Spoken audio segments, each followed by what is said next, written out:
that Wednesday night was when I was on Coast live reporting some of the reports that were coming into us. Yes.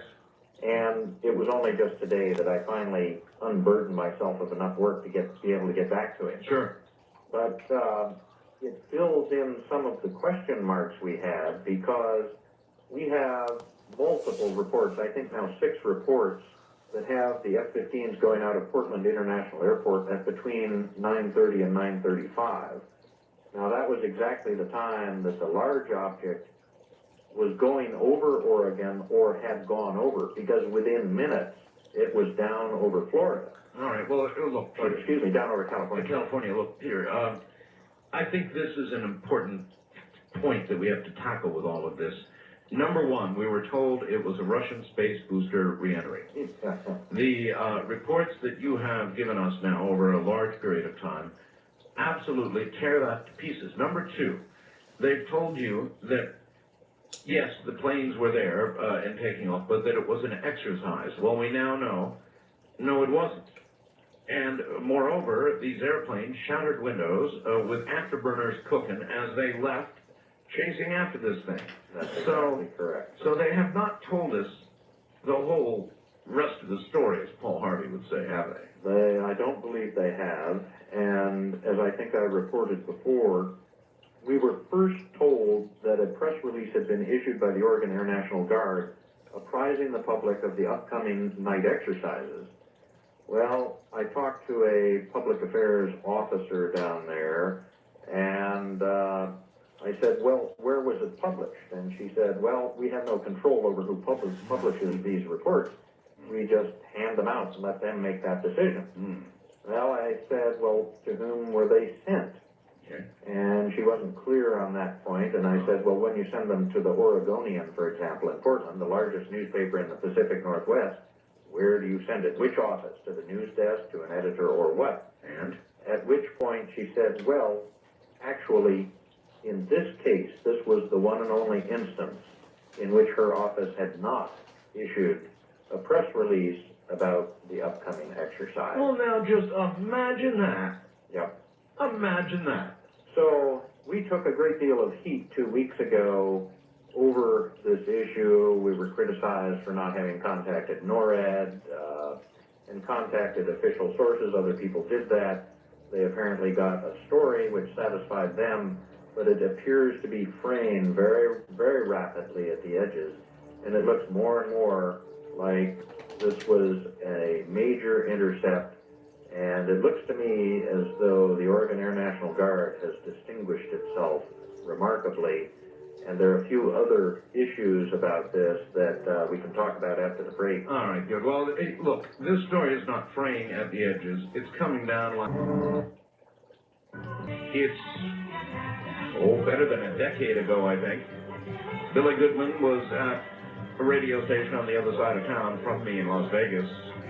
At a time I was interviewing John Lear, the son of Bill Lear, about UFOs. Billy was doing a similar show on the other side of town, and that was a good decade ago, and this was his theme song. It should jog a few memories out there.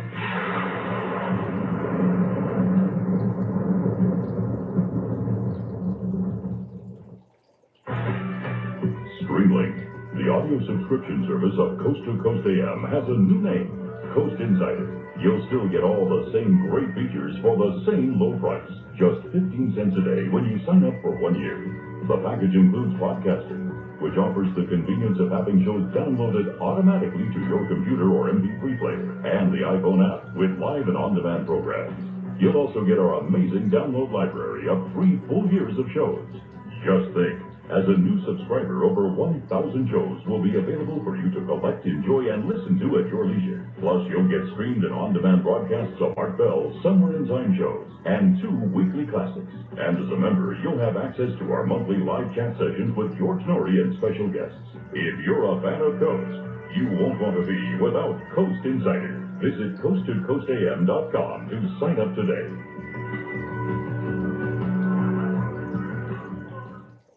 Looking for the truth? You'll find it on Coast to Coast AM with George Norrie. I really believe that my role is to inform people, to try to bring them the truth. Yes, this is a program where we have some fun, and sometimes it's very, very unusual and strange. But I want them to understand what's happening in the world around them, whether it's climate change, economy, war, and the reasons for all these things. So that's what I think my mission is. Now we take you back to the night of September 16th, 1999, on Art Bell, Somewhere in Time.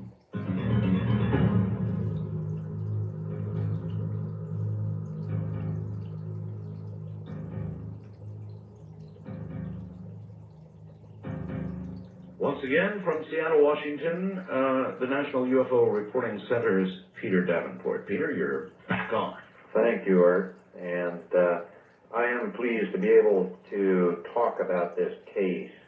You know, one point you make frequently on your programs is one of the first victims of anything is the truth. Always. And that certainly seems to be the case in this instance.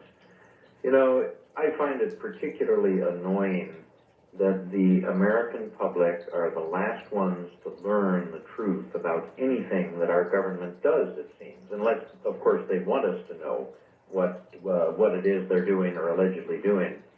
This appears to be the case. It's, I think, noteworthy to point out that NORAD released an official statement saying that the event that was caused over Oregon and California was due to a Russian missile. Well, we're pursuing that angle, and so far it looks as though the Russians disclaim any knowledge of this booster. Yes, the story is just falling to pieces. It is. Yeah. And it troubles me. As you know, I used to live in the Soviet Union, used to work there as a sort of a minor junior diplomat. We used to laugh at the pathetically veneer arguments that the Soviet government would throw at its own people.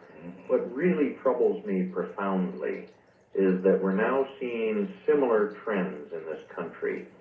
And this, of course, is a political statement, it's an editorial, but I think we have to be very careful as a free people to hold the government's feet to the fire when it comes to the truth.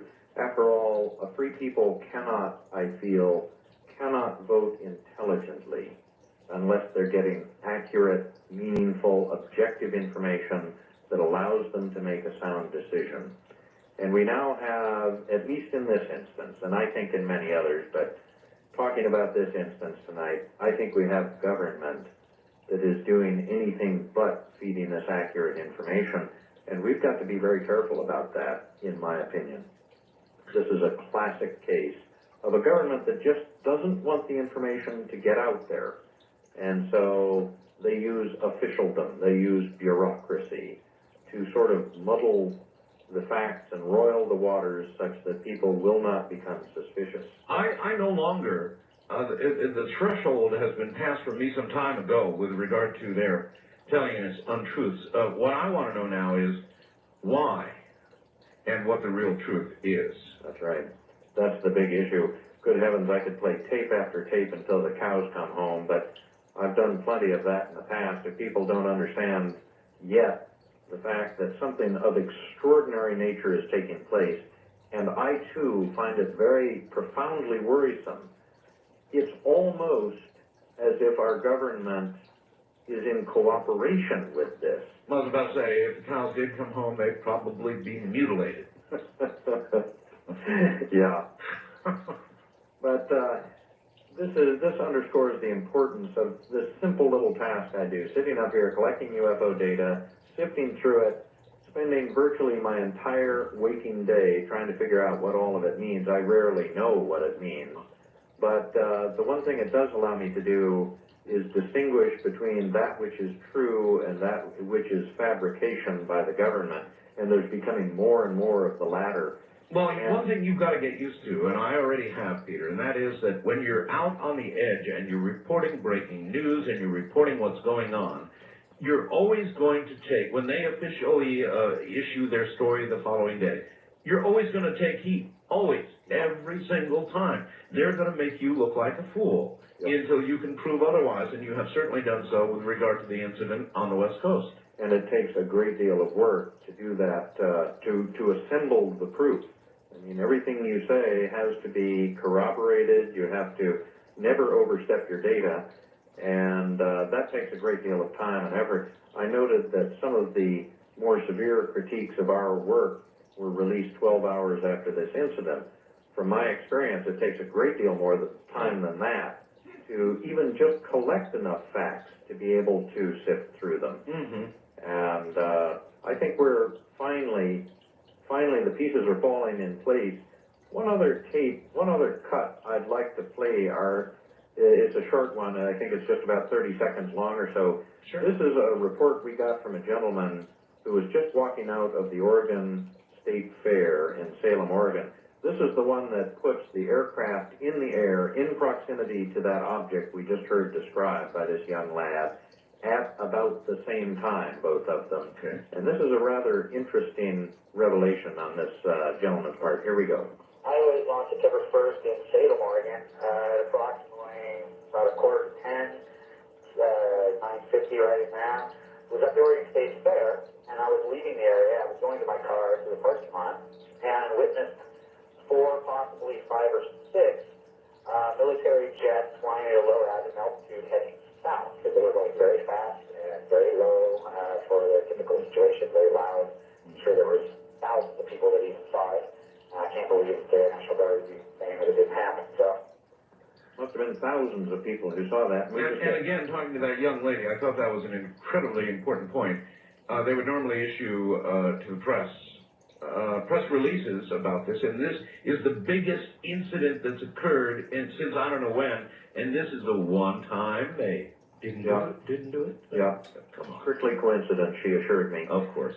You know, the other tragedy is that I've been in touch with a lot of newspapers down in Oregon trying to stimulate a little interest in this, and there has been some interest generated, but it took goading from the National UFO Reporting Center to get any of these journalists to probe more deeply into the issue than simply issuing the official statement that had come out of NORAD. Precisely. It's almost as if they have become subunits, spokesmen, mouthpieces for the government's official position. Well, they have. I think And a lot of it is not necessarily intentional. It's just plain ass laziness. A lot of media, Peter, now is very lazy, and all they do is read what comes across the wire as though it was Holy Grail. Yeah. That's all. Yeah. I was dealing with a journalist down in Central California recently. I will choose not to name the paper, but this journalist, when I mentioned NORAD, said, "What is NORAD?" What is NORAD? Didn't know what Cheyenne Mountain was. You know you're off to a bad start. I wasn't as polite as I know I should be with this person, and I won't even name the gender of this individual. I don't want to bring any grief upon them, but I was shocked at that this person who is looked upon by the reading public to come up with the truth of a matter doesn't know what NORAD is. That's something every 6-year-old knew 40 years ago, for heaven's sakes. But this was a dramatic incident, and in view of the fact that we have fighters apparently going out after a very anomalous object, cast some light, I think, on the allegations that come out of Florida of the same thing with regard to those 3 F-16s that allegedly were incapacitated. We're still trying to get data on that case, but frankly, I'm just running out of hours during my day to go after all 3 of these major cases. Sure. But in view of the volume of other UFO reports that are coming to us, which is very high now, I'm not in the least surprised that this kind of case can take place and not garner any kind of publicity or interest on the part of the press or the public. They're going by me like a blur now, for heaven's sakes. I can't keep up with them. By the way, the fireballs are back, it appears. And what I'd like to do is sort of shift gears here, if I may. You may. We got a very interesting fireball report from Eastern Washington just this past Saturday. And in view of what this fireball allegedly did, and we got about 5 or 6 reports, all described the same thing. Oh. Let me play what this thing looked like to the witness in Spokane as she was standing on her balcony in her apartment building, and I'll just let her describe what happened. Here we go. Calling from Spokane, Washington. About 5 minutes ago, at about 8:25 p.m. Pacific time, I was standing out on the deck of my apartment, enjoying the nice clear night sky, looking at all the stars. Something out of the corner of my eye caught my attention. I was looking south from where I was at.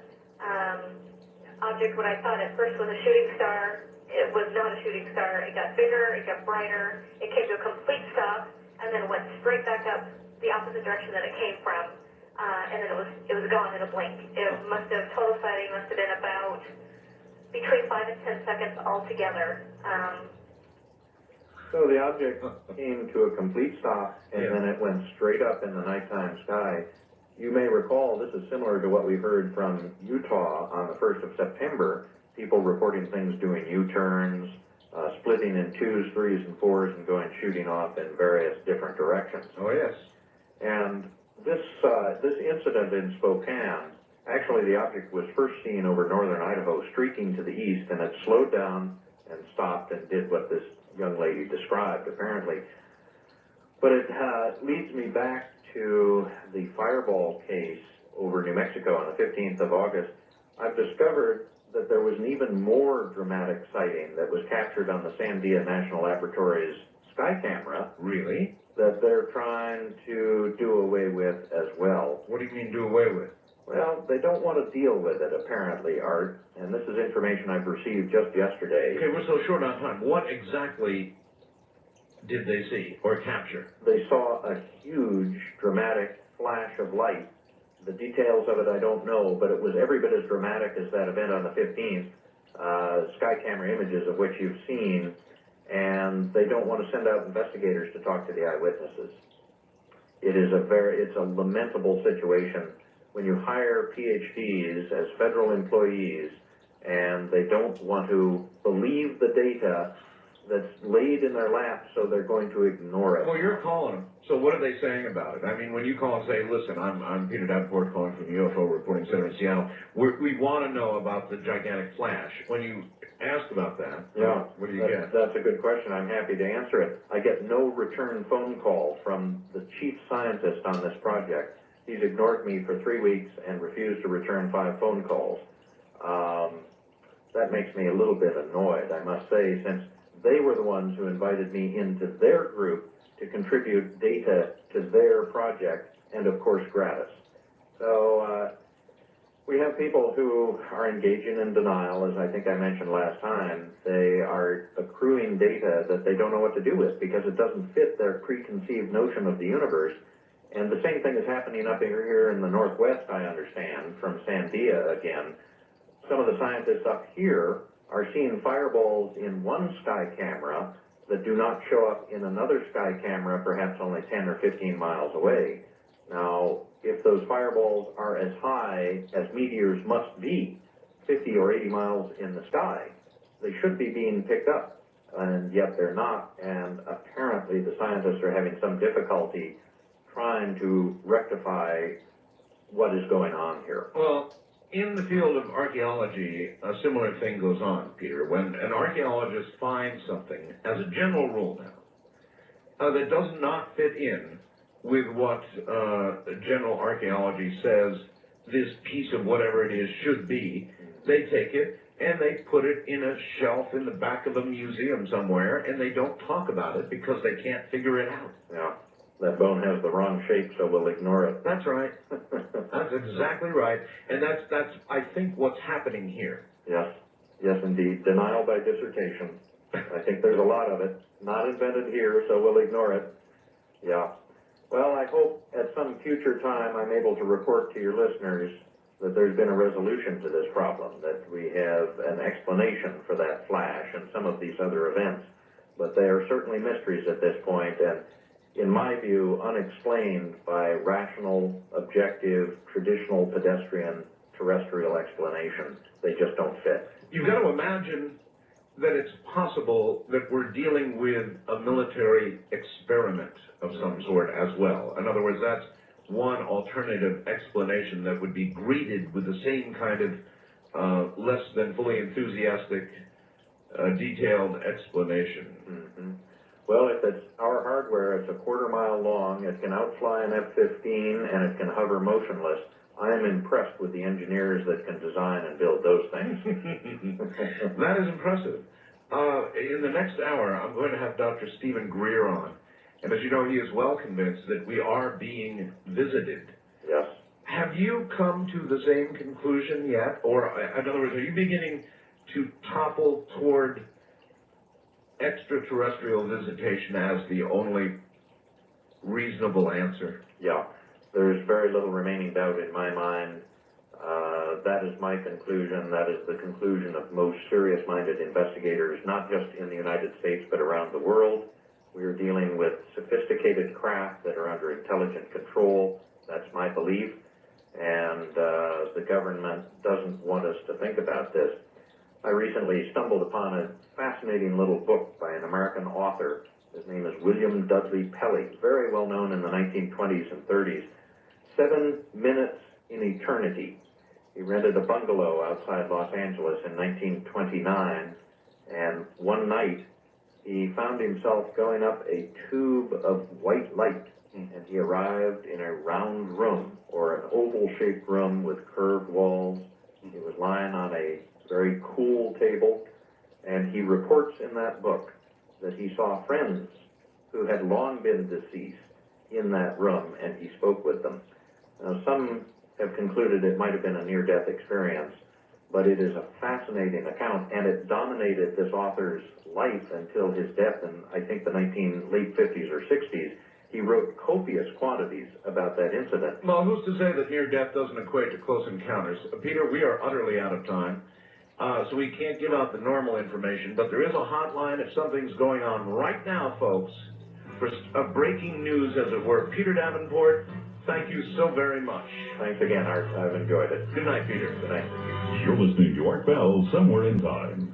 Tonight featuring a replay of Coast to Coast AM from... He is beginning to lean heavily toward the inescapable conclusion that we are being visited from elsewhere. And I think that, too, is the conclusion reached by Dr. Stephen Greer of CSETI, and he'll be up shortly.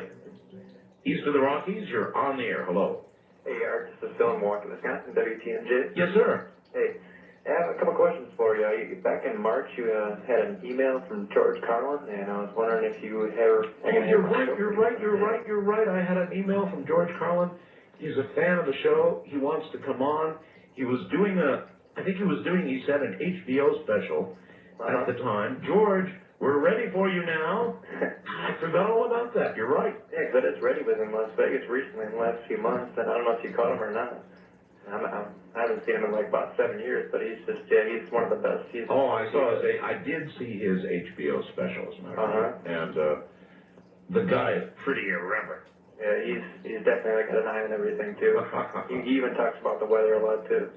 Well, he's right. I think the greatest thing, if you did get him on, is he does have a sharp belief in UFOs, and every time I've seen him on TV, he never mentioned it. At one time he did, and I wonder. You know, you've seen his specials, right? Oh, definitely. Oh.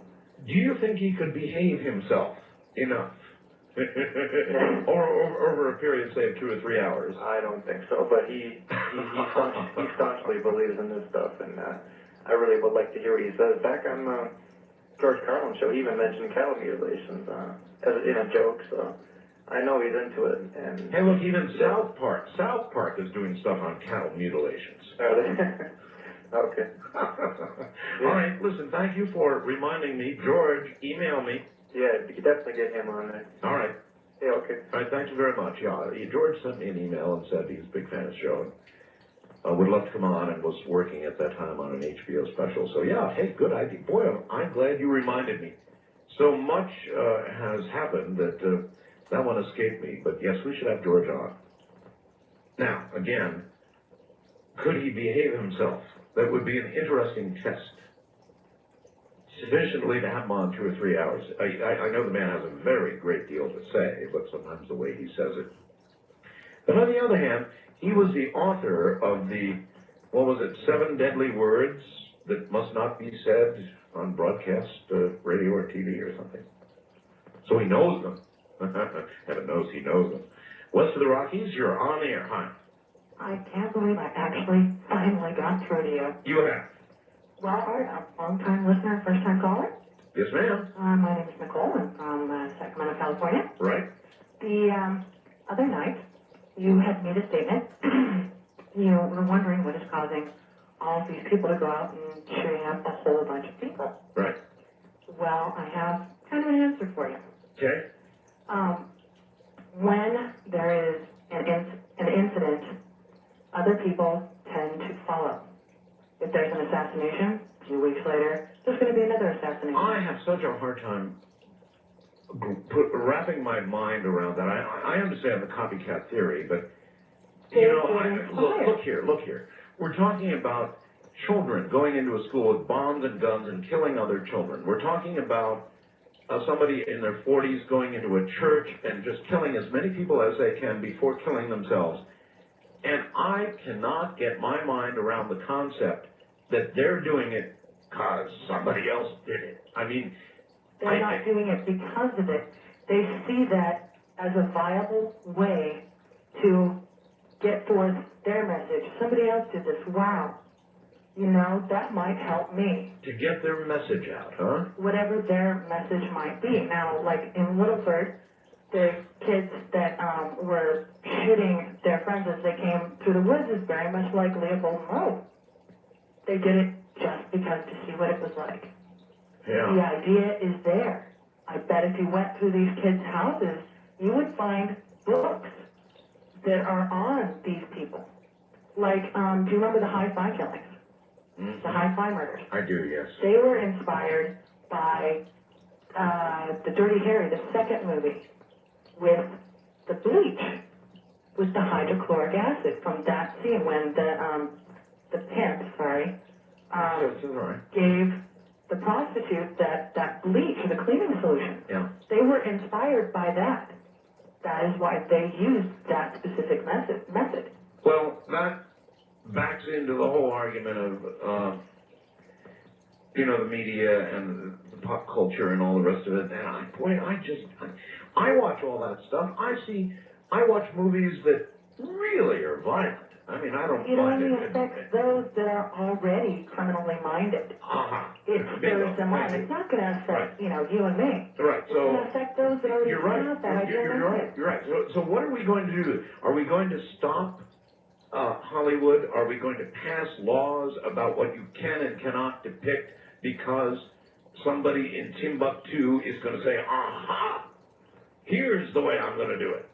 No, what it is getting the awareness out to parents that it starts with them loving their children, teaching them the right things, and not abusing their children and bringing them up in such awful environments. Well, then how then do you account for the children that have not come from broken homes, ghetto existences, street life, all the rest of it? They've come up middle class or even sometimes better, brothers who would kill their parents for the money, the inheritance, shotguns, blast them in half, you know, people from good homes, even loving homes that just snap. I cannot explain those, but I'm sure there are some criminologists out there that could possibly shed some light on this.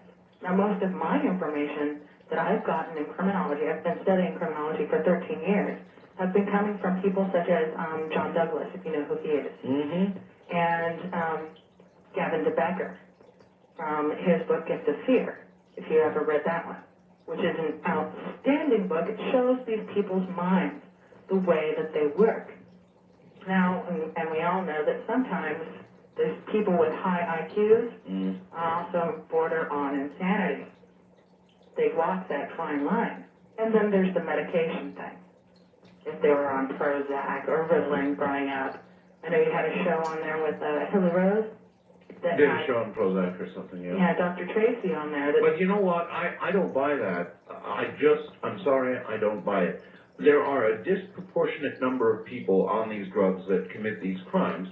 But remember, these are the people who have been diagnosed with some sort of illness requiring that kind of drug. So I think suggesting that, gee whiz, that drug is actually causing the people to do this is way out of line. No, I'm not saying that they're compelled. They still have the brain capacity to choose.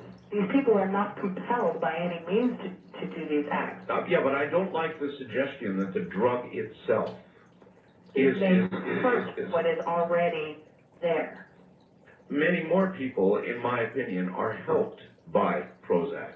So yes, I think it also depends on your brain chemistry. That's right, people who are able to live stable lives who otherwise wouldn't be stable at all. I fully agree with you. I mean, look at the lady that was in Superman. I can't remember her name. Lois Lane. Yeah, Lois Lane. The lady who played her was bipolar. Yes, if it was not for the medication, she would not be as healthy as she is now. You are dead flat right. As I recall, she was found in a really unusual situation in a yard. There was a story about it. I hopefully she's okay now. She's right. No, I don't buy into this argument about psychiatric drugs. It's just that we perceive that more crimes of this sort are committed by people who are using these drugs. But remember, these are disturbed. The model is of a disturbed person.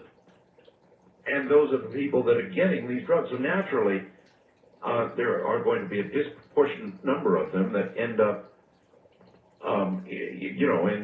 going the wrong way. The story that is not told in these scare tactics about these drugs is how many people are helped and live healthy, viable lives as a result of proper medication and dosage. And it's very important that they find the right level for that person. All right, in a moment, ladies and gentlemen, Dr. Stephen Greer coming up next.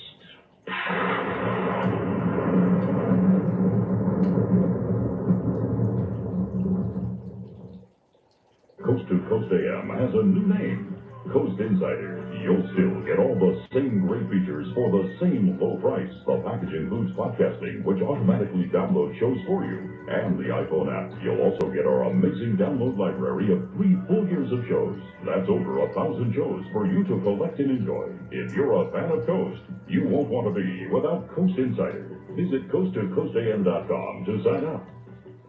Now we take you back to the night of September 16th, 1999, on Art Bell, Somewhere in Time.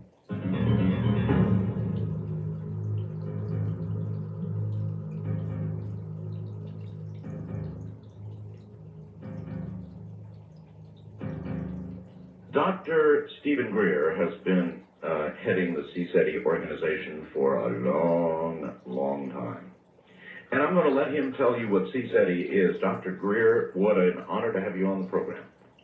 Thank you very much. Glad to be here. Dr. Greer, how long have you been doing all this? Well, it's been 9 years now. I think in August we formed CSETI in 1990, August 1990, so about 9 years. 9 years. Yeah, it's been quite a journey. Have you, Peter Davenport, who is just sort of an objective collector of information and observer, in the first hour, finally just said it. The evidence appears to be incontrovertible. We are being visited. You share that view, correct? Absolutely, and I just have a new book out that puts the very best of that evidence and a great many top secret government documents, such as smoking guns, in one place, so people can really see that. And I think that anyone who does an objective review of the evidence will have to conclude that these are definitely real objects, and that a substantial number of them are very likely of extraterrestrial origin. What is the name of your book? The name of the book is Extraterrestrial Contact, The Evidence and Implications, and it's not a general release yet. It can only be obtained on a website or through an 800 number. You can get it through www.drgreer.com. It's drgreer.com, or 1-888-Dr. Greer, and that's drgreer. And we've got a link on our website for you tonight. Right. And interestingly, with the events that happened, that are happening out west, we were We had a CSETI advanced expedition up on Mount Shasta last week. And we were up at about 6,000 or 7,000 feet, about 25 of us, and on 3 out of the nights we were there, 3 out of the 7 nights, we had massive, and I mean at least 10-mile diameter triangular formations which appeared the first night directly overhead. And to give you an idea of this, this would be like 3 stars as bright as Venus appearing, materializing directly overhead, very high up. They moved as if they were rigidly attached, and as they moved across the sky, separated somewhere around 10-mile diameter, we're estimating because we don't have a triangulation point, but it was massive. It would block out, this whole triangular formation would block out other stars, but in a sort of quasi-transparent way. It was very unusual. And these things appeared in response to some of the close encounters of the fifth kind protocols we use, where we go out and attempt to establish contact with these objects. And we had just had a very profoundly deep session out there, and we were using a series of lasers and tones that were being carried on the lasers as sort of a carrier wave, and bam, this thing appeared overhead. It moved. And you're saying it was how big, please? It's very difficult. We're just giving a rough estimate from looking at some of the film footage we got of 2 of the 3 points of this triangle, which are the only 2 that we could get in the field at a time because it was so massive. These points had to be separated, the 3 points of this massive triangle, by somewhere around 10 miles in diameter.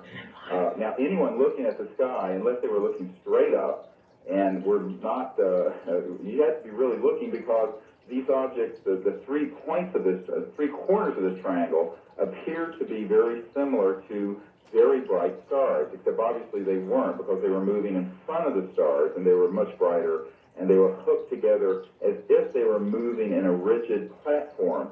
In fact, the thing even tilted and turned, and it was much larger than the Phoenix Light. How, if I may ask, were you able to discern a tilt and a turn by observing where the background stars and so forth?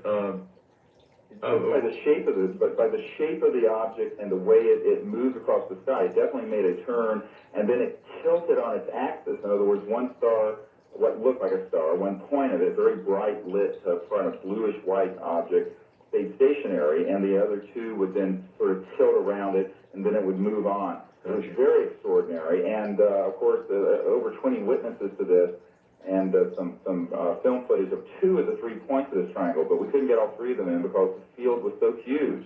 And, you know, this whole concept of people going out attempting to do this sort of what I call real-time research is what one of the things that CSETI has been doing, and I described that very thoroughly in the book. We had a near landing of one of these objects in Mexico in '93. That account is in this book, as well as the near landing in Alton Barnes, England, in 1992.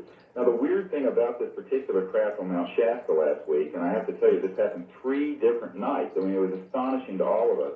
And I've done this all over the world for 9 years, and this was one of the most astonishing encounters we've ever had, is that it appeared in a perfect equilateral triangle, which is the CSETI logo. It's the CSETI shape, which had appeared in a crop circle in England after we had sent that shape up to the ETs back in 1992, and a crop circle appeared in a field. And, you know, the number of coincidences around this event are a little bit too much to think that this was a chance sighting, particularly because it recurred 3 nights in a row. And it was seen by other people out in the Mount Shasta area. Same object 3 nights in a row? Correct. Wow. And it was massive. Now, what's interesting is that we have, you know, been doing this for, as I mentioned, about 9 years. And you know, the book that I just wrote, unfortunately, doesn't have this Mount Shasta event in it because the book just came out that said that event.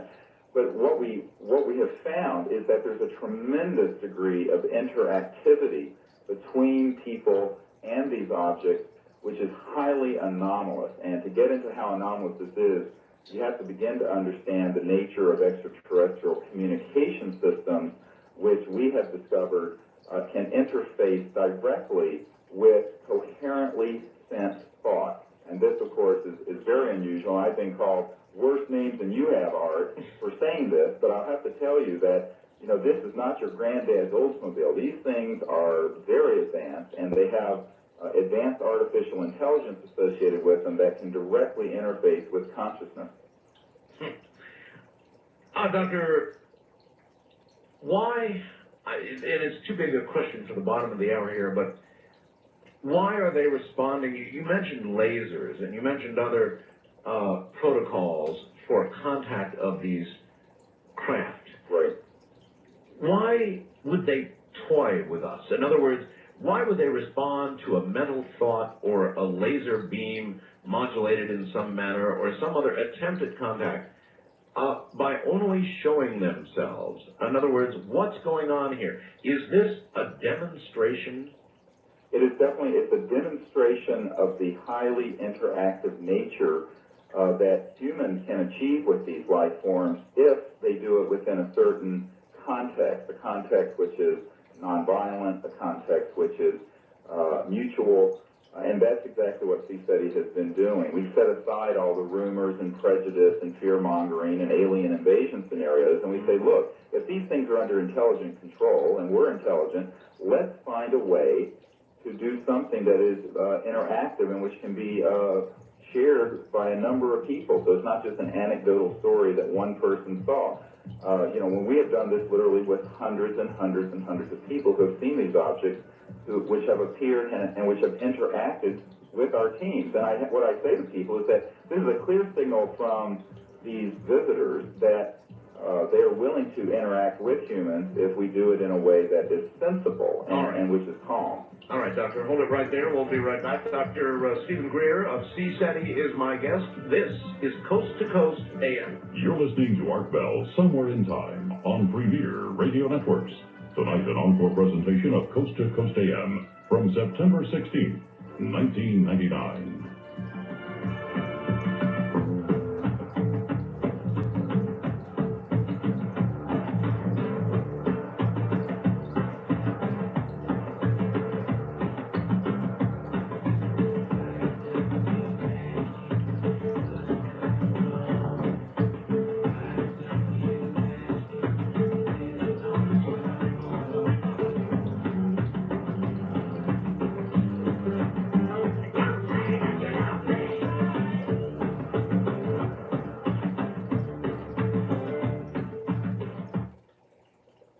Right back.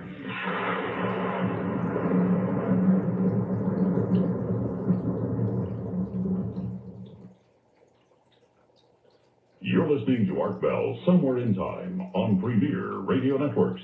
Tonight, an encore presentation of Coast to Coast AM from September 16th, 1999.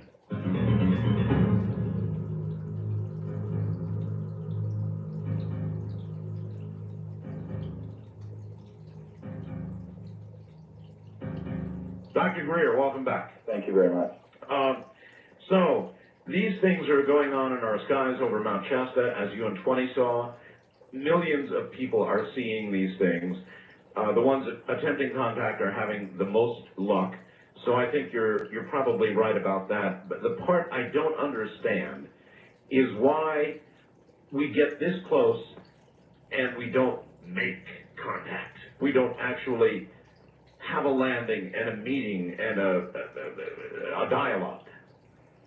Well, you're assuming that's not happening, and I think that to get into a discussion of that is going to get into this discussion of some very deep questions of how that might happen in ways that are not altogether obvious all the time.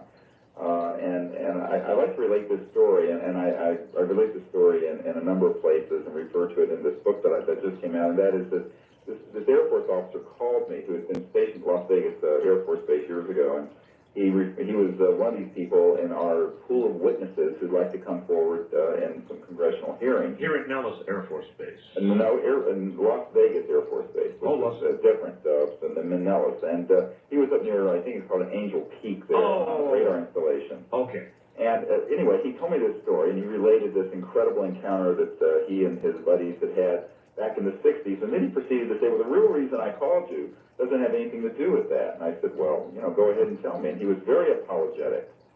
And he said, well, I really am sort of embarrassed to tell you about this, so it really has nothing to do with me being a military witness, and I'm afraid it'll ruin my credibility.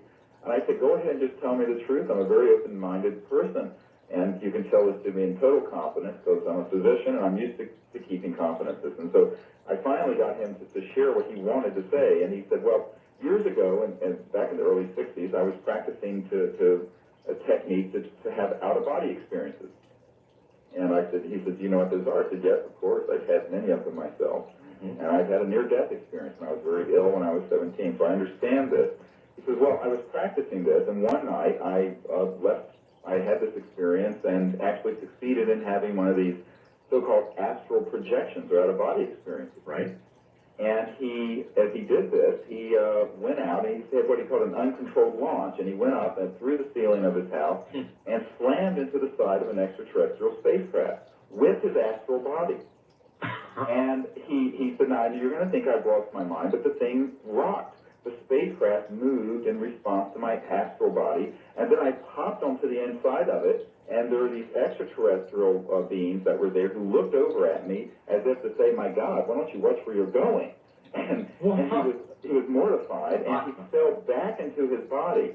Now, he asked me, he says, I know this was real. I know those were real ETs. He says, but how does my astral body, the thought visual body, actually move a craft? I said, well, you have to understand, these objects are not traveling through interstellar space in a solid materialized form. And when they make that quantum shift into another energy form in order to go through interstellar space, guess what? The form they're in is in an energy field that is very closely approximated to what you and I in the mystical community would call the astral body. Well then, Doctor, does that not suggest, and that's a fascinating story, first time I've ever heard it, but doesn't it suggest that instead of extraterrestrial contact as such, it may be extra-dimensional? Well, no, this is the whole, one of the things, the points I make, and about half of this book that I wrote, Extraterrestrial Contact, which has just come out, is about this very issue. How do we get our minds around something when we're trying to understand life forms, and they are extraterrestrial, so when they crash, when they're fully materialized, they have bodies that can be eaten by coyotes in the desert, et cetera, and so on. Now, how do you reconcile the physical reality with these other experiences? You have to expand your view of reality to include technologies and spectra of energy, which used to be relegated to the realm of the mystic or the realm of the philosopher. Yes. And I think that this does mean that they are multidimensional, but it does not mean that they're not extraterrestrial. They are extraterrestrial, and they're also interdimensional. In other words, you and I have physical bodies. We're sitting here talking on the phone, and we're sitting in our physical bodies. But we also have the ability to have a lucid dream, to have a precognitive dream, to have a near-death experience, like people who come into my emergency department have had, where they've gone up out of their bodies and seen what's going on and reported it back. Now, that means that in reality, human beings are interdimensional, and that these life forms are simply able to technologically utilize a fuller spectrum of that reality. One quick question, Doctor. Yes. You mentioned your emergency room. When a patient has ceased vital signs for a period of time, do you, because of your specific interest, go to them and question them about what occurred? No. Usually in those situations, you don't have time to do any such thing. However, I do get those accounts spontaneously from time to time. And particularly if later, when they come back, if there's been a successful resuscitation and they come back and visit, if they know that you're an open-minded person, it's astonishing what they will share. In fact, it's astonishing what I've had, quite frankly, three-star generals at the Pentagon have shared with me about similar things. And I think that it's a matter of letting people know that you are not so hidebound, that you have to live only in your left brain and linear world. And one of the things that I'm trying to present in this book is the idea that in order for us to ever understand this phenomenon, we're going to have to get out of the box of linear materialism, not throw away our scientific mind, but we're going to have to add to it our understanding of consciousness, of the conscious mind, of these other energy fields, which, in point of fact, can be electronically accessed. Well, isn't it said that on the astral plane, when you travel, there is no real time reference or space reference, and there's no real limitation, because if you can visit other planets in your astral body, you are obviously defying the speed of light. Of course you are, but remember, if you dematerialize, if I can use that term, an extraterrestrial spacecraft, between the time that it's dematerialized and rematerialized in another star system, what energy form is it in? You just described it very closely, not exactly. It's similar. I want to be very clear. It's similar to that energy, but not identical. And that's why this military officer, when he had his out-of-body experience, could interact with this craft that was hovering in our atmosphere and actually move it. And by the way, the experience of being in that form of energy on a spacecraft is very similar to being in a very lucid, conscious dream. It may be why that area was called Dreamland, by the way, out there at Nellis Air Force Base. So, you get into an area here that's really through the looking glass, and I'll admit this sounds a bit far out, but, look, it is not your granddad's Oldsmobile, and we're going to have to get really honest about the fact that these are life forms which are extraterrestrial, but they are, as you put it, also, it's not an either-or, but they are also, obviously, trans-dimensional, extra-dimensional, interdimensional, whatever you want to call it. Now, I don't think that it's that hard to understand that if we begin to understand the human reality. If we understand ourselves and the potential of human consciousness, as well as our physical reality, we will begin to understand our visitors. And I think that, in a sense, it's a very ironic thing that in order to understand the extraterrestrial phenomenon, we're going to have to first, as it has been said for many years, know thyself. And we're going to have to understand the human condition. That would account for an awful lot of what is explained in so many sightings. These things that seem to blink out or be sort of half here and half gone. All of these accounts that would appear to be only explained in our minds by an extra-dimensional transfer of some sort. That's correct. And also, you have to remember, I'm working with a number of military and intelligence and aerospace high-tech workers who, as far back as the early 50s, were in controlled experiments, dematerializing solid objects and rematerializing them at the other side of a hangar in a very controlled fashion.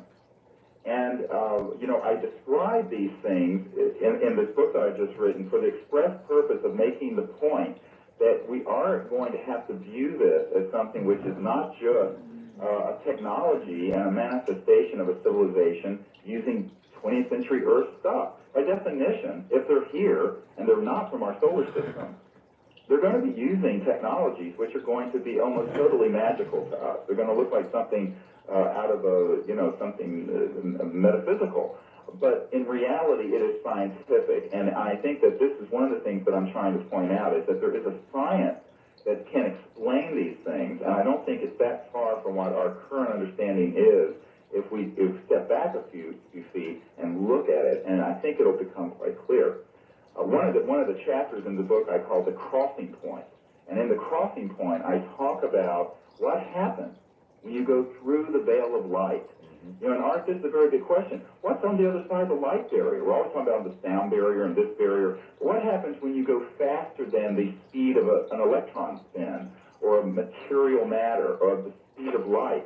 Will you enter into an entire dimension, a whole aspect of reality? And it's very real and it's very physical, which is totally outside of, as you put it, linear time and space. Sure. And therein lies a lot of the mysteries, why so many people have had experiences with these visitors within the conscious state, where they have seen an object, as our groups have done, and through directed thought, the object has interacted, moved here, moved there, blinked back and forth.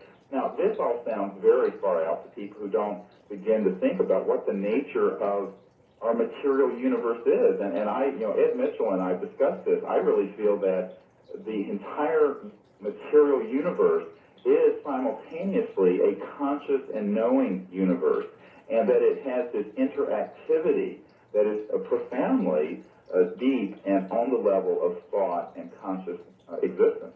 And I think that any civilization that is communicating through interstellar distances will have to have discovered this.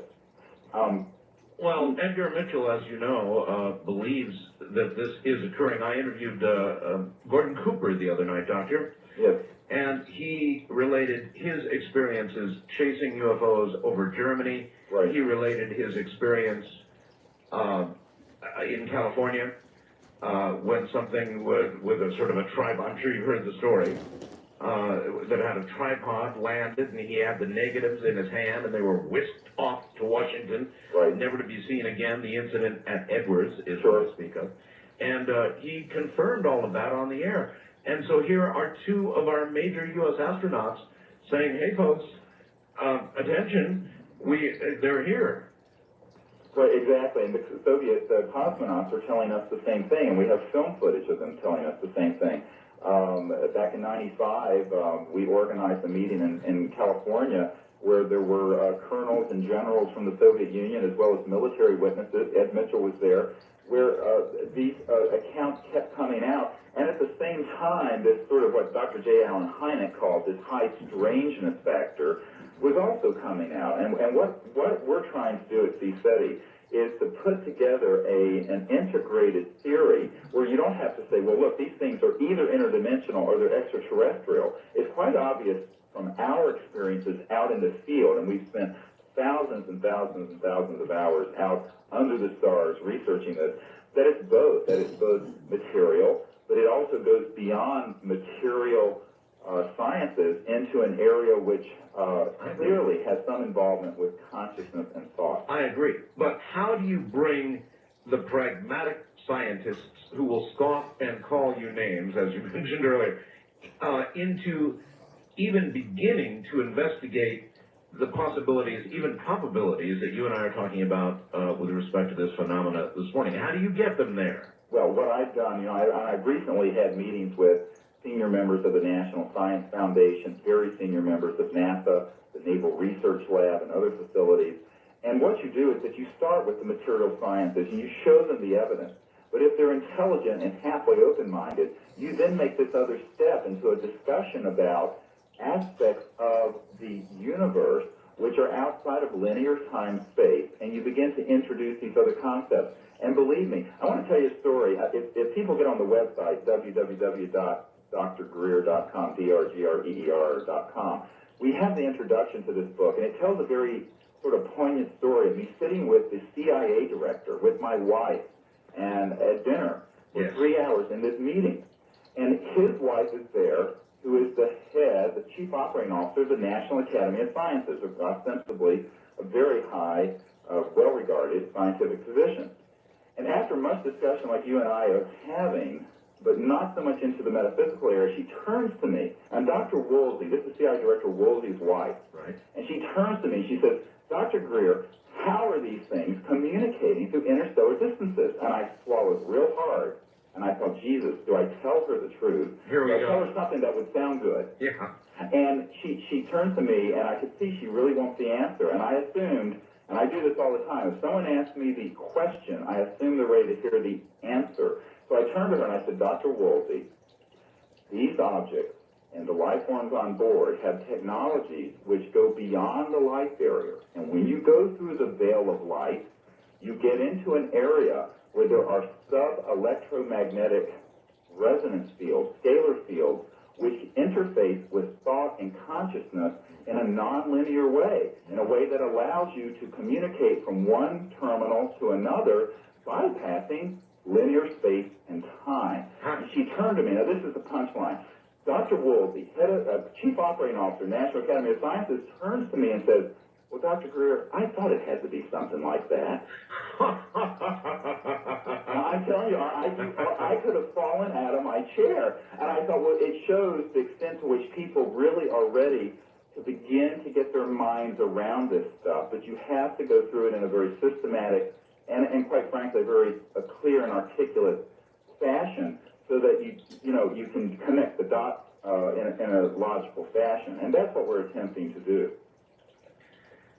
Well, you know, it's still going to be difficult. I mean, we have wonderful theoretical physicists like Dr. Kaku, who talk of multi-dimensions.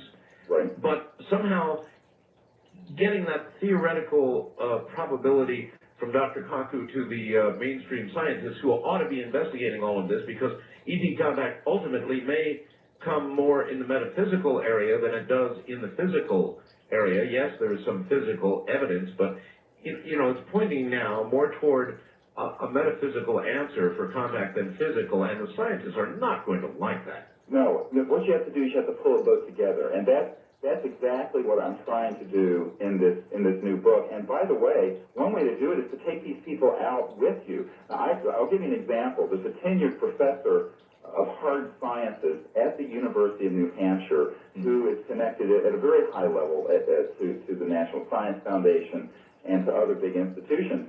He heard about me through a top secret witness who is his cousin, an Eisenhower-era witness who actually saw the Roswell remains. And this man contacted me and got involved with CSETI. I took him out to Joshua Tree Wilderness in Southern California on a training. And by the way, we're going there in November. People can find out about that at www.cseti.org. And what I did was take him out there. We engaged these protocols, which are admittedly really outside the box. All right, we'll talk about that. This is a cliffhanger. We're at the top of the hour. We are, okay. Yeah, relax, and we'll tackle this one when we get back. So a PhD went out, Now, this is going to be interesting indeed, because obviously the protocols work. And by the way, we will talk about those contact protocols shortly. This is Coast to Coast AM. You're listening to Art Bell, Somewhere in Time. Tonight featuring a replay of Coast to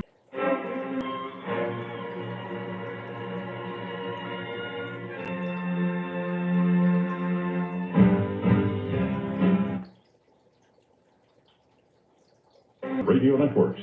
Tonight, an encore presentation of Coast to Coast AM from September 16th, 1999. My guest, of course, is Dr. Stephen Greer. He said he's Dr. Stephen Greer.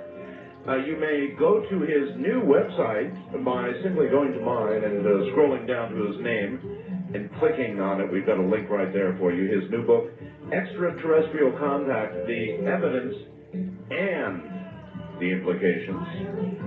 And you can read a little bit about his new book up there, and I guess a little synopsis, or at least some part of it as well. Sounds like a pretty good deal to me.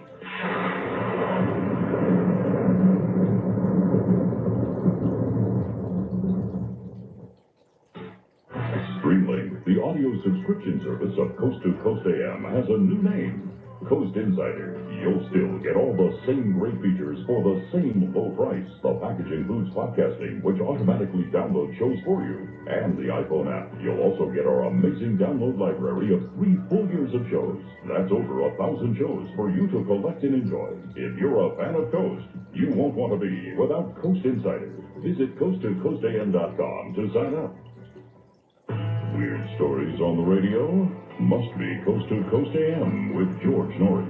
You know, when I started doing this radio program, Jesse, half of the subjects I was really into, the paranormal, the unusual, ghosts, and things like that. Yeah. The conspiracy stories, you know, I was a little weary about these, other than the Kennedy assassination. And all of a sudden, I woke up. I simply woke up. Is that what happened with you too? Yeah, that's when I really started to say, what is going on here? And I started to truly then investigate 9/11. And today, I don't believe the government story of 9/11. Here's the 3 options. Either we knew about it and allowed it to happen, or we knew about it and participated in it, or these were the dumbest buffoons that could have ever been in charge of our country, who could have all this pre-information. And I started to think they knew it was going to happen. They either are part of it or they allowed it to. There's no doubt in my mind.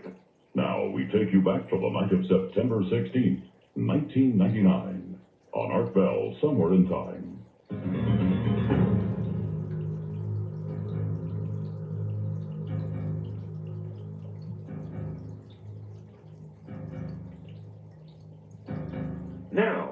to Dr. Greer. Doctor, so you had yourself a PhD, and you were going to take him out with you and exercise the protocols.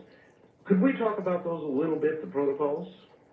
Yes. Let me get through this story first, because I think it's very telling of what can happen. I mean, this is a man who he's a university professor currently. He's very well respected in very senior scientific circles. And by the way, we've done this with a number of people. A very good friend of the UN Secretary General's came out with us to Mexico and had an incredible encounter.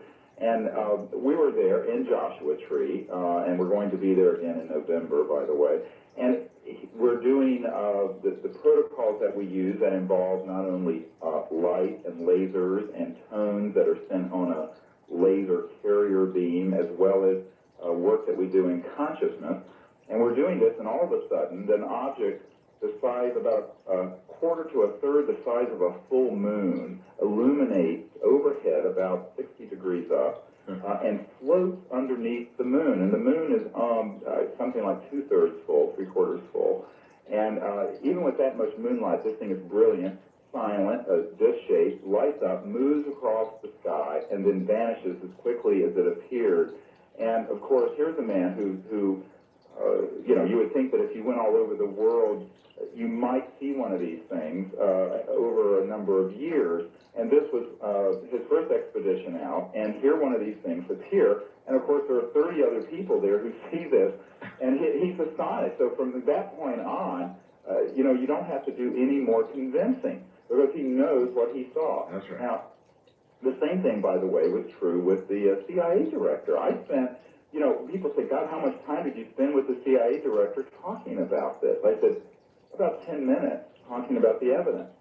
And anybody with an IQ over mud can look at the evidence and figure out that there's something real here. But the CIA director had already seen one of these things when he was younger, and he knew they were real. Oh. But even though he was CIA director, he could not get any information through channels from the government, which is why I was briefing him. And interestingly, the other 2.5 hours of our meeting were taken up with things like what Dr. Woolsey, his wife, asked. How are these things communicating to interstellar distances? Why are they here? How are they getting here? What does this mean to humanity? Who's keeping this secret, and why? I mean, these are the really big issues. I find it depressing that, 60 years after the world should have known these things are real, we're still having this sort of idiotic debate about, what the evidence is, when we really need to be dealing with these other issues, which are much more compelling and much more relevant, I believe. Well, there's one issue you didn't mention. Dr. Jacobs wrote a book called The Threat, and his view of their presence is not necessarily one of they are our best friends, as you well know.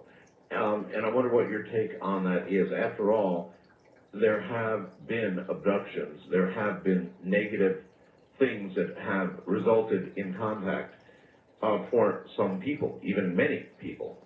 How do you react to that? Well, what I do, I try not to react. I try to do research, and what part of the research that I think anyone involved with this field has to do, and it's reflected very heavily in my new book, and that is, you have to go behind the scenes and go beyond what is obvious. You have to talk to people, not only who have had these experiences, but you have to also talk to people who have worked counterintelligence programs and disinformation programs, and who have reverse engineered extraterrestrial communication systems which interface with thought and mind and consciousness, and see perhaps how those have been used to put out false information to hide the real phenomenon. And I think it's a much more complex issue than what's been presented so far in the abduction literature. For example, there are many people who may have had an actual extraterrestrial experience, and is it possible then that they may be targeted or have on top of that piggyback a false experience, which, if you will, is sort of a high-tech hallucination, a high-tech false experience? I think the answer is yes, as far out as that may seem. I've talked to too many people who have been inside so-called non-lethal weapon systems and high-tech electronic warfare system projects, Right. where things way beyond what MK Ultra did with LSD, where they have done experiments with high-powered electronics to induce the kind of experiences that Jacobs and others describe. So I tend to be very reticent to get on the, Independence Day, the sky is falling bandwagon based on information which I think is only part information and perhaps 9 parts disinformation. So I think we have to do very good research behind the scenes, much as you would in any other case where you have to really dig very deep and start peeling back the sort of concentric layers of disinformation and conjecture and try to get to what's really going on here. Now, to do that, you not only have to go out and, I think, meet the phenomenon head-on, which is what we're trying to do with the CE5 initiative, the Close Encounters of the Fifth Kind initiative, but you also, I think, have to go deep behind the scenes inside covert military and intelligence programs to find out what those capabilities are. Because if they have capabilities within secret government projects that could simulate many UFO or abduction experiences, you need to have that factored into your, what we call in medicine, your differential diagnosis. I mean, Art, it'd be like you come into the ER and saying, I have chest pain, and as a doctor, I'd only have one diagnosis, heart attack, when it could also be a collapsed lung, or it could be a pneumonia, it could be 115 things.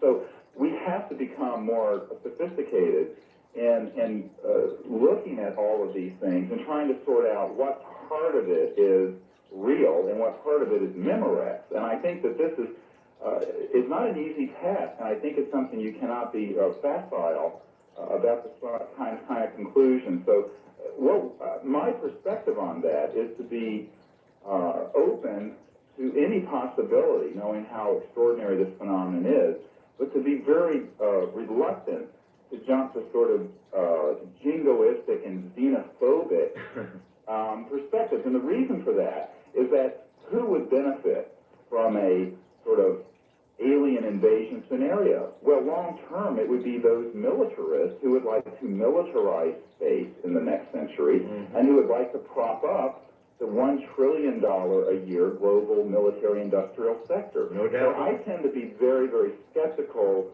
of information which could be out there for some hidden agenda. All right. Well, but in military intelligence, you assess capability first, but then you use ground assets and whatever else you may have to assess intention.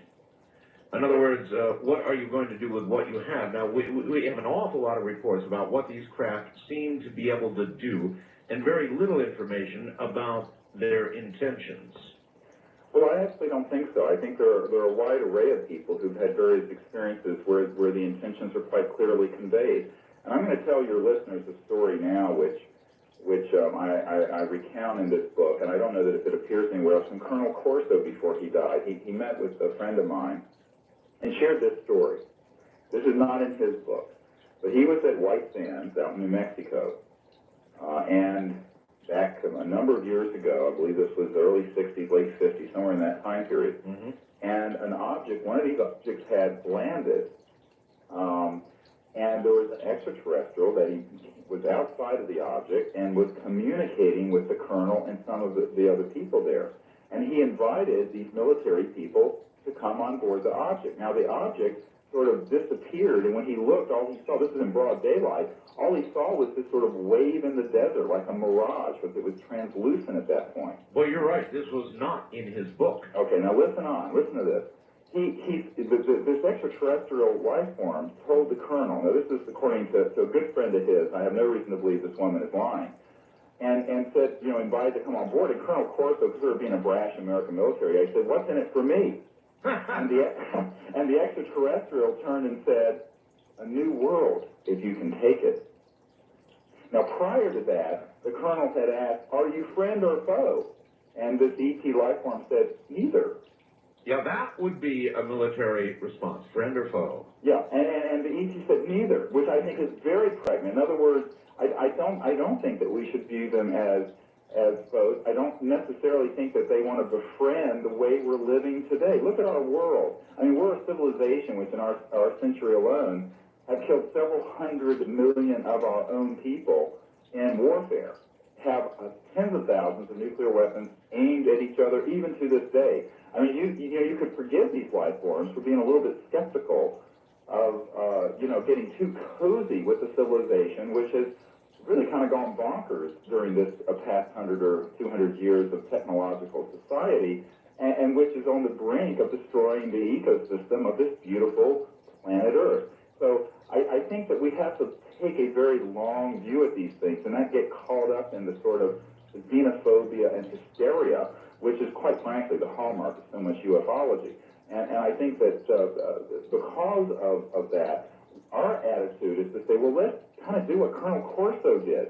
Let's take teams out to areas where these objects have been seen and see to what extent we can establish contact and be open to the fact that it may be material, that it may be on other levels.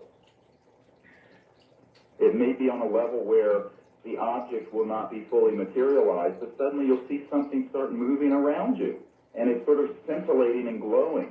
Now, I'll tell you, Art, we've had experiences which are pretty way out there, but they've been witnessed by 40 people at a time, and their mouths are dropping open because of the extraordinary nature of it. But it's not necessarily your granddad's Oldsmobile again. It's something that is, the sort of thing Colonel Corso explained. And I think that we have to begin to look at this with a very different lens from the sort of linear material existence that we are coming out of. And I want to remind people that it's only the recent civilization on Earth that has had to segue out of our material lives anything resembling a spiritual faculty.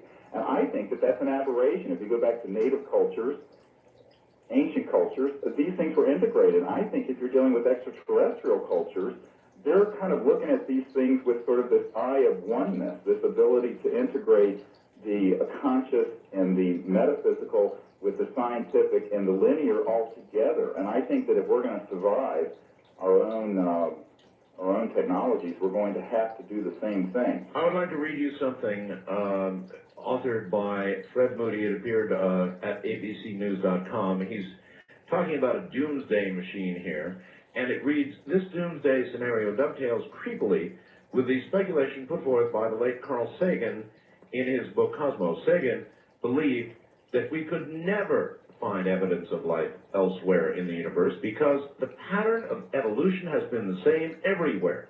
Life begins, evolves through millions of years to the moment when it destroys itself.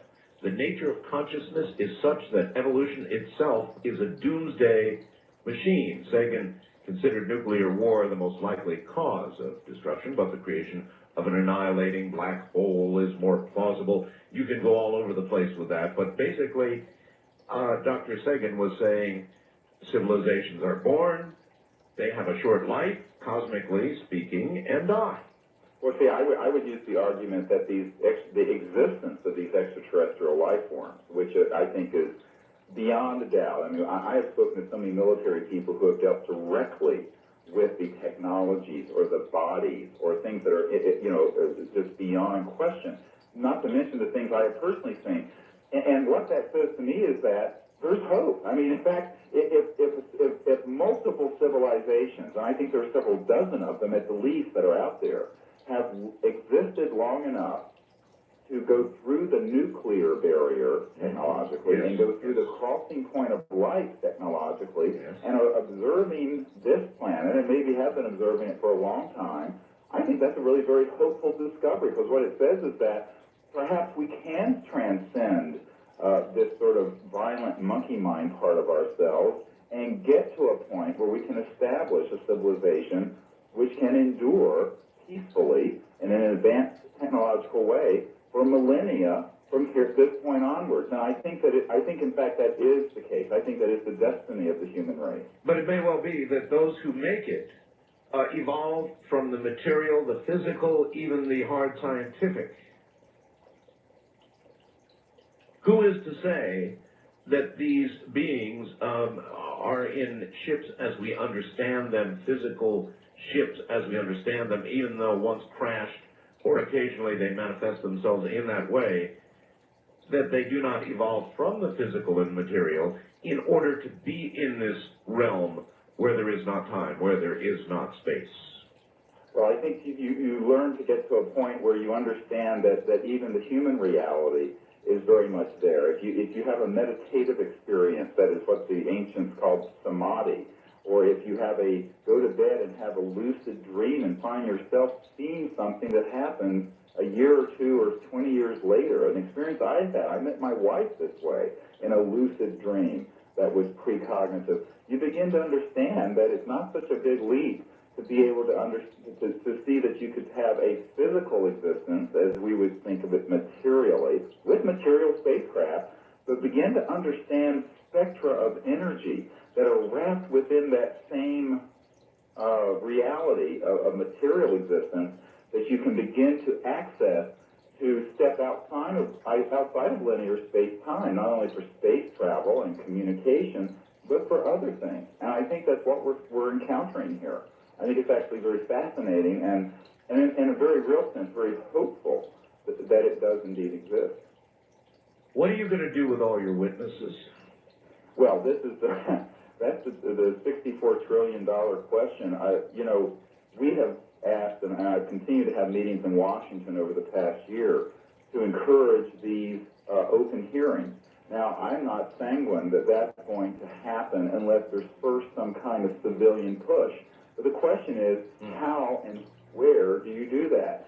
You just don't rent a ballroom at the Holiday Inn in Tucson or someplace and expect it to be taken seriously by the media.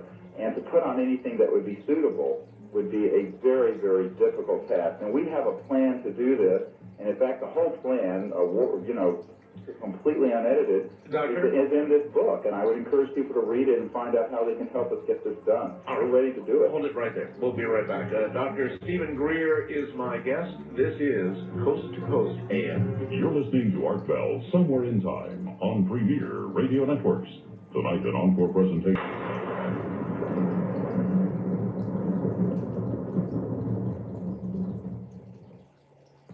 Now, we take you back to the night of September 16th, 1999, on Art Bell, Somewhere in Time.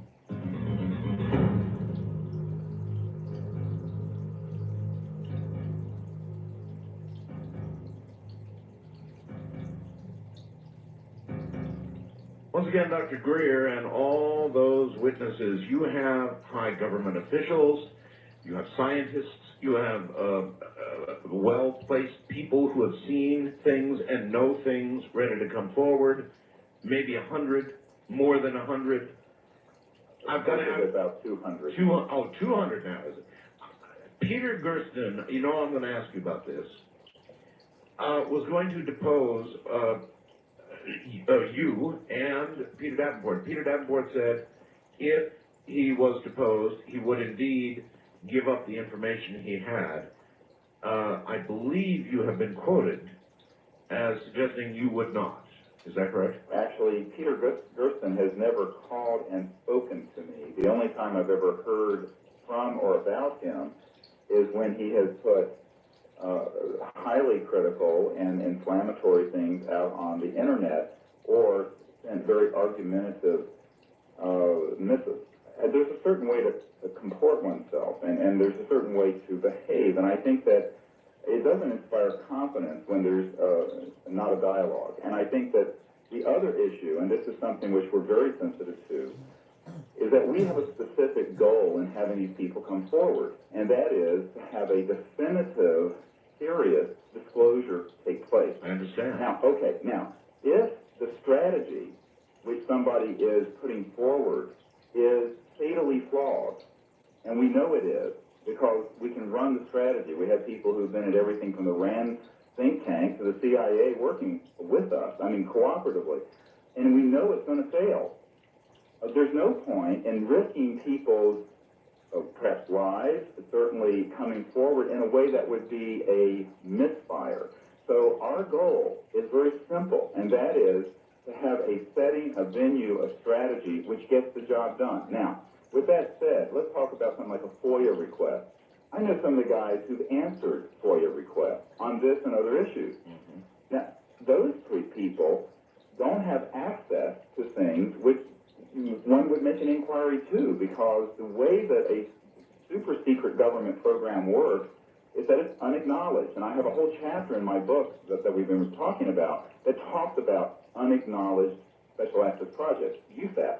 Now, having worked with a number of people in these projects, because they're unacknowledged, it doesn't matter how large they are, people who are in other aspects of the Department of Defense, even if they were honestly trying to find everything they could for you, would find nothing on those unacknowledged projects. And this is part of the problem. If a CIA director and if Webb Hubbell, on behalf of the president, could not get straight answers, I doubt that some functionary who fulfills FOIA requests would get such information, even if they had people coming forward saying, well, I saw this on this date and this time, and I know a document was generated. They'd say, well, fine. So the issue is that if it's something which is going to be an effective strategy, where, look, the whole world is as welcome as the flowers in May to help us get this done. But if it's fatally flawed because there's a lack of sophisticated understanding of how unacknowledged projects really work, then really we can't take the risk. And I'm going to say something here that's a little bit shocking, perhaps, to some people. But we've had some collateral damage in this effort. I mean, I've been working for 9 years on this, have foregone and put somewhere around $2 million of my own time and money into it, have also seen people suffer tremendously at trying to help us get this done, have taken huge risks, I'm sure, to set up the kind of meeting. We have had some serious losses, and that's all I'm going to say on the public airwaves.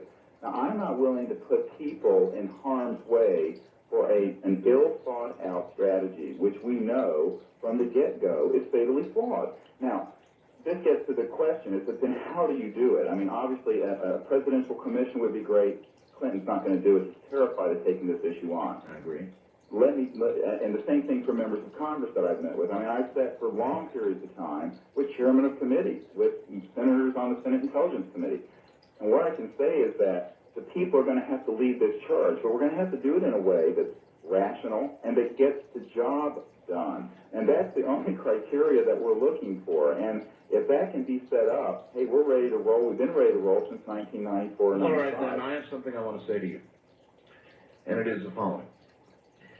I am in possession of some secret information that must remain secret for the time being and not for very long. Right. When the time comes, I will present you with what I am certain you will consider to be the proper venue. And all I ask is that at that time, you seriously consider it. Certainly. I certainly will. And believe me, this is a decision not made by me alone.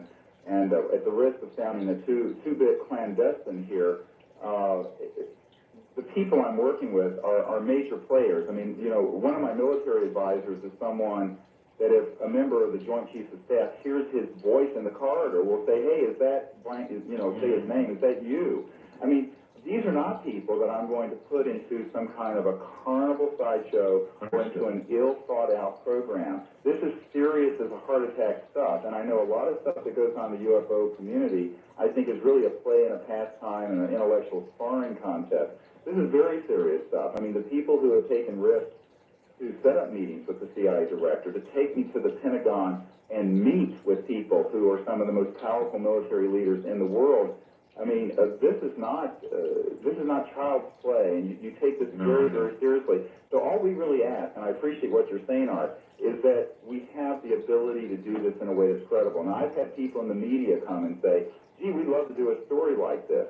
But what they proposed doing would look like something tabloid, like what, unfortunately, Whitley Strieber's piece came out on NBC in February or March of this past year. Confirmation. And it was horrific. I mean, everyone I know in media on the Hill, in the Pentagon who saw it just rolled their eyes and went, boy, that puts you back 20 years. So the issue is, how do you do this in a way that gets it out of the sensationalized gutter, does it in a very well thought out and serious fashion at a level, at a venue that would be truly taken seriously? Because if it's not taken seriously and you're just preaching to the choir, there's no point putting people at risk. All right, well, I can't say any more right now, but at the right time, I promise you shortly I will come to you and you will be presented with a menu, and I think you'll accept it, and I'll leave it at that. Listen. Wonderful. Let's throw Grisman a little bone. He has been out there in the trenches working hard. Do you understand his frustration? Oh, I understand everyone's frustration. I mean, all of us, have been frustrated with trying to find a way around this. The problem is that we don't need to reinvent the wheel. One of the things that I've done, I tell people, look, I'm just a country doctor from North Carolina, but you know what? We put a vision out there, and there's some wonderful people who collected around it, people who are some of the top people in strategizing this kind of problem, who are in Washington, who are at the Pentagon. We know how to get this done. We don't need to reinvent the wheel, and we don't need to be going on wild goose chases into blind-end corridors. And I think that that's the only thing that we ask. Now, I'll admit that there are a lot of people who have done a tremendous amount of work in this field, but it doesn't mean that we're going to fall on our sword and just sort of offer up all these names. For one thing, I don't have permission to tell you or anyone else who these people are unless they approve of the strategic plan and the venue for coming forward. So it's not like I'm going to, I take the confidence very seriously, both as a physician and as the director of CSETI. If someone comes to me and says, I'm a scientist who's worked at Bell Labs, and I've worked on extraterrestrial communication systems, and this and that and the other thing, and it's exquisitely sensitive information, I'm not going to violate that person's identity for something that's not going to be approved by him or effective to the cause, to what we're trying to get done here in terms of a credible public disclosure. So that's all we ask. I don't think that's too much to ask of these men and women, a few of them, who are willing to come forward. They're just asking that it be something that is going to be effective and not just another, unfortunately, situation like Colonel Corso got into, where he, quite frankly, got into, I'm going to say something here, people aren't going to lie. I sat with the executive producer of 2020, ABC News 20, and he said to me, after Corso's book came out and he got on the mashed potato circuit and he showed up at the Roswell Carnival, the 50th anniversary, he says, we wouldn't do an interview with him. No one in the mainstream media wanted to do it because of the way that was strategically handled. So there's the atmospheric and milieu of handling this are very sensitive because the subject is the butt of so many jokes already. And I think that for us to do this properly, we're going to have to look at the terrain around us and assess it and say, hey, this is what we got to deal with. It ain't pretty, but we have to be realistic and deal with the realities that confront us. All right. Well, there's big movement going on behind the scenes, and we'll be in touch. Now, wonderful. Let me leave it at that for now and ask you a question that somebody has faxed. I think it's a pretty good one. Dr. Greer, how does the concept of humans as interdimensional beings affect our interpretation of the near-death experience? Is the travel to the light a final migration and discovery of our multi-dimensional nature just before we die into extinction, or is it a ratification of those who think the fragile, mortal body is not necessary for consciousness to continue? I think it's the latter, and what a lot of people experience with that light is sort of a transition effect as they're separating from the physical body. And by the way, not everyone who has a near-death experience will have that particular feature to it. When I was 17, I was very ill, and I had a near-death experience, and I did not have that particular feature. But I had an experience that was incredibly transformative. It was very divine, quite frankly. And I was raised a very devout atheist. I say that jokingly. My parents were very strict agnostic atheists, and I had this most incredible experience with a divine being and in a state that was just wonderful. And it didn't involve that particular sort of light and tunneling. So not everyone experiences that, but I do believe my own experience and from other people I know and trust and who I know are honorable people and who aren't making any of this up, that the transition over to existence after the physical body dies takes various pathways, but the end result is that there's a continuity of conscious existence, including your memories, your associations with those who've already deceased, et cetera, and so on. And this is what I personally experienced, and it's my personal belief, but it's not just my belief, it's what I personally have experienced. So it goes beyond a matter of article of faith. It goes into some degree of personal knowledge. Yeah, well, let me make to you an argument that one of your colleagues might make about near-death experiences, and that is, the doctors say, well, it's the brain dying from the outside in. The light is, of course, the center of the brain, and the cells die from the outside in as they lose the oxygen they require, and all of that sort of stuff, and they lay it off to that. And to be honest, doctor, we have had lots of NDEs, but we've never had, at least since a couple of thousand years ago nearly now, anybody who actually came back from the dead. I mean, we can cool people down, all life signs will stop, we can operate on them, put their blood back in, and voila, they come back alive, and they are the same person, but after 2 or 3 days, I don't know of anybody who's been back yet. No, I haven't either. I haven't met an ER doc yet that can pull that one off. Precisely. So how do we know that what we experience and what we tout and what we believe about NDEs is not the function of a living, or perhaps better said, dying brain?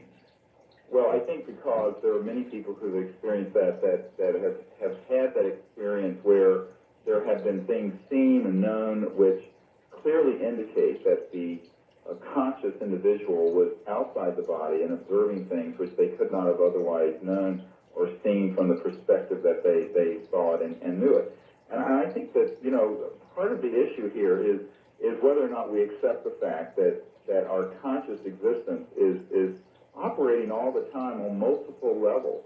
And I think people have experiences when they go to bed each night in the dream state, they do. Many of which they don't remember, which inform their lives, which may give them glimpses of the future, et cetera, and so on. And I know that this is, many of my scientific colleagues would publicly disagree with this, but you know what, when you close the door and have a heart-to-heart with many of these people who profess to be very linear scientists, you'll find that there's tremendous experience, even within their own lives, of this sort of thing. And I feel that the research into non-local consciousness, if I can call it that, into the experiences of consciousness are very profound and are very hard to explain away as neurological misfirings as the brain is dying. And I really don't think that's the case. I guess all of us once in our lives will know for sure, and that's when we finally do pass on. Then is there a delineation in your mind between astral travel in the astral plane and our final destination when we really do pass away? Oh yeah, I think there's a very qualitative and quantitative difference. Personally, I have had out-of-body experiences. I've had experiences related to various states of consciousness, as well as my near-death experience, but I don't believe that anything quite as it compares to the finality of the termination of the physical body and that transition. When my assistant, Sherry Adamak, died a year and a half ago, a week before she died, and I write this whole account up in a tribute to her at the front of this book that I just put out.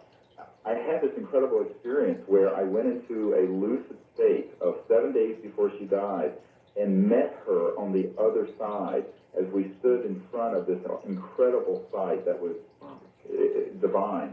And I knew she would die 7 24-hour periods later because I was told that and knew it in this experience. The night before she died, I flew out to Denver. Everyone was astonished. They said, what are you doing? I said, well, she's going to pass away tomorrow morning. And I told them this experience. Well, as we stood around her bed and I was saying prayers for her, I looked at her and connected into her sort of spiritual state and connected her to what I understand the divine presence to be. And I said, Sherry, go into the eternal light.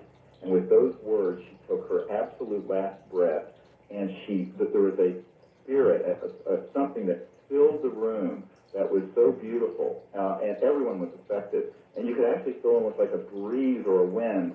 And she left, and she went on, and you could tell that it was the most extraordinary experience.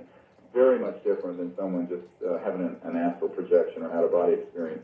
So I do think that's important. I will say this, I think it's very, quietly I've done this as an emergency doctor. If someone passes away, I always say a little prayer for them. I think it's very important for us to understand that the individual, when they pass on, progresses very largely by the prayers and the assistance of those who love them and those who know them. So I always tell people to do that. Doctor, has it really been a year and a half since Sherry died? Yes, it has been. And of course, the first year was pretty hard for me to take. She was my closest friend and, of course, closest colleague in all this work for 6 years. And, you know, she only lived 6 or 7 months after she got her diagnosis of cancer. And as we sat in England, an account that's in this book, we sat in England right after she got her diagnosis, and we were in the upstairs room of this old manor house in England on a training expedition, and she had just found out, and I had a recurrence of my cancer, and we thought, quite frankly, we thought I would die first, because my cancer is much more aggressive and much more... Listen, we're at the top of the hour. Are you good to go? Yes, sure. Okay, stay right there. We'll be right back, and we will continue with that very dramatic story. Dr. Stephen Greer is my guest. Stay right there. You're listening to Art Bell, Somewhere in Time. Tonight featuring a replay of Coast to Coast AM from September 16, 1999. Looking for the truth? You'll find it on Coast to Coast AM with George Norrie. I really believe that my role is to inform people, to try to bring them the truth. Yes, this is a program where we have some fun, and sometimes it's very, very unusual and strange. But I want them to understand what's happening in the world around them, whether it's climate change, economy, war, and the reasons for all these things. So that's what I think my mission is. You're listening to Art Bell, Somewhere in Time on Premier Radio Networks. Tonight, an encore presentation of Coast to Coast AM from September 16, 1999.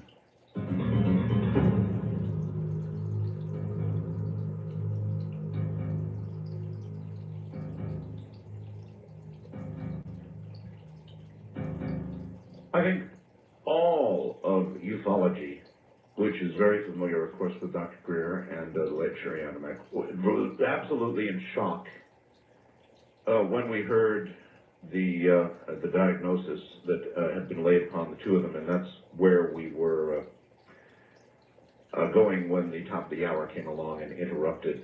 But Doctor, continue, please. Well, I was relating this story, which really has a very interesting ET angle to it, and Sherry had just found out in June of 97 that she had this terrible metastasizing cancer, and I did as well. And we were sitting one night. She was very tired and didn't want to go out and do research in the field, understandably. And our research team was out on the lawn of this manor house in England. And we were sitting in the second floor sitting room of this huge manor house, and that we were using as our research base. And we were there sort of commiserating with each other, quite understandably, and but in a very sort of somber way. And suddenly, I saw this blue-white orb fly into the bay window of the room. It came over by the fireplace and then sort of semi-materialized as about a 3-foot-high humanoid form, but it was translucent and sort of sparkling.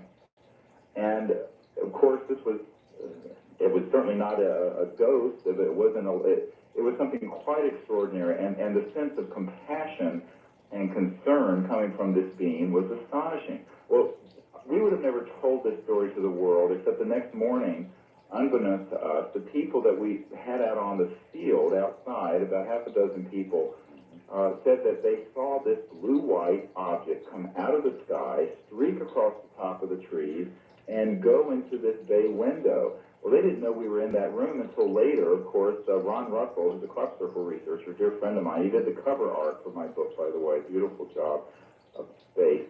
He's a space artist. He said to everyone, well, that's where Steve and Sherry are sitting.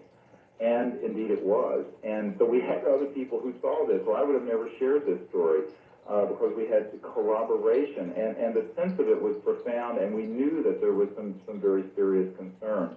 She only lived about 6 months after that experience, but you know, she never gave up trying to get the truth out about this, or to go out into the field, go out into the night sky, and try to establish a peaceful connection to these life forms. In fact, in November of '97, 2 months before she died, she went out with about 30 or 40 of us up to Joshua Tree Wilderness, and every single night, even though she had metastasis to her brain and was limping, only had partial use of her leg that was affected, went out every single night and braved the elements because she wouldn't have missed it for the world. I mean, and so that's the kind of person she was. She had an indomitable spirit and just an incredible person, and her passing was really something blessed, I think.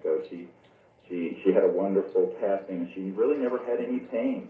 This is the amazing thing. As a physician, I saw this, and I thought she's going to be in horrible pain. She wasn't. And she was lucid up to just a few days before she passed. And, you know, it goes to show that yes, we have material bodies, but there's a lot else going on.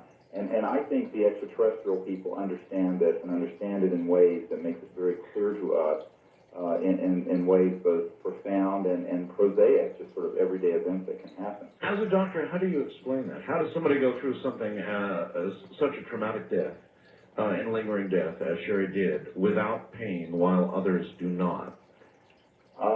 It's a very good question. She had a few thousand people putting her in line and praying for her, and she herself was extremely adept at in the sort of experience of consciousness, and her spiritual faculties were very strong.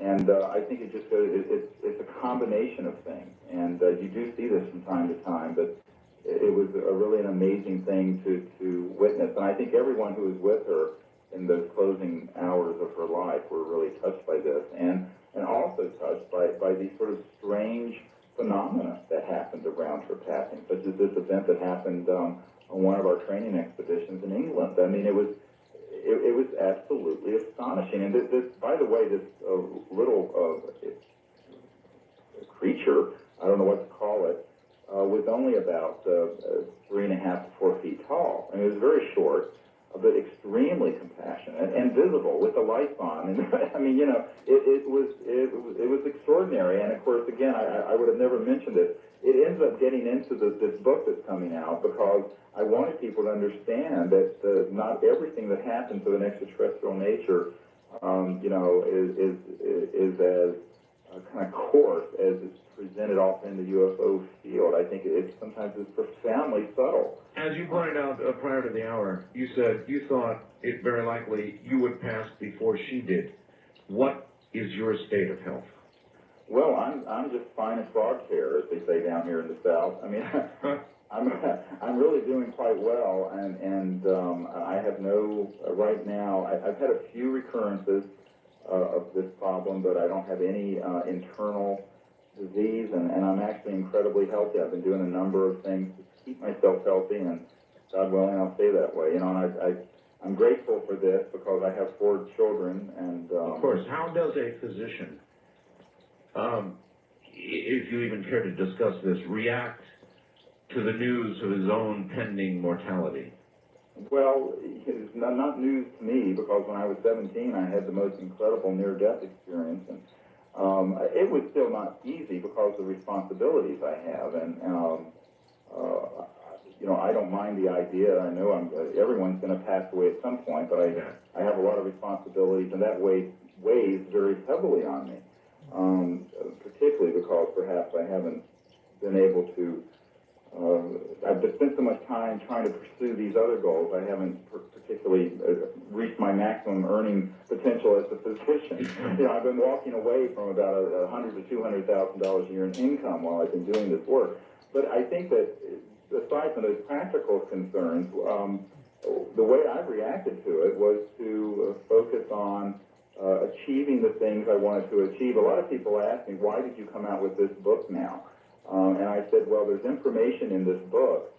For example, on one of the sections, it lists literally all the facilities that the these top secret witnesses have told us about. I mean, naming them by specific facilities. The entire Edwards facility, the Northrop Anthill Tejon Ranch, the Llano plant, the Blackjack Control and Tabletop Mountain Observatory, all of these sort of things that are listed in this book. And many of these things are things that we put in here so that the public would be able to see the scope of what really exists and the kind of work that's been done, because you really don't know how much longer you're going to have. I mean, I hope I live to be as long as God wants me to be on this earth. But then again, you know, I saw Sherry go from perfectly healthy hiking around in the wilderness to being buried 6 months later. So it does focus your attention on what's important, quite frankly. And so that's why we have redoubled our efforts since that happened. You mentioned a secret source. There was word out that you, some time ago, about a year ago actually, had a Pentagon source that confirmed to you that something was coming our way, and that that something might arrive in November. Is there any truth to that? Well, well, you've got me on the horns of a dilemma. I will tell you, the briefing I did for that three-star general. It's my job, you know. Okay, I know, you're very good at this. The briefing I did for this three-star general, who's head of an immensely important operation in the Pentagon, and he's still in power there. If you read that briefing, which I have reproduced in this book, and by the way, people who can't get on the web, they can order it at 888 Dr. Greer, Greer.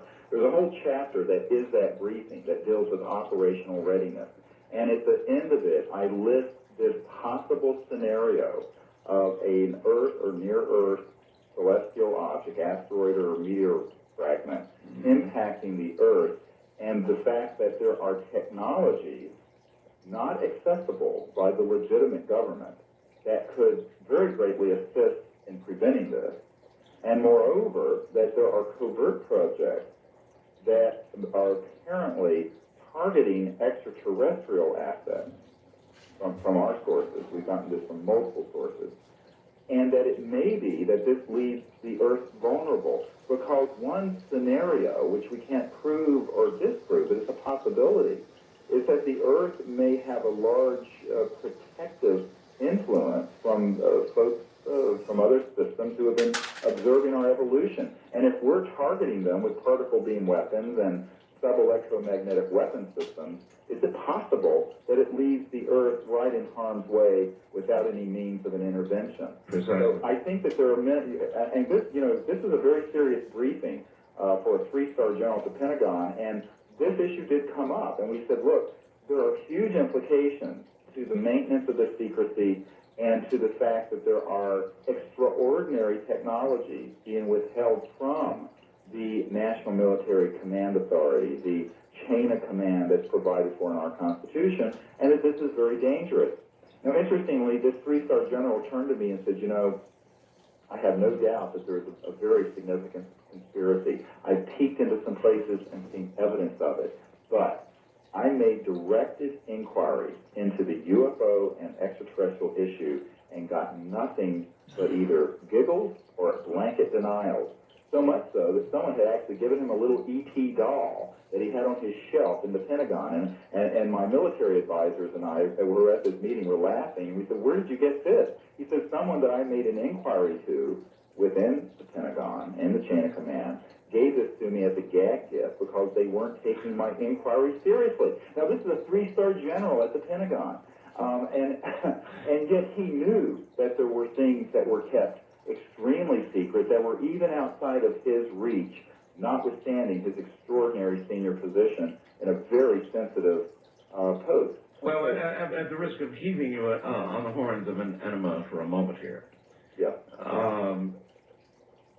Should we be reading between the lines of what you just said? You should be reading, I think, between the lines of a lot of what I've been saying tonight. And I can be a little more direct, and that is, there are multiple scenarios and everything is at play. And I have heard this from people from deep inside what people call the MJ-12 group, a very high-powered group that runs these sort of programs. And that really everything is in a state of free fall. And this is the time for people to collect together and not be timid about telling the truth about what they know. All right, well, on that score... And it's very, very important that happen without it becoming something where it's a sort of a fear factor. Okay, well, there was a recent occurrence that I would like your reaction to, and I know that you know about the French report. Yes. And apparently a group of highly placed people in France, some retired, some active, put together a report suggesting that there should be a legitimate investigation launched into what was going on in our skies. And it went on to suggest, and the English translation, thanks to Whitley Strieber, it suggests that the U.S. attitude about all of this is, in the report, quoted as being strange. Right. So, what did you think when that French report came out about that sort of group getting together, making that sort of definitive statement? Well, I think it's more indication that there are a large gathering of momentum around getting the truth out about this. I just hope that it's not too little, too late. I mean, for example, one of the people I'm working with is a very senior National Science Foundation individual who is working on the whole global warming issue and other problems. And the rate of decay of the biosphere and the loss of viability is very profound. And, it's a little bit like, people are fiddling while Rome burns. We have technologies that are locked away in these projects which could totally reinvent the world in a way that does not require any ecosystem damage, even with 6 billion people on it. In fact, I'll go so far as to say that you could probably have, with these technologies, 10 to 15 billion people living on the Earth with a nominal environmental impact for a very, very long time. Well, then are you suggesting that the people you're talking about would keep these technologies locked in a box while Rome really did finally burn to the ground and while the world came to its knees environmentally? Well, let me tell you this. There are some very strange bedfellows with these sort of secret operations. You have your militarists, and you have your people who really want to control power for geopolitical and other reasons, and then you have your eschatologists. And these are people who study and study how the world's going to end. And quite frankly, I think you've got a lot of people who may be kind of screw loose on some of the religious stuff, who may be setting up a self-fulfilling situation. Absolutely. Where behaviors are taking place which could result in rather unfortunate, and I'm going to try being understated here, outcomes. And I think that this is one of the things that I did discuss at the Pentagon. And that is not so much, the eschatological, the sort of religious doomsday mindset, which is insane, but the fact that there are consequences to, on a certain timeline, of our not using our collective will to do the right thing. And, I personally believe the Earth is a sort of self-reforming system. And the old adage, the Earth will cast off her burden at a certain point. I don't think that we're going to have the option to just run the biosphere into the ground. A study came out a couple of weeks ago that said that by the turn of the next century, 80% or so of all species of life on Earth will be extinct. I mean, this is utter madness, particularly when we know from people that we're working with that the solutions to these problems have already been given to us. And I would say to you that we very much should have had a transition to a non-fossil fuel economy and a totally different way of functioning on this globe about 1950. And it could have been done in 1950, long before I was born. Oh, yes. And I think that this is the sad thing is that now we're facing a situation where there has been a lot of dragging of the feet. Now, I have to say that I have some compassion for understanding why that's been done, because this is a very big deal. And I talk about this extensively in this book. There's a whole chapter on understanding UFO secrecy, and in it I go through this analysis of how one thing compounded another to create this culture of secrecy that has woven so many webs that they almost can't extricate themselves. And I think there's a very significant faction of those programs that would like to see a group of civilians come together and disclose it so they don't have to. I guess I'm asking whether they would take these secrets to our graves. Well, I think there are some people who do have that perspective. You have to remember, there are people, you know, in policy-making positions like James Watts, who was Ronald Reagan's Interior Secretary, who one time during a conference thought the microphone had been switched off. And he started talking about the fact that, well, we don't need to worry about the environment because the second coming is going to be here soon and the earth is going to be destroyed. It's the end of the world anyway. And this is a man who was, you know, making policy and enforcing regulations for the entire interior of the United States. So, you know, you do worry that you have some of these kinds of people kind of driving this train over a cliff. And I hope that that's not the case. So do I. Hold on, Doctor. We're at the bottom. You're listening to Art Bell Somewhere in Time on Premier Radio Networks. Tonight, an encore presentation of Coast to Coast AM from September 16th, 1999. I have a fax here from somebody named Tony. I won't give his last name. He's a design engineer, and he says, "Hi, Art. You know, I was present during the Mount Shasta contact event with Dr. Stephen Greer. I'm a real living witness to the event. The first night in the field, I couldn't help but feel skeptical that anything would contact us. We'd have any sort of contact with ETs. But this did not last through the second night. We had the most cosmic and spiritual experience. Dr. Stephen Greer is an honest and very courageous man. It does not cease to amaze me. Would you please request your listeners contribute a meager $10 to CSETI to help in its pursuit of disclosure? Let us wake up to the magnitude of the problem and finally do something."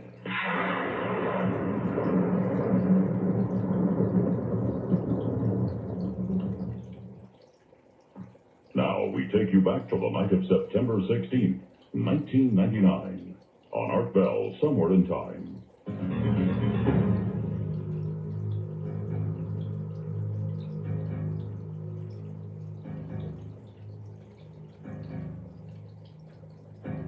A couple of things I want to cover with Dr. Greer. Do you recall Tony, by the way, Doctor? Yes, I do. Yes, he's a very nice man, and he describes himself quite well. Very scientifically oriented, rather skeptical, and when everything started busting loose, I think it was one of the most extraordinary events of his life, and actually of mine. I mean, I have to tell you, the level of experience that happened at Mount Shasta last week was something that, in a group of that size, I don't know if I've ever seen. And the way that the ETs interacted with the group and the protocols we used were no different than before, except that we, I think, went into, there was a degree of synchrony within the group and a degree of commitment there that seemed to get someone's attention. And it was a profound experience for all of us. Here's a fax from a psychiatrist to you, and it asks the following. Doctor, I frequently treat people with schizophrenia that hear voices and see people and are, of course, they are, of course, not there, so to speak. Has there been any investigation that you're aware of that looks at the possibility of these people perhaps having possible interdimensional doors open for them in their own mind, enabling them to see and hear these other interdimensional beings?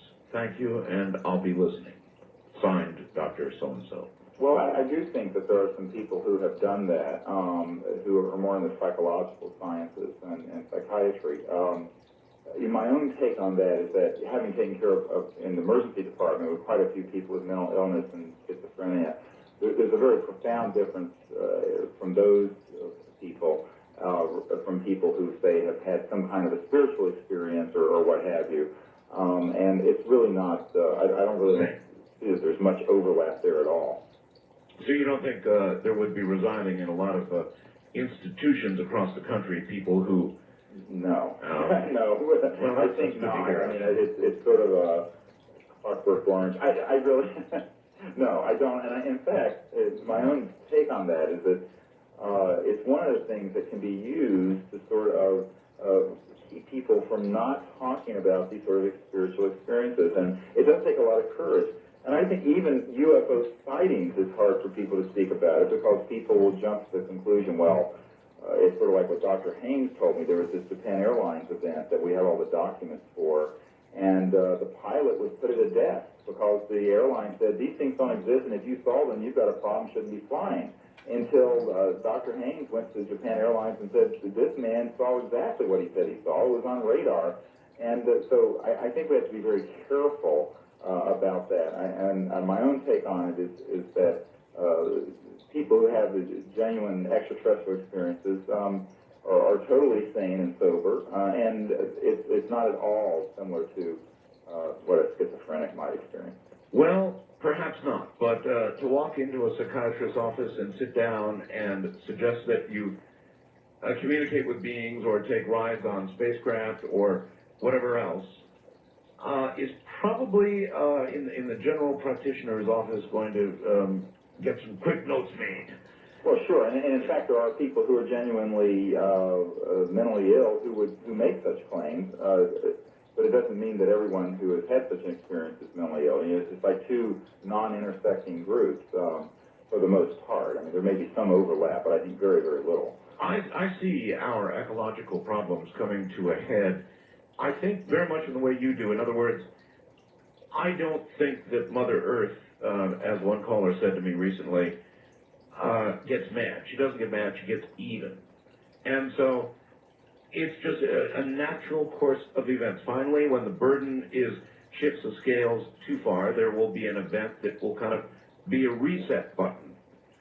Right, I think the Earth is a self-healing system that tends towards homeostasis. Yes. And you can only do so much to make it in balance before something makes it correct. And this is one of the, this gets into a very spiritual part of the technological issue, and that is, are we abusing technologies and then keeping secret other technologies which could help humanity reach some degree of homeostasis with the Earth rather than destroying it in this sort of cannibalistic way, where we're sort of tearing up our own mother, or the Mother Earth, which has given birth to all of us.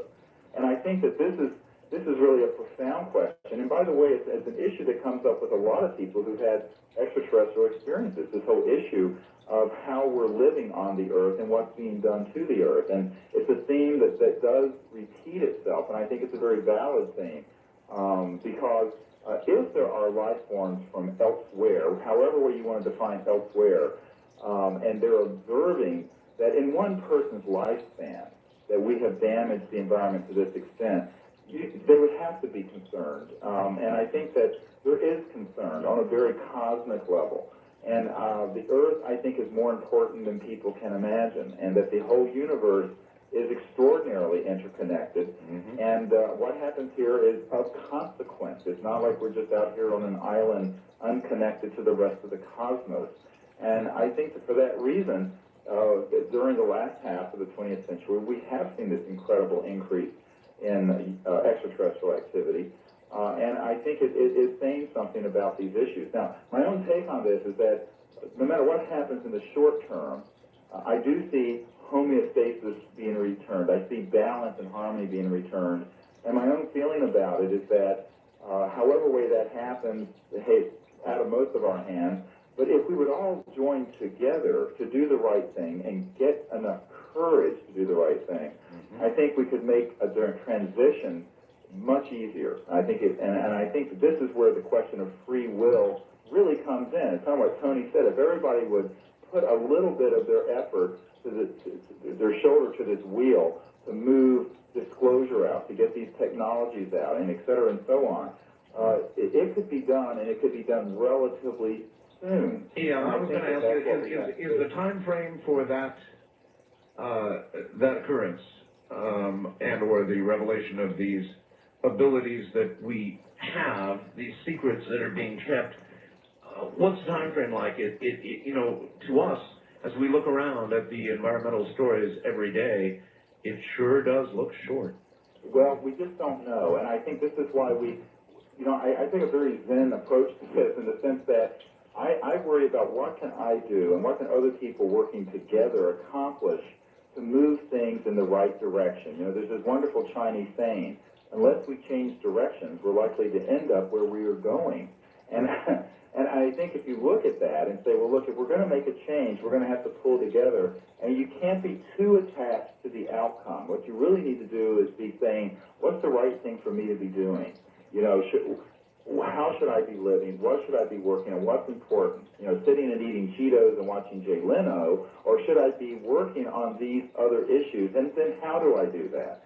And this is one of the things that I've tried to address, is that there's so many things people can do to help. And I think that if people would actually activate themselves to do something, that the future, being the sort of rubber band that it is, where events can be stretched out or brought closer, the future will be impacted in a very positive way.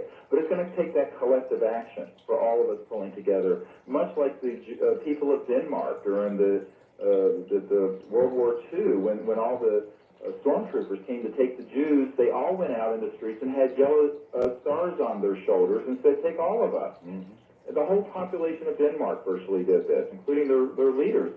And you know what? The Nazis backed down, and they didn't take a single Jew from Denmark to Auschwitz or Dachau. Now, this is the power of people working together to accomplish something. And I tell people that they need to view themselves in an empowered way on these issues, rather than saying, oh, well, there's Big Brother out there and it's hopeless. I don't see it that way at all. And I think that it's extraordinary what really can be accomplished.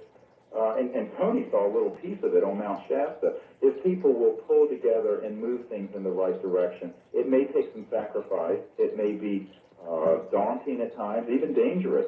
But so what? You know, I mean, a friend of the president's asked me at one point, well, if the president does what you're asking him to do, we're afraid he'll end up like Jack Kennedy. And I said, so? You know, not that I would wish that on anyone, but for heaven's sake, there's some things worth sacrificing for. Do you believe that? Beg pardon? Do you believe that? That if the president moved in the direction you wanted him to, he would end up as Jack Kennedy? I think everything is how you strategically do it. And I think there are right ways and clumsy ways to do this. So I think everything is determined by the way you do it and what you put into it and how wisely you do things. Well, as you well know, this president did indeed ask two questions when he came to office. He wanted to know about UFOs, and he wanted to know about Kennedy. Right. And I don't believe he got legit answers to either question. That's correct. He didn't, and not until some others of us got information to him on at least some of these issues. But I do believe that a tremendous opportunity exists right now in history to make this change to a totally different way of living on this planet. And it's going to be a bigger change than the Industrial Revolution or the Information Age.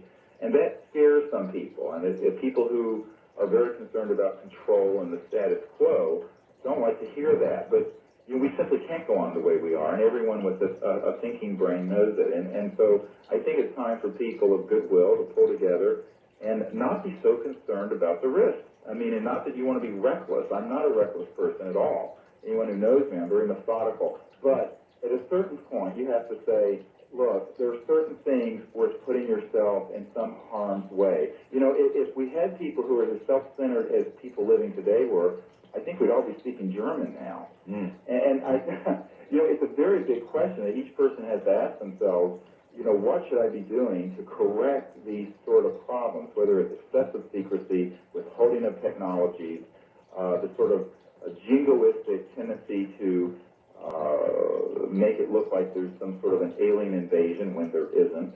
All these sort of things are things which people need to stand up and address. And sometimes I feel like I'm a sort of a one-man extraterrestrial anti-defamation league, but in reality, I think there are many people who have the same sentiment, who do see a long-term future that's going to be sustainable and peaceful, and we are going to become a cosmic civilization and take our place amongst others in the universe. I think that is the future of the human race, and I think we need to begin moving in that direction. And you know what? These things are first created in our consciousness, and if we put that out there, I think we'll see it happen sooner rather than later. Well, you've obviously demonstrated that contact can be made, that you can actually go out into the field using your protocols, which we never got a chance to talk about. Well, we'll do that another time. I'm sorry. And make contact.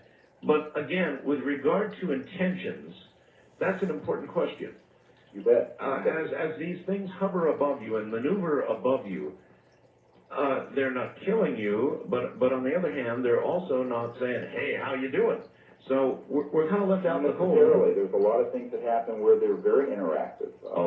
And both in obvious ways, such as signaling, but also in other ways that are perhaps more subtle. But I think that there is a level of interactivity that we've experienced, and I would say to people that our intent is the only thing we can really worry about. You know, when I was at Wright-Patterson Air Force Base, the colonel asked me, gee, do you think they have the ability to be a threat to the national security? I said, well, if they have the ability to turn the planet into a cinder floating through space, if they have the technologies that I'm aware of, I said, it's obvious that's not their intent, or they would have done it by now, for heaven's sake.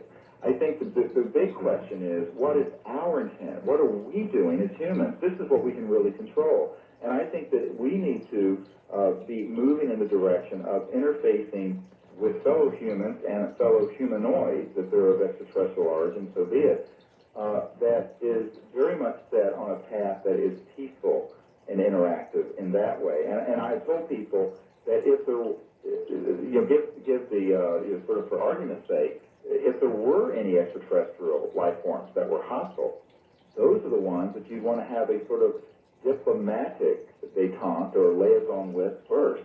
So if you're sincere about these things, you don't really worry too much about the intent of who these visitors are. All right, well then let's for a second look at our own behavior. If Dr. Greer pulls himself back right now from the world and looks down on this country and the other countries of the world and our behavior and our wars and our bad side and our good side, right?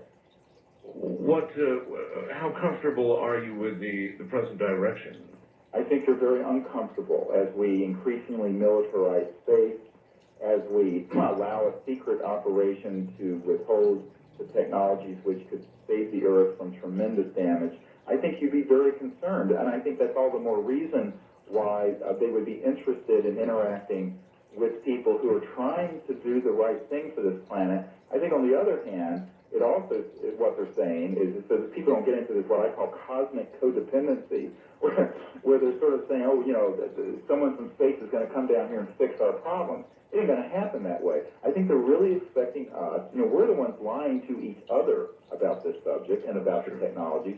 I really think that they want us to fix it, and they know we have the ability to do it. I know humans have the ability to fix this situation, and I would suggest to people that if we would combine our resources and move in the right direction, it would have been fixed a long time ago. It will take some courage, it will take some wisdom and strategic planning, but it's very doable, and I think that that's really what they're waiting for. Larry King asked me, gee, why don't they land on the White House long? I said, why? We're still lying to each other about this. Why should we look to some other outside influence to sort of help push this transition through? I think it's really, they're waiting for us to do what they know we have the capacity to do. And the fact that we're sitting around, zoning out on the couch looking at the boob tube is our own choice. We need to think of other ways that we should be working together to make these changes. And if people had done those things 40 years ago, 30 years ago, 10 years ago, it would have been done. All right, I think we have a great opportunity to do it right now at the turn of the century and to start anew and fresh, and I think we should do it. All right, obviously a lot of people are going to want to read your book, Extraterrestrial Contact, the Evidence and Implications. And there's a sort of a missive up on the web now. They can go sort of get a look-see at a little bit of it. Right, at www.Dr. Greer, or they can just call an 800 number, 888-Dr. Greer, and order it. And order the book. Yeah, it's not going to be in any bookstores for quite a few months. This is sort of a pre-release we're doing. Oh, no kidding. Yeah, so you cannot get it in any bookstore, Amazon.com, or anywhere. You can only get it on that website or by calling 888-Dr. Greer, DRGREER. And they'll ship it out right away? Yep. How much? I think it's 19-something. 19-something. Yeah. I don't take care of that kind of stuff, but anyway, it's I understand. 888, Dr. Greer. Right. Well, It's that's a easy. toll-free number, so they can call it. You proud of the book? I think it's a work in progress. Yeah, we really like it, and there are a lot of people who've helped us with it. And in fact, there's a whole section of it Sherry wrote before she died. So, it's a tribute to her. She collected all the best cases in the world and put them together in a section of this book, and helped me go through all these 2,000 pages of top secret government documents and put the very best ones in the book.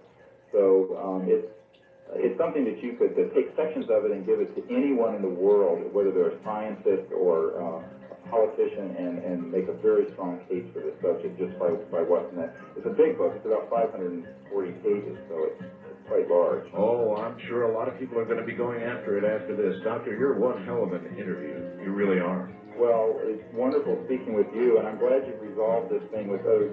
You know, I tell people forgiveness is one of the greatest divine attributes of all. And I was glad to be able to witness that sort of Rockwell Shlomo happening.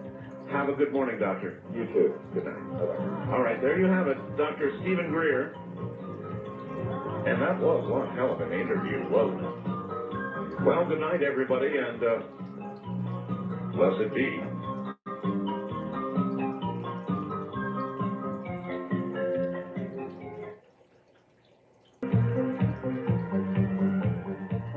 Welcome to Art Bell, Somewhere in Time. Tonight featuring Coast to Coast AM from December 11th, 2001. From the high desert and the great American Southwest.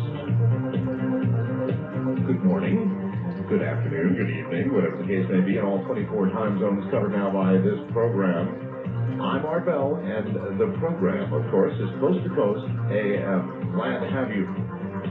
Well, I see that our president is planning to announce in several days that the U.S. is going to get out of the 1972 Anti-Ballistic Missile Treaty, which means to me we are going to be building anti-ballistic missiles. Now, it is required that we give Russia 6 months' notice before packing it in. With this decision, the president takes the first step toward developing an anti-missile system that he says will protect the U.S. and its allies from missiles fired by rogue nations. Russia and the U.S. have warned Bush that withdrawing may trigger a nuclear arms race.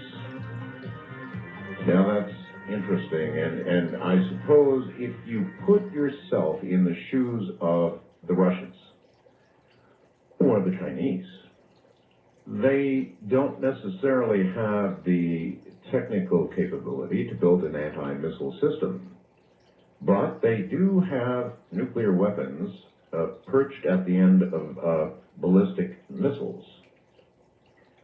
So there's a little bit of danger window here, because if you've got them, if you figure the U.S. is going to be able to successfully build a shield, then, of course, if you've got them, you better use them or you'll lose them. That certainly would be one mode of thinking if you put yourself in the enemy's, the potential opposition's shoes. He corrects himself. So, I don't know. Good idea, bad idea, what do you think? The Tora Bora area, U.S. B-52s are just bombing the hell out of Tora Bora. They believe that Al-Qaeda top dogs and maybe even Osama himself may be there. A lot of confusion at this hour in Tora Bora, because there was an initial report that the Al-Qaeda forces were surrendering. They had been given a deadline and they were surrendering, and now that report appears to be at this hour in question, so nobody knows for sure. But if they don't, of course, the B-52s will crank back up again. You'll probably see a bunch of bunker busters go off and all hell will break loose. Otherwise, we'll just have to wait and see. Confusion always in situations of war. Senators who apparently have had the opportunity to review the videotaped presentation of Osama bin Laden whooping it up over the September 11th attacks, are saying when it is released, and they're thinking that it may be released very shortly, next day or two, it's going to convince all of us that he is the one who was responsible for those attacks. They find him grinning and marveling at the destruction and death of the 11th. We could see it perhaps as early as tomorrow. And in the first criminal indictment stemming from what happened September 11th, federal prosecutors today charged a French-Moroccan man who, get this, was in jail a month before the attacks with conspiring with Osama bin Laden to murder thousands in the suicide hijackings. It's a 30-page indictment. Federal agents seized computers in 27 cities today. They went a hacker hunting, and they found them. 27 U.S. cities where people are putting copyrighted software, Microsoft Windows and all that sort of thing, up on the internet for all who would download it. Operation Buccaneer. You get the pirate connotation there, right? Operation Buccaneer was directed at 62 people in Australia, Finland, England, Norway, and right here in the good old U.S. of A. Federal Reserve cut the interest rate a quarter point today, and everybody went, ooh. Didn't impress anybody. The other news. You're not going to believe this, but the security guards at Area 51, known affectionately and not so affectionately as Camo Dudes, C-A-M-O, Camo Dudes, walked off their jobs Monday in Las Vegas at the covert military installation known as Area 51, a place they said they can't talk about. The union president, Vernon Hall, said, when asked about where he worked, as he and more than a dozen other striking security officers displayed on-strike signs on Haven Street near McCarran International Airport, quote, use your imagination. Where do I work? Use your imagination. That is where nondescript passenger jets, known only as Janet planes, very routinely take the guards and other workers to the installation on the dry bed of Groom Lake, 90 miles north of Las Vegas, a place they referred to only as nowhere, in quotes, and, in quotes, out of town. Hall, leader of the Security Police Association of Nevada, an in-house collective bargaining unit, said the association's members decided to go on strike after 3 months of negotiations for a new contract with their employer, EG&G. Said the issues include lack of adequate wages and benefits and time and... Let us think about this. The people who guard Area 51 are on strike. Now, I've known a lot of people who have tried to get close to Area 51. There are certain mountaintops and areas where one can get a glimpse, but inevitably you are harassed by Camo Dudes. By the way, that name comes from the camouflage stuff they wear when they're working. And they'll find you. I mean, you'll see vehicles approaching, and they will scare the you-know-what out of you. They'll get you out of there. And actually, it is an area where, if you decide to violate the security, you can be shot, dead. But now that they're on strike, you might imagine that anybody who was thinking of trying to get into the installation to see what's going on during this period of time decide to take advantage of the strike and take a stroll in there. A lot of stories about people who have made it into the area, people who have flown over the area. Not a good thing to do, by the way. Then when you do land, if you don't get shot down, you are, you're talked to for a long time. Tonight we're going to be doing something on Bigfoot. Tomorrow night we're going to be doing something on under the earth. I think you're going to find that really interesting. A Native American tomorrow night. Listen to this. Good day to you, Art. I was up visiting your site.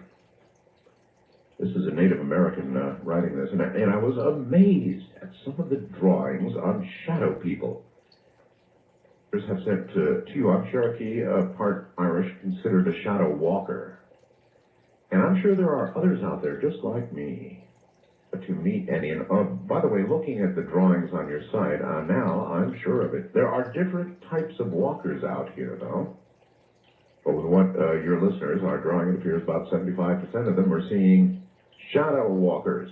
Shadow walking is kind of like astral travel, just a lot more intense. It can be done while awake, which most will, for example, do it unknowingly while they're sleeping. It's hard to explain, but to give an example of this gift, it's like a extremely strong, vivid visualization. I say vivid because you're able to touch, feel, and interact with other beings on different planes. But I feel it's really intended to help or protect others, never meant to harm or scare. So your listeners could be seeing another type of shadow person too. Skinwalkers, for example. They pretty much look like a shadow walker, but to the natives, they mean trouble. These walkers are considered shadow stealers, according to the elders. Once you are attacked by a skinwalker, there is nothing you can do to stop it. But no one has told me what may happen if you're attacked by one. It does, at times, seem like something from a Twilight Zone. But believe me, it's very real. We do exist. We do exist. And there's a lot more to this story, but later. Namaste, Art. Signed, Shadow Bear. But that was pretty interesting. It would resonate with quite a few of you out there. As Steve writes, Steve, logically. And I've only listened to your show for about 30 minutes ever last night, though. For some reason, I tuned into your show by accident and talked about entity attacks by shadow people. And I'm a person, Art, who refuses to believe anything that sounds that crazy. I'm what you might refer to as a skeptic's skeptic, which is why I'm writing to you now. I think that I may have been experiencing something very similar to what your audience has recounted. My experience took place about 2 days ago. I was in the hospital with my wife because our 1-month-old daughter was admitted due to a high fever she had, about 11 p.m. When I pulled out the recliner that is provided in the room and converted it to my bed for the night, I was asleep on my belly, dreaming about various things that are currently too faded to recount.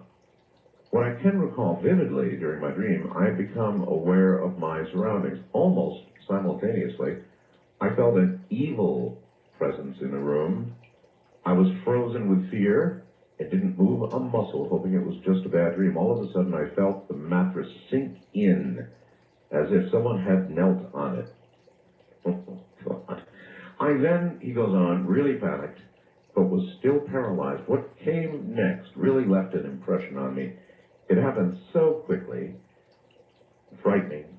I saw 2 black, featureless hands and arms grab each of mine and felt a body lay on top of mine. When this happened, I was engulfed by this infinite blackness and impeded any movement or breathing. I instantly thought, oh God, I have just died.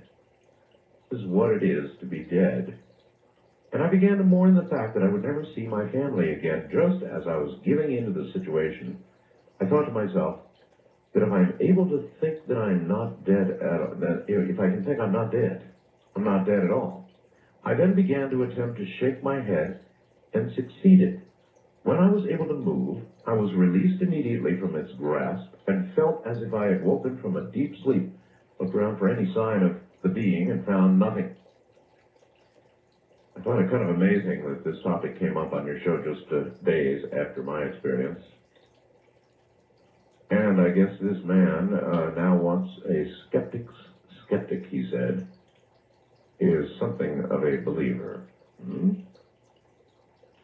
Things erupting from the earth in strange places, very strange places indeed. If you listen very carefully, that's the topic coming up in a moment.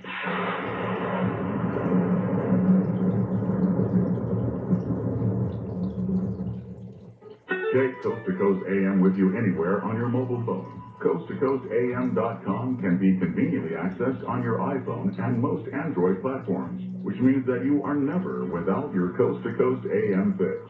If you're a Coast to Coast Insider subscriber, you can listen to the show live in the middle of the night or previous shows 24/7. Plus, you can browse all the great photos, videos, and news stories. Keeping up with Coast to Coast AM has never been easier with our Coast Insider service. Coast to Coast AM.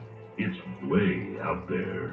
The Catholic Church a few years ago came out with a report that the belief in extraterrestrial life does not negate one's belief system in God. I found that fascinating, didn't you? This is something that is certainly a very plausible event, but nevertheless, what we're saying is it is a setup for the Antichrist. And we had better wake up, because if we don't, we are going to find ourselves part of that alien agenda.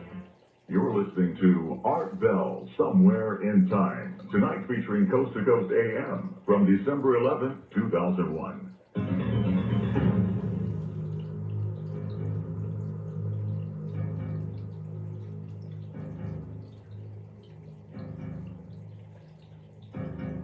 Now, guess what? Today, KNYE, my radio station here in Toronto, 95.1 on the FM dial, got in its T-shirts. That's right, we made T-shirts. And if you would like to see it, if you'll look at my webcam right now, artbell.com, and the webcam photo, you'll see me proudly wearing my new T-shirt, my 95.1 KNYE T-shirt. We also got, it's kind of cool, we got bumper stickers that we're going to begin to give away. We've got coffee mugs coming and all kinds of goodies. They're on the way. But if you'll take a look at my webcam, you will see our logo on my T-shirt. I love black T-shirts. I've always loved, and I hate white T-shirts.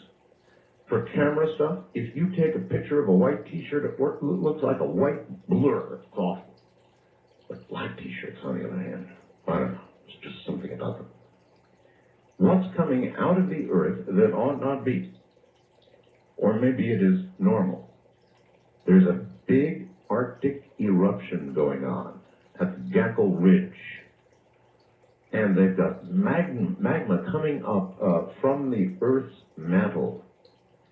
It's said to be rather exciting to be the first scientist to observe a volcanic eruption in an ultra-slow-spreading mid-ocean ridge.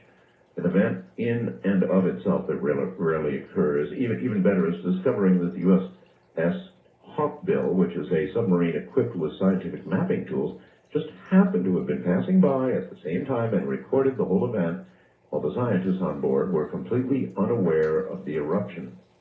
Intense seismic activity began at Gackle Ridge in January of 1999 and continued for 7 months. The Gackle Ridge, again, the slowest spreading ridge in the world, located in the Arctic Basin. A Nature report suggests, such as the one published on February 15th in Nature, has sparked much interest in the area, culminating in the recent excursion of the U.S. Coast Guard icebreaker Healy. So they're really, really interested in what might be going on, or what is going on, beneath the frigid waters of the Arctic. The subs up there. I've got a kind of an interesting story here about cell phones. You know, cell phones are not my favorite thing in the world. And now, maybe I like them even less. The article says it's from Reuters News, and an expert has been quoted as saying that cell phones are spooking ghosts. Mobile phones are killing off ghosts, according to a British expert who has spent years researching the occult on Sunday. Said on Sunday, Tony Cornell of the Society for Psychic Research told the Sunday Express newspaper that reports of ghost sightings had begun to actually decline. And when did it happen? When mobile phones were introduced 15 years ago. So there is the possibility that microwaves at about that frequency affect ghostly entities. So, you know, suggesting this story might have something to it. If one of you out there, or many of you, are haunted by some sort of entity, you might want to have the cell phone near your bed. And if something begins to approach in the night, as we heard in that email I read a moment ago, you might just want to pop your cell phone on and, I don't know, call some kind of number, and perhaps the radiation will save you or scare away whatever it is. According to the newspaper, haunted tourist attractions in Britain could be in trouble because the ghosts are going because of cell phones. They could be under threat if the number of cell phones continues to grow from the present figure of 39 million. Apparently, paranormal events, which some scientists put down to unusual electrical activity, could be perhaps drowned out by the electronic noise produced by phone calls and text messages. Now, isn't that interesting? Paranormal events, which some scientists put down to unusual electrical activity, could be drowned out by the electronic noise produced by cell phones and or computers of varying sorts. So in other words, in one way, if you think about it, the more technical we become, the more technical society becomes. The Bigfoot researcher, Robert Morgan. I think I've got a couple of surprises lined up for you.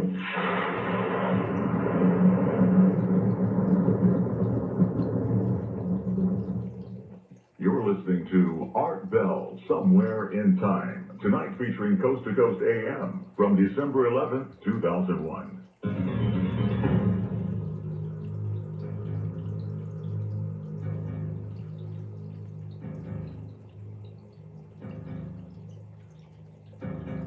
On the first time caller line, you are on the air. Hello. Hello. Going once. Going twice. Gone. Wild card line, you're on the air. Hi. Hi, this is Julie from Kansas City. How you doing, Julie? Fine, how are you? Okay. I was wondering if it's just me or if anybody else has noticed that on all the commercials on TV lately, we have these alien commercials and they're like trying to get us used to them. And Oh, yeah. so we don't know. It's like they're integrating them into society, so they'll just, in the future, they'll be like our buddies. Absolutely no question about it. So that one day, if we do hear about aliens arriving or see it on the nightly news with Mr. Brokaw, it will not be such a shock to us because we've been seeing it in movies and television and, hearing about it on my program. And it's really gotten bad in commercials. Yes, I know. Okay. I know. Well, I think there's a reason for all that. I think you're right. I was just wondering if anybody else has noticed that but me. How long do you think it's going to take before that happens? 5, 10 years? You mean before we get an official visit? Or before we get officially that they're around us and we're not supposed to even notice them? Oh, well, that could be. They could be around us. There is a large group of people, there are many who believe that they are here now, that they are all among us right now. Now, I don't know if I'm one of those people. Well, I might be. And as far as when we will be first officially visited, I don't know. I really don't know. However, if you take the crop circles in Great Britain, the most recent ones, the face, the glyph, into consideration, then it might be getting pretty close. Because it's gone from a sort of, with crop circles, a sort of, hey, guess what this is, folks, to more of a, here's what this is, folks. And I suppose the next step, obviously, from there would be some sort of presence or arrival. East of the Rockies, you're on the air. Top of the morning to you. Yes. Hey, I wanted to ask you if there's anybody out there, any of the experts on Lake Champlain, if there's any kind of a pattern for him when he shows up in the summertime, because my family and I, we'd like to go, just a camp, stay like at When who shows up? Champ, the lake monster. Well, I'm not intimately familiar with Champ, so is there a schedule for Champ? It seems like in the summertime there's more sightings, and I was kind of curious this past summer if there was any kind of, if any of your listeners. Sir, I'm not even familiar with Champ. What does Champ look like? I believe have you ever heard of Caddy? He's off the West Coast. No. Ogopogo. Well, try and give me a visual of, if I were to see Champ face to Well, there's two snout or whatever. There's two species, they believe, Yes. that they've seen. One looks like the classic Loch Ness monster type, and I believe a woman took a picture in 1976. Massey took a picture of one of it, and then the other one is it's supposed to be a primitive whale. Then slightly reminiscent of, a sea serpent, I guess. Sort of reminiscent vaguely of a serpent and a little bit of dinosaur thrown in, huh? Right. The American Indians and the individual that discovered Lake Champlain, explorers and stuff, it's been recorded all through history. But it seems to me that there's like a pattern when this thing shows up. But now, the lake is open to the ocean. So it may well be that Champ comes and goes as Champ pleases. Correct. Maybe breeding, or it comes in there, for certain reasons in the summertime, and that's when they have the highest sightings is around July and August. Well, I was wondering if anybody really knew if there was a pattern. No, I understand. Are you looking to be in the company of Champ? Well, we'd like to camp up there, like Fort Henry. That's supposed to be a real hot spot for him. And I knew an Onondaga Indian, actual Indian, who had seen Champ. So eyeball. You do want a meeting then, don't you? I don't know if I want to meet him right up close. I just want to take a look at him at a distance, Well, one thing's for sure. If it's mating time, you don't want to get in the way of Mr. Champ and potential Mrs. Champ. That wouldn't be good. No, but I was just wondering if anybody out there, any experts this past summer, if there's been any... All right. Well, you've asked enough. They'll answer, I'm sure. Thank you very much for the call. Sure, those of you who know something about Champ and Lake Champlain would be able to answer that question. We are going to be talking about, I don't know, what is Bigfoot, What is Bigfoot? Is Bigfoot a monster? Is Bigfoot a dimensional being? Is Bigfoot simply something that has been here all the time? Or much longer than we have and continues to exist in a sort of an interesting existence, one that is neither fully here nor fully there because of the nature of sightings and the fact that we don't have any bodies yet. West of the Rockies, you're on the air. Hello. Yes, Art. Art? Yes. Yeah, Bob in L.A.? Yes, Bob.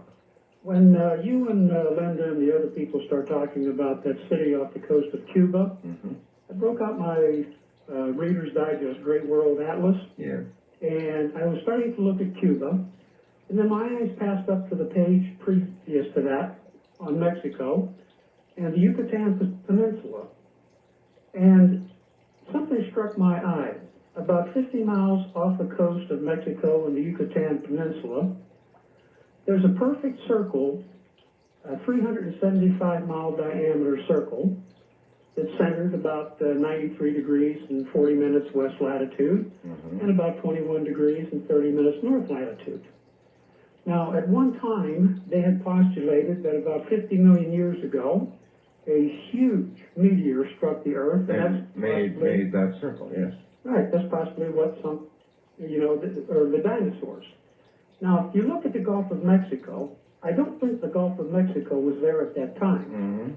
Because if the meteor struck there, and you track it, the Gulf of Mexico, to the northeast, it heads right up towards the Bermuda Triangle. Right. Now, if that meteor entered into the Earth, and they say some postulate that it actually penetrated the Earth's crust, now that would have left a huge open borehole right down through there. Absolutely. Now you move forward about 49,990,000 years. And here we are, huh? And all of a sudden, you have people there, and it had subsided, the water came in, or there was just land there. And we had another cataclysmic event happen, and that particular area sank. Well, 1,200 feet. it is as good a guess, sir, as any, or as good a scenario as any. Right now, everybody is predictably in an uproar. As I read you last night, some British scientists are all upset about Paulina Zalitsky's find, and they don't like it. They don't want to hear about it. They don't want to think that everything they have thought previously could be all wrong, and they could be all wet. And, you know, there could have been people running around on Earth long before any of them said it could be. What kind of tragedy, personal video off, please. There you go. You're in a truck, I bet. Yeah, I'm in a truck. Just a guess. What's up, sir, and where are you? I'm Dale, and I'm in Cleveland, Ohio right now. And I've just got a question for you, Art. It's about the Osama bin Laden Yes? situation. You know, Osama bin Laden is a pretty intelligent individual, wouldn't you think? I mean, Probably is, yes. I mean, to take 15 men or so and bring them over here and keep them undercover for 2 years and all that. Yes. And he's got some people under him that are, I'd say their IQ is above average. What do you think? Perhaps so.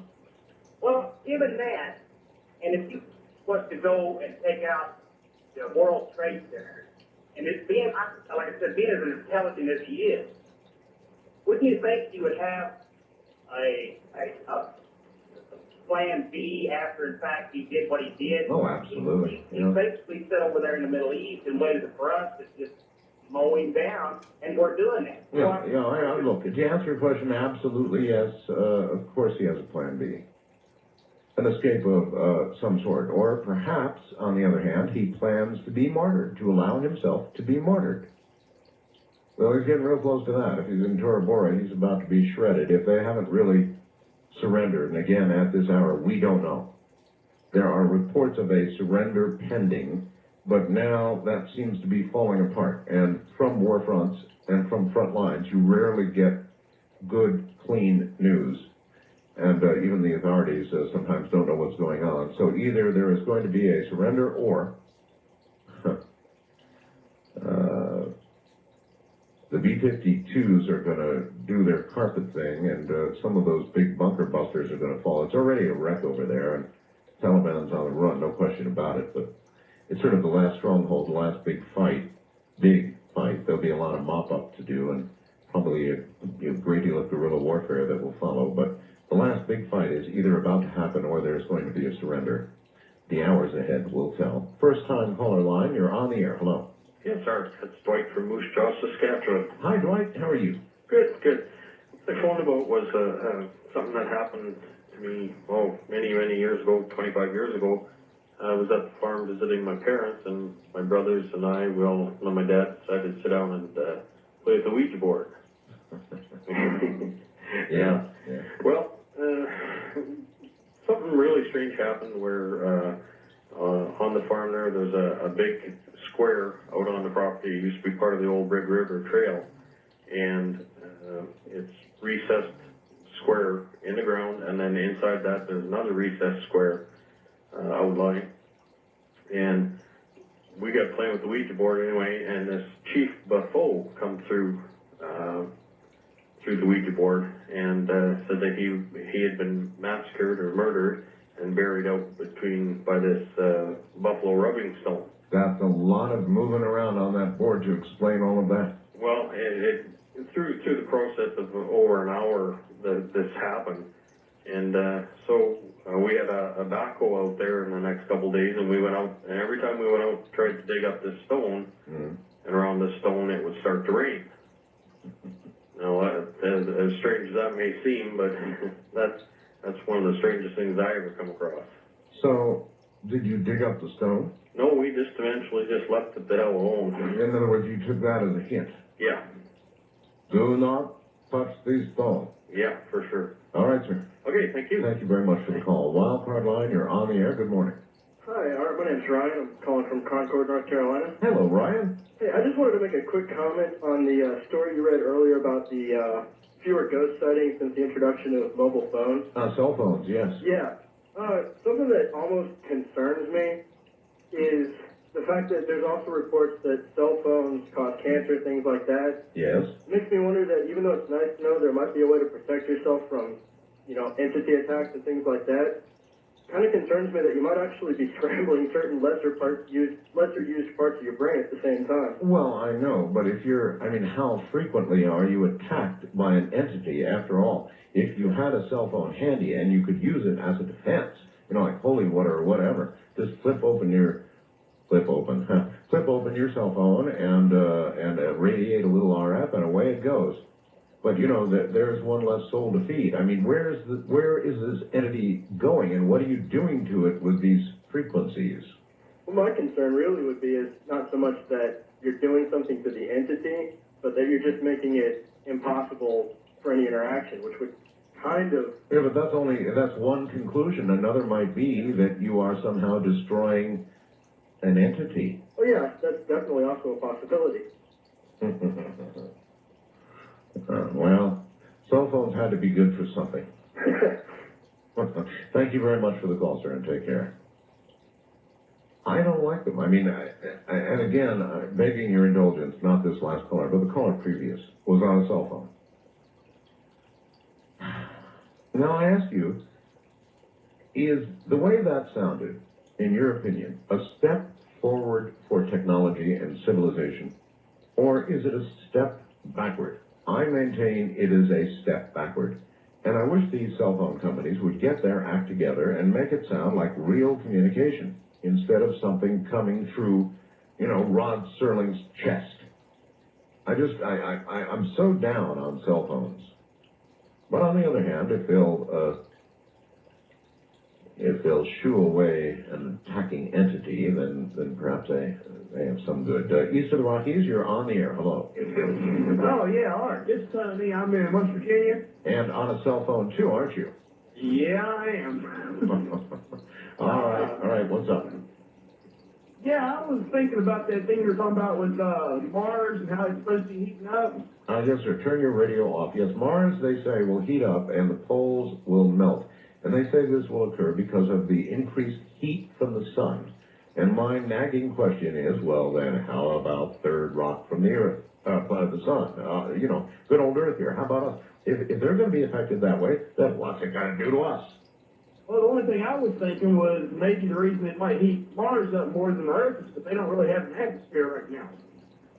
Well, that's true, but I would think an atmosphere would absorb heating. After all, we absorb heat and radiation quite readily from the sun. Well, okay. Right? I was thinking it might not heat up that much. It just might be enough where it'll melt their caps, and then they'll have a little bit of atmosphere, and then it'll stop heating up. Well, maybe, or perhaps, as I said the other evening, there is another possibility, and that is that depending on the sun's cycle, or cycles within cycles, it may be that every now and then Mars becomes the habitable, cool place to be with an atmosphere and water and all the rest of it. And then Earth becomes the not so cool in more ways than one place to be, and frankly, not so. 17-member science advisory board that included many luminaries before organizing 6 of the most scientific expeditions ever formed in America, backed by the National Wildlife Federation and other private parties. His 1974 expedition resulted in the classic film The Search for Bigfoot, and his inclusion in the record-setting Smithsonian series Monsters, Myth, or Mystery. His photographs have appeared in many publications, including Arthur C. Clarke's works, Brave Magazine, and multiple other works, has appeared on many TV and radio shows, including repeatedly here. In addition, several Native American dignitaries have assisted Robert. Robert Morgan, coming up.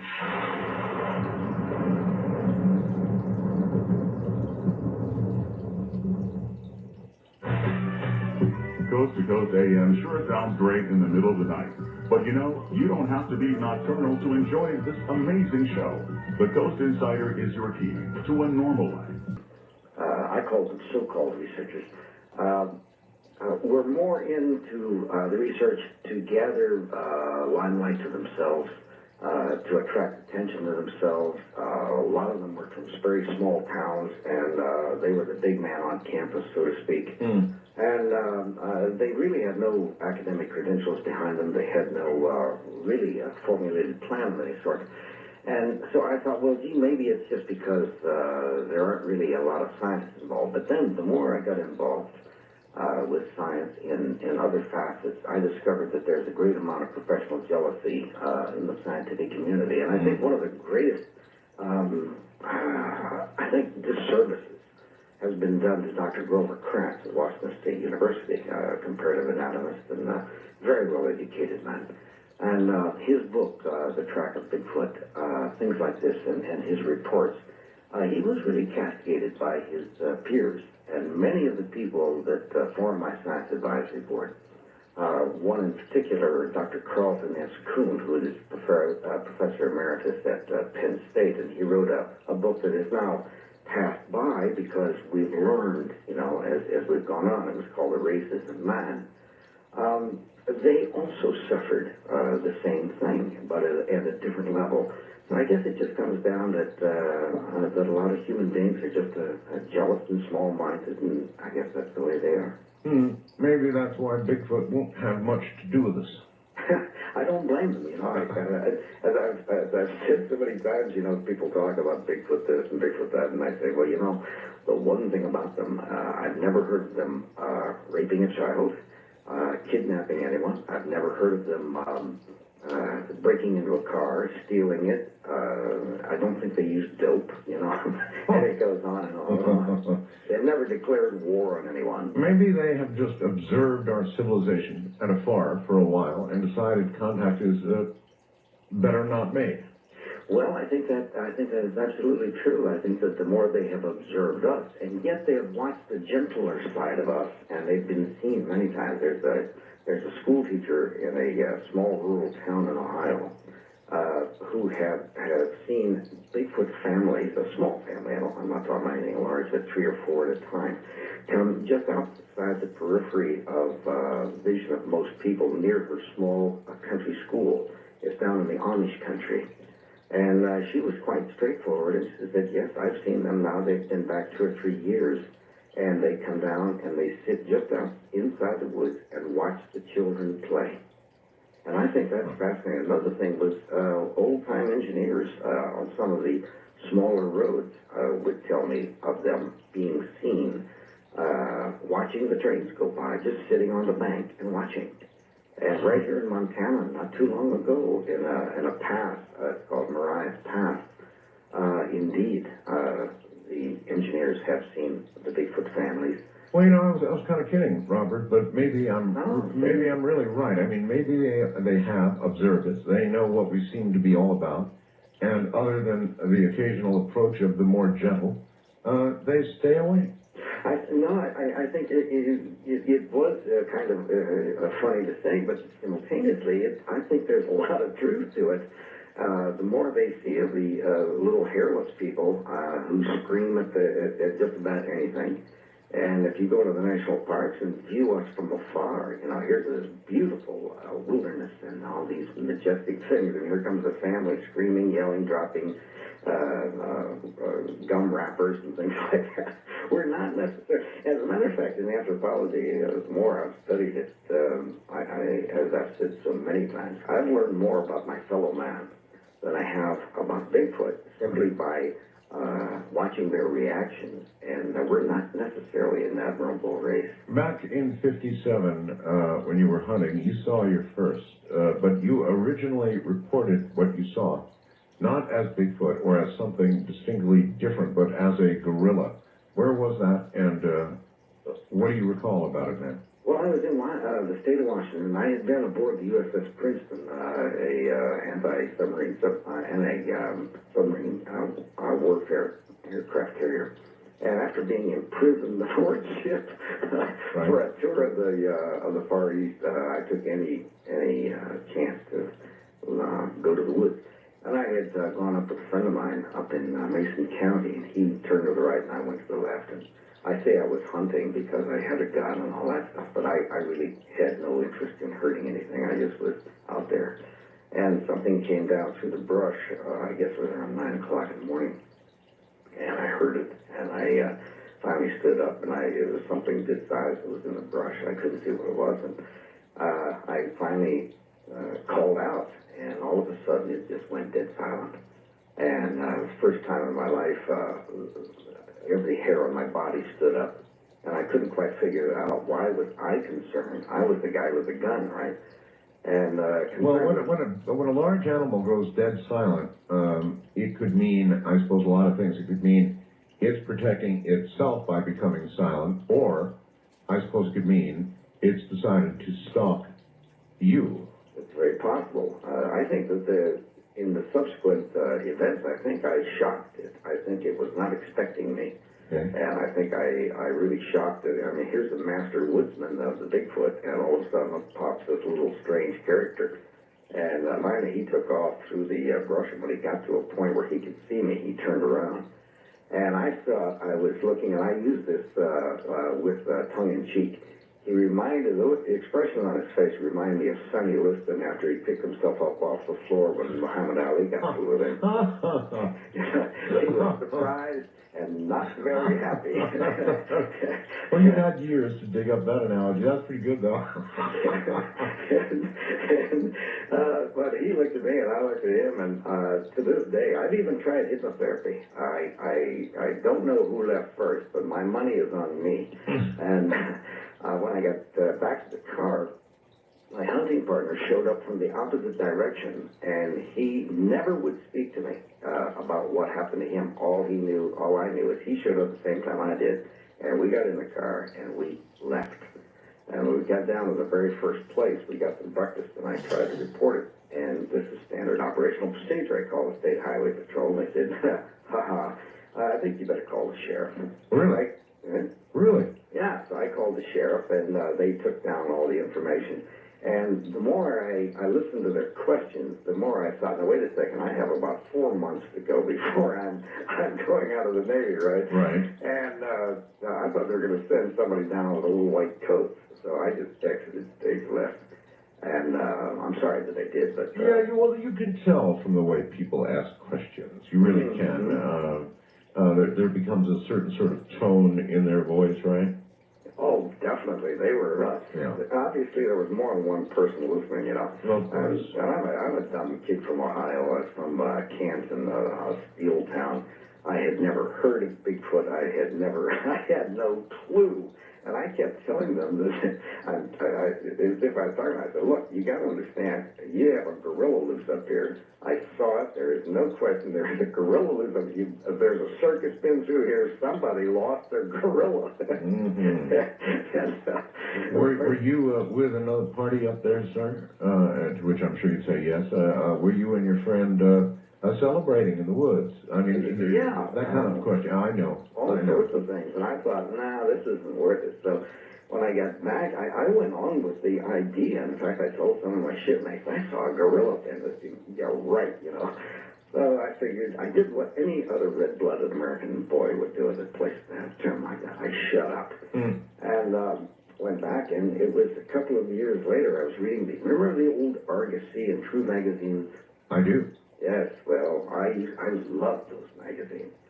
And I was reading that, and that's when I started reading about the Bigfoot from Northern California.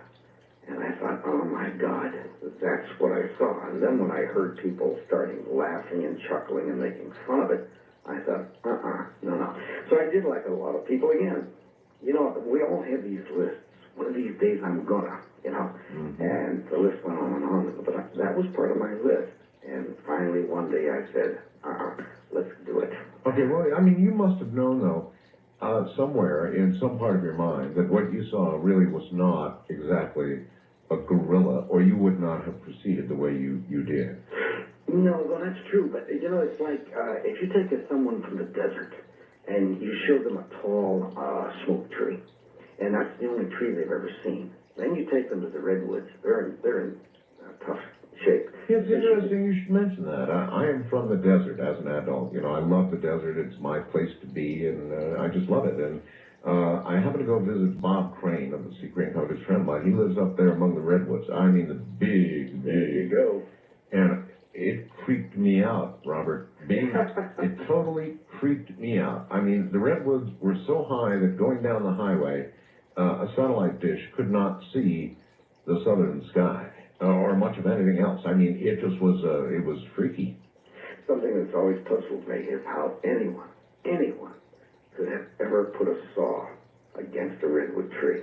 I've never understood that. Money?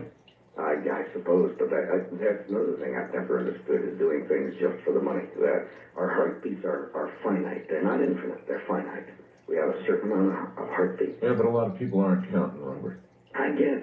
I count every single one of them, and I have for a long time. But I was a kid from Ohio, and I had no way of making a comparison. I had to compare it with something that I knew about. And there was that one girl that always fascinated me, Gargantua. And so that's the only equation I could make at the time. You organized a whole bunch of what would you call them? Expeditions is what you call them. You took people out for magazines, got involved with magazines, took people out in Hunter looking for this creature, right? Well, not in the beginning. My very first trip, I was going alone. I had moved to Miami, Florida, and I organized myself. I always wanted to live in Miami, and I worked with the FAA, and I had some problems there that I just couldn't tolerate. They were buying useless parts for 86,000% markup, things like this, and I discovered it. And my position was fairly responsible, and I just couldn't handle that. Mm-hmm. So I realized the air traffic control system was in serious trouble. Met a fellow by the name of F. Lee Bailey. I'm sure you've heard of him. I've spoken with F. Lee. Yes, and he and Ed Janata, he'd formed PATCO, which unfortunately ran up against Ronnie Reagan. But I spoke to him, and I just couldn't go on. And they said, well, why don't you resign, write a book? So I did. It was called The Life Jugglers. But anyway, it was about the situation. I got to Miami, and I thought, I'm going to the mountains. And I had run a statistical program. And I had chosen places in America, or in North America actually, where the ecology had not necessarily changed, not essentially, and that the systems, the ecosystems could still support a life form such as that. Yeah, I guess you could sit down with a topographical, really good map and basically look at the totally isolated probable places. Yep, and you factor in things like Indian legends and recent sightings and just all sorts of things. I had a lot of fun. I had a lot of late night times and working with the computers. So I was able to write these little programs and run this thing, and it was testing the computer, and at the same time it was doing good. And so I decided to go by myself, and I was going in the month of March because I figured they were going to come out of wherever they were, and they had to leave tracks. And little Bobby was going to be there on his snowshoes. So I set this up, and when two fellows found out I was going, they said, "Nah, you're not going by yourself. We're going with you." And so that's how it began. And when we got back, I was petitioned by Ivan Tour Studios. You remember the people that made Gentle Ben and all that? Sure. So the president called me. It got in the newspapers because one of the guys had a big mouth. And I was just doing it for myself. I didn't even think the public would have any interest at all. Well, indeed they did. And Bill Buffet was the president of Ivan Tours at the time. He called me. Said, "I'd like to have lunch with you." So I went out, and like a dummy, I went up and sat down and talked to him. And the more things went, of course, then the National Wildlife Federation called me, and everything is history from that point. Oh, well, during any one of these expeditions, did you find what you were looking for? Oh, yes. Oh, absolutely. As a matter of fact, on that very first trip, that program that I wrote, Works and Magic, the very first night. This is hard to believe, but there were two other guys with me. All we had was a map. I'd never been to this part of the state of Washington before. Out toward Trout Lake, we had driven to the end of the road. Oh, yes. And the snow was above the camper on my pickup truck. I got on the roof of that. We jumped off into the snow, and we went walking on such a beautiful night. We struck tracks, two sets, and there was a smaller one next to a larger one. We could not match the stride of the larger one, heading toward Sleeping Woman Mountain, which is a wilderness area. No, these were tracks of 2 feet. They were bipedal. I was not a track expert at the time, so I didn't know how to really look, except that I did shine a flashlight in at an angle. And these people, whoever they were barefoot, because you could see the separation. Barefoot in the snow. In the snow. All right, I want to ask you more about those tracks, so hold on.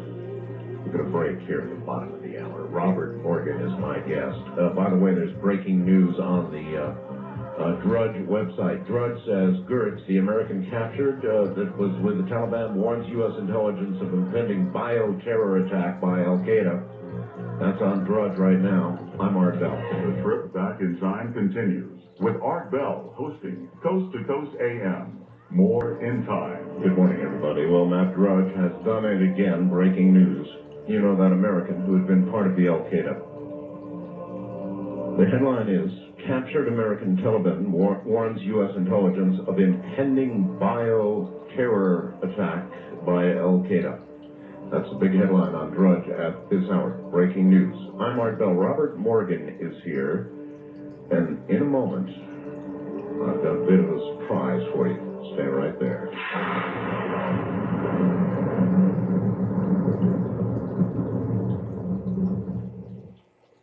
You're listening to Art Bell, Somewhere in Time. Tonight featuring Coast to Coast AM from December 11th, 2001.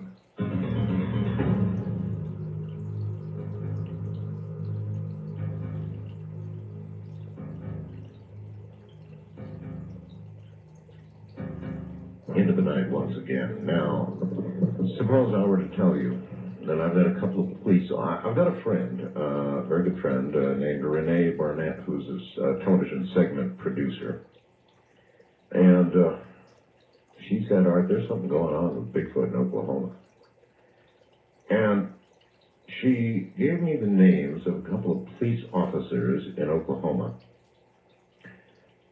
who apparently saw something. Now, I don't know a whole lot about the story beyond that, but there were, I guess, reports of, well, rather than try and guess what it's all about, why don't I bring this officer on the air? He's going to talk to us. His name is Dan. We'll only call him Dan. He's a police officer in Oklahoma. Dan, you're on the air with Robert Morgan and Art Bell. Welcome to the program. Hey, thanks, guys. Nice to meet you, Robert. My pleasure, Dan. How are you? Great. What's the story here, Dan? Can you even tell us what part of Oklahoma you're in? Northeastern Oklahoma. Northeastern, all right. Around the Tulsa area. So how did this begin? Me and my neighbor, he works for the major newspaper in town, and me and him went four-wheeling, and we went up to the northeastern part of the state, went quite a ways back off the road, traveled along the river. We followed the river for quite a ways, real rugged country, just four-wheel drive country. Sure. It was just about dark at the beginning of the year, around February, just almost getting dark. Come over a little hill and have a straight shot through the woods. You know, the trail just keeps going straight. And approximately 50 feet in front of us, something steps off from the river side of the road, which is the right side. There was tall grass, real tall grass. I want to call it like cane. Mm-hmm. Stepped out of the cane and crossed the road, did kind of like the Patterson video, you know, where he turns his whole upper torso, stopped, looked at us, and then kept on trucking right in the woods. How good a look did you get? We were approximately 50 feet away. We got a pretty good look. It was reddish brown hair, long reddish brown hair. I didn't see any facial features that I can recall. When, I had that swinging arm walk. Walking on bipedal. Yeah, 2 feet. Yeah, walking on 2 feet. Approximately, I'm going to guess around 7.5, 8 feet tall. Oh my. Yeah, it was big. Walked right across the road and went into the woods, and then we watched exactly where it went to, and it stopped behind some big trees. And like I said at the beginning of the year, so all the foliage was still off the trees, so you could see quite a ways back in the woods. Were you tempted to go after it? Not at all. Not at all. We pulled up to, we stopped the Jeep in the same location where where we had saw it cross the road. Right. And we got out, and we still had a visual on where it had stopped. I got out of the Jeep, picked up a fairly good-sized log, and I heaved it, and nearly hitting the tree that I threw it, that it was hiding behind, and it didn't budge. It stayed there. After that happened, after it didn't move, we both decided that it was best just to get in the Jeep and go ahead and get out of there, because we neither one of us were sure what we had just seen. Mm-hmm. It was total silence all the way out of the woods. We didn't talk about it all the way out of the woods. We were pretty much in shock of what we just saw. I understand. And then apparently, once again, you saw something. Yeah, approximately about 6 weeks later, I returned with a fellow officer, good friend of mine. We were camping. We got there early that day. Now this would be Jeff, right? That would be Jeff. Okay. And we got there early that day, and we were going to meet up with 2 other people that were going to bring Jeeps, and we were going to go four-wheeling. Got there early, started cooking, started campfire. I was chopping wood, and Jeff was shooting a new gun that he had just purchased, and there's big hills out here, real steep hills. You can't hardly even walk up on them. I started hearing something coming down the hill. I got like rocks kind of rolling down the hill, branches breaking and stuff. I could hear stuff moving around behind me, and I turn around and I look, and same time of year, no foliage on the trees. You could see through the woods. It didn't see anything, and so a few minutes later, I hear the noise again, and every time I hear it, it's coming closer. It's approaching. I asked Jeff. He stopped shooting his gun, and I asked him. I said, "Are you hearing that?"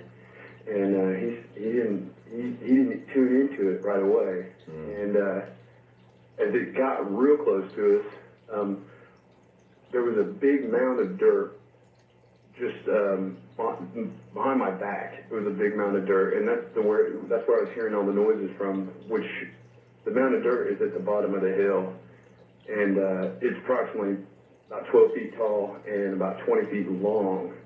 Mound of dirt.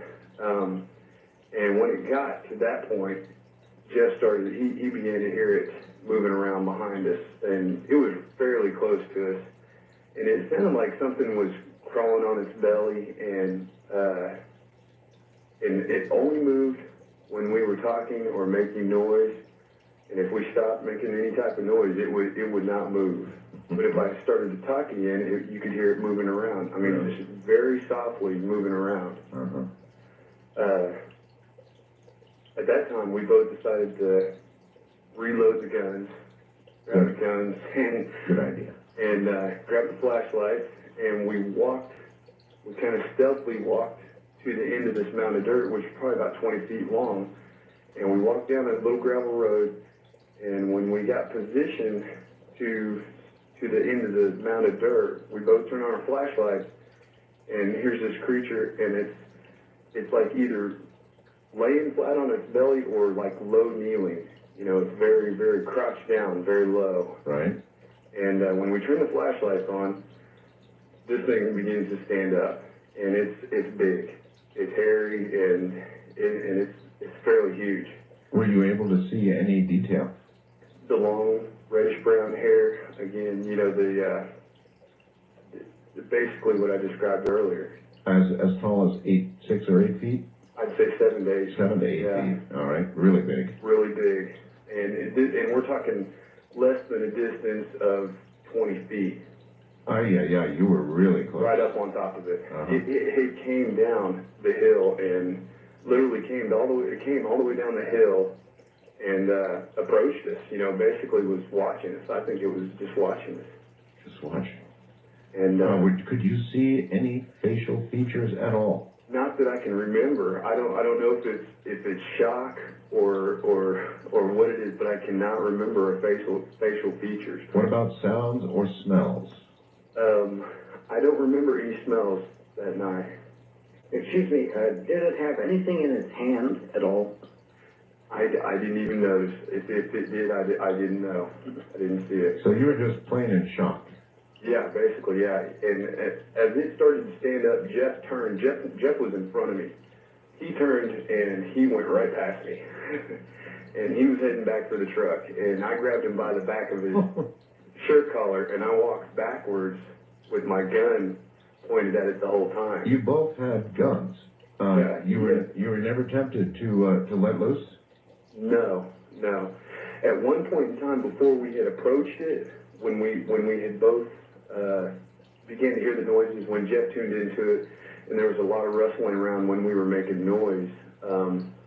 When I started to hear it and Jeff started to hear it, I shot a few rounds over the top of that mound of dirt before we walked back there. It is, to me, remarkable. You said that Jeff was firing his gun. As this thing began to approach, now, you would think that the sound of gunfire would absolutely repel anything like this, but obviously either that or it was interested in the gunfire. Right. It may have been thinking that you were shooting a game of some sort. Right, and it was looking for the game. Right. Oh. And that has happened. Oh, has it really? You mean Bigfoot will steal your deal? Yes, this has happened in the state of Washington while I was in Cougar, Washington. A very similar incident happened to a Marine that was on leave, and he shot an elk. And the Bigfoot took it? A large male came down, and he cut loose on the Bigfoot and hit it. But the Bigfoot was coming in for the elk.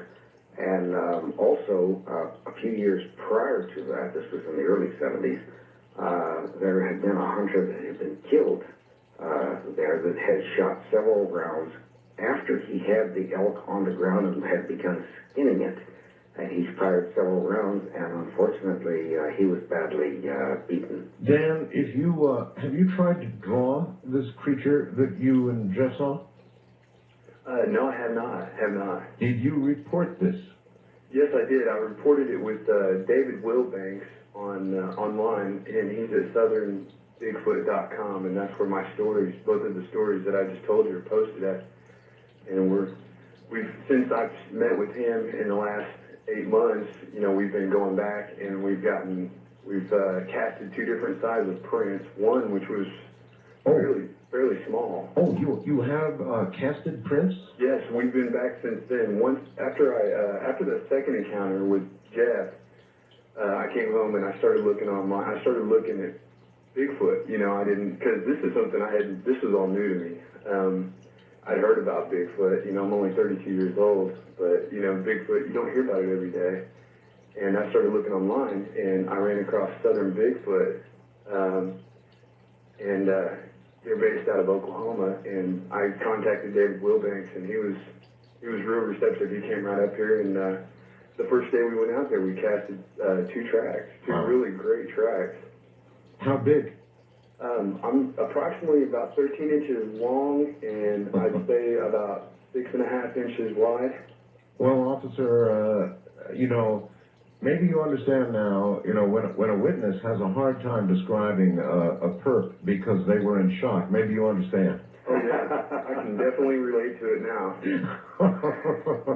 Listen, I'm going to, Robert, do you have any questions before I let Dan go? No, I was going to suggest that perhaps he and his friend, if they logged on to my website, there may be some information there that can help them at truthseekers.org. Truthseekers.org. T-R-U. Oh, TrueSeekers. TrueSeekers.org. And go to the American Yeti Expedition section and see if that can be of some help to you. And then if you send me an email with your address, I will send you a copy of our audio cassette and then the new CDs that I'm coming out with, and see if that can help you. All right, tell me something, Dan. Would you have reported this if you had been alone? I'm sorry, would I have reported it if Yeah, in other words, if you had been alone when this occurred instead of with another police officer, would you have reported this? No. Yeah, Being a police officer, no, I already know. Okay. I have one question, one more. Yeah, sure. If you don't mind. And that is, when you were, your friend was firing his weapon, his new weapon, was it a high-powered a weapon or a small caliber? It was a Desert Eagle 44. It was a big gun, big handgun. I guess it was. Okay, I was curious. Sometimes they'll come to target practice and watch. And when we both had a target picture, we both had guns drawn and a target picture to shoot at, and we're both trained, just to kill. And at no time did either one of us, it never crossed either one of our minds to go ahead and shoot it, because we knew we were, the caliber of weapons that we had were just too small. I'm glad you didn't do it anyway, for lots of other reasons. Yeah. Well, all right. And he never threatened you, did he? No. We had gone back since, and I know what you were going to say to that about you're glad that I didn't shoot it because of the theory that if there's one, there's probably at least one more there. And we have gone back since, and I've heard rocks clacking together on one side of the camp. I mean, we're talking 10 feet in the woods, and 20 feet on the other side of the woods, you'd hear rocks clacking and movement and so on and so forth. Well, Dan, in the same area, have there been locals reporting anything like this? Several. That's what Renee told me, that there've been reports of entire Bigfoot families and all kinds of things in your area. Right. Have the police there, have you all had official reports? No, I haven't checked on the official reports. I've talked to several of the people that have lived there all their life, several of the business people that have worked there and lived there all their life, and they've all either seen or heard several stories about Bigfoot in that area. Wow. All right, my friend, I really want to thank you for coming on the air tonight. Thanks, Robert, and thanks, Art. You bet. Good night, Dan. And in a few moments, we'll speak with Jeff as well. He's the other officer who was with Dan. I thought that was kind of strange that the Bigfoot, Robert, would literally, obviously, be attracted to gunfire. But I guess you answered the question. He figures there might be a kill, and he could get it. Yes, and he obviously has not been shot, and he's obviously also, I'm going to guess, he is a fairly young Bigfoot, even though he's full grown. He doesn't have the experience. The older ones will definitely shy away. So he is a young one and probably has moved into a new family area, and he's taking advantage of it. He's probably frightened some hunters away from their kills already. And that's like habituating a bear. It's not a good idea. Robert, what are these things? Yes, well, in a capsule form, it'll probably have some people screaming bloody murder. I have the feeling that they are the body ancestors to ourselves. They are the prototype that is so perfectly adapted to this earth. And then what has happened is there have been mutations or whatever causes the genetic changes to happen. And along came humans. Yeah, and along came humans. And but we're not so well adapted. I mean, we don't have the hair and protection for being outside. Mostly we need to live inside, unless we're in a sort of a semi-tropical environment. Other than that, we need protection. We've got this skin, hardly any hair at all, and we can suffer and die very quickly in the elements if we don't know what we're doing.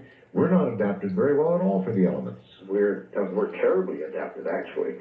And without the assistance of animal skins to make leather and all this other sorts of things, we have a very tough time surviving. So we are the only unbalancing feature in all of nature.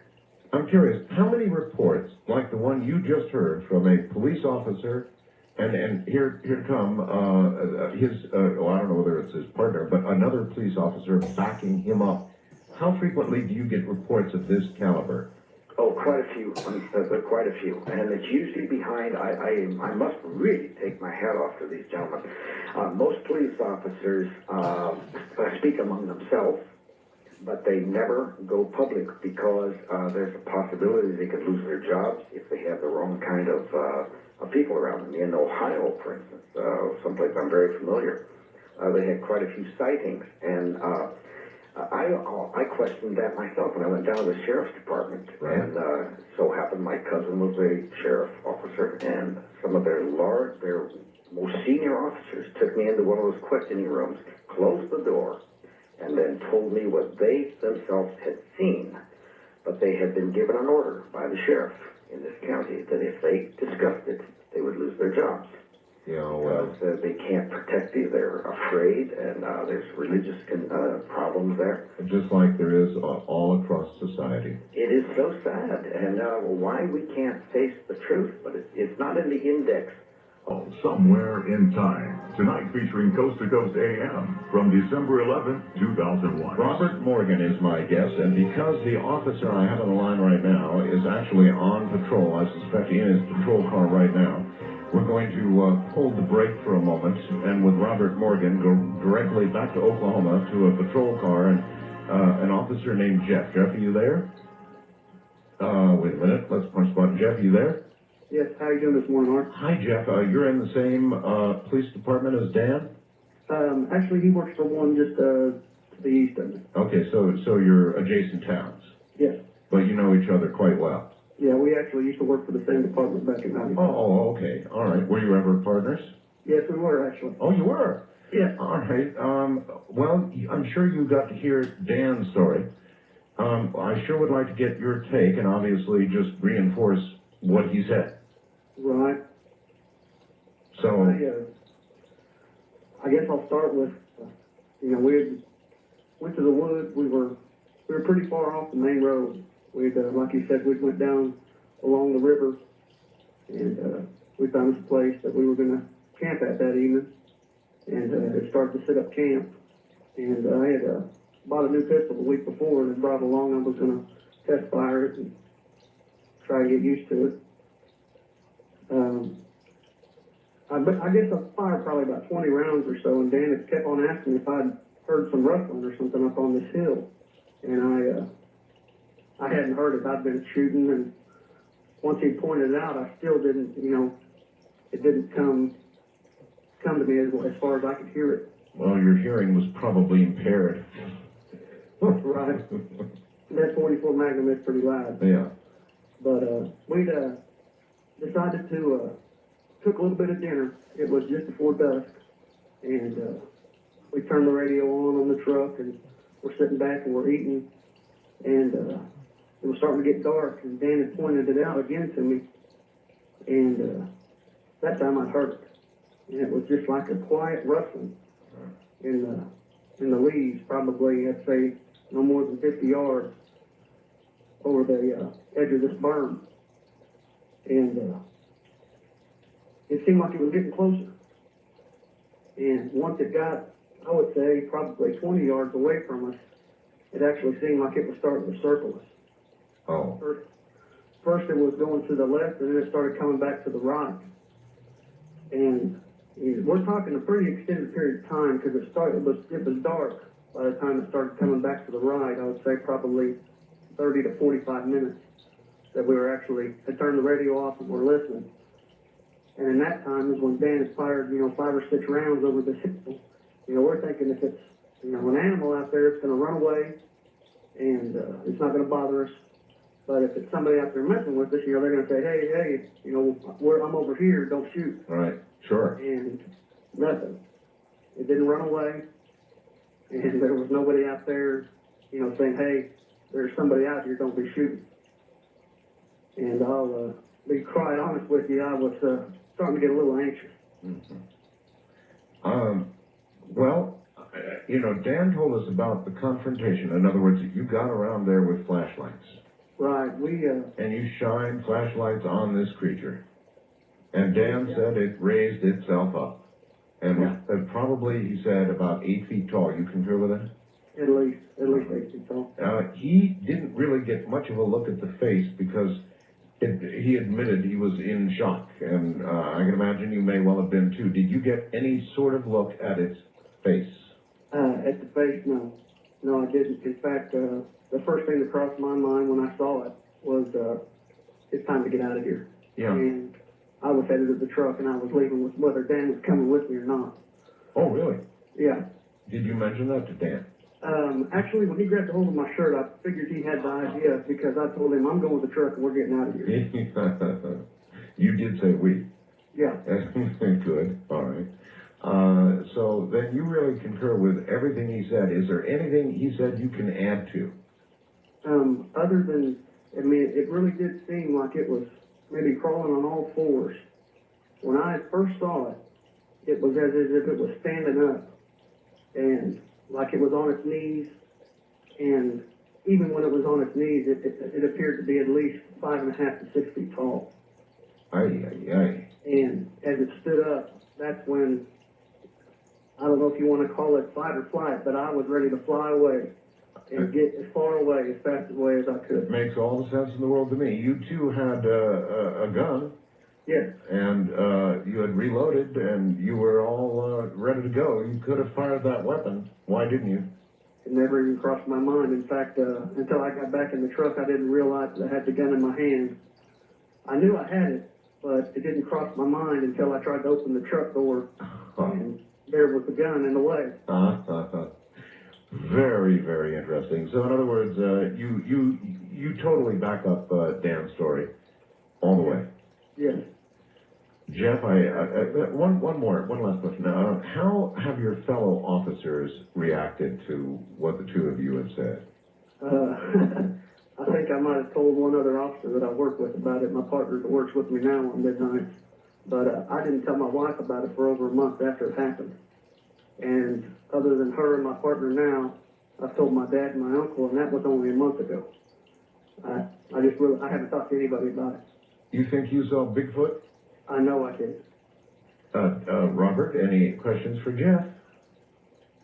Oh, I see what happened. All right, we lost Robert. All right, well, listen, Jeff. Okay. Thank you. I can't thank you enough for coming on the air. Very brave of you to come on the air. Thank you so much.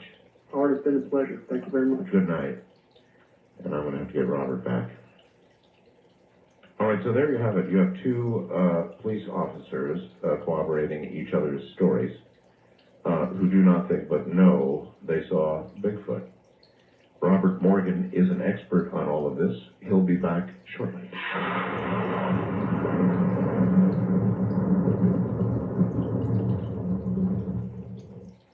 Coast to Coast AM sure sounds great in the middle of the night. But you know, you don't have to be nocturnal to enjoy this amazing show. The Coast Insider is your key to a normal life. For 15 cents a day, you can wake up refreshed knowing that last night's show is waiting for you with podcasting. As a member, you'll have access to our monthly live chat sessions with George Noory and special guests. The Coast Insiders Club is a must-have feature for all Coast to Coast AM listeners. Visit coasttocoastam.com to sign up today. Looking for the truth? You'll find it on Coast to Coast AM. Let's talk a little bit about the shadow government. Do you believe it's there? Yeah, we've heard that term, for so many years, and I thought it was this group in the Netherlands that sit behind smoked windows and make decisions like, giant players of chess. But it isn't. We don't have the government anymore. What we have is a loose coalition of bureaucracies.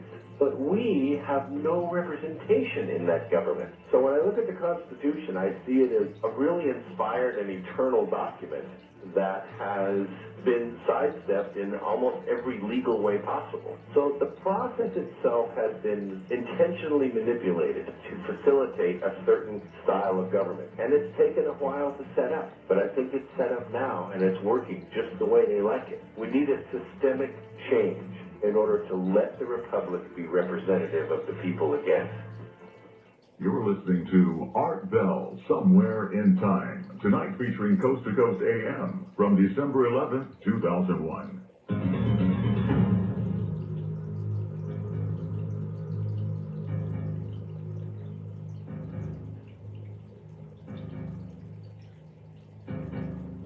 we are going to now try and get Robert Morgan back on the line again. I have no idea what happened.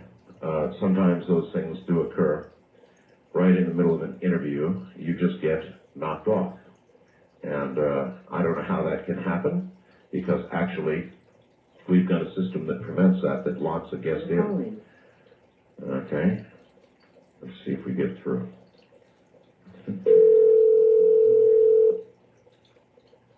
Hello? Robert. Yes, sir. Hi, I have no idea what occurred. I take it, hopefully, when you realized you were disconnected, you raced to your radio. No, I didn't. Oh, okay. Well, you missed, oh my. You missed Jeff. I brought him on, and he verified every single thing that his partner said. At the very end of the interview, I asked Jeff if he had any doubt that he had seen Bigfoot, and he said absolutely no doubt whatsoever. Wonderful. So there are two police officers corroborating each other's reports from Oklahoma. What do you know about Oklahoma and Bigfoot? Is that an area where it's seen? Yes, it is. Matter of fact, I attended the FAA Academy there in Oklahoma City. In fact, my daughter was born there in Oklahoma City, so I spent quite a bit of time, and I had a horse, and I was able to get out quite a bit in the distances. And yeah, there's no question that Bigfoot, especially, you look down towards the Washington Mountains, which goes down toward Arkansas. And I was in the Navy with a Pawnee and Kiowa combination, and I went over to the reservations, and they had no question in their minds that the Bigfoot existed there, have for centuries. So there's no question. These gentlemen, from what I heard on the first interview, the gentleman is very sincere.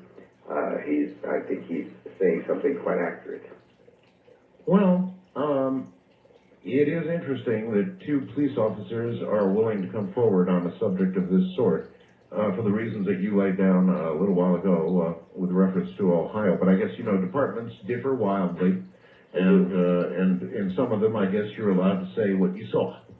Yeah, well, remember that UFO sighting where those officers chased that UFO almost over to the Pennsylvania line? Yes, as a matter of fact, we're going to repeat that show.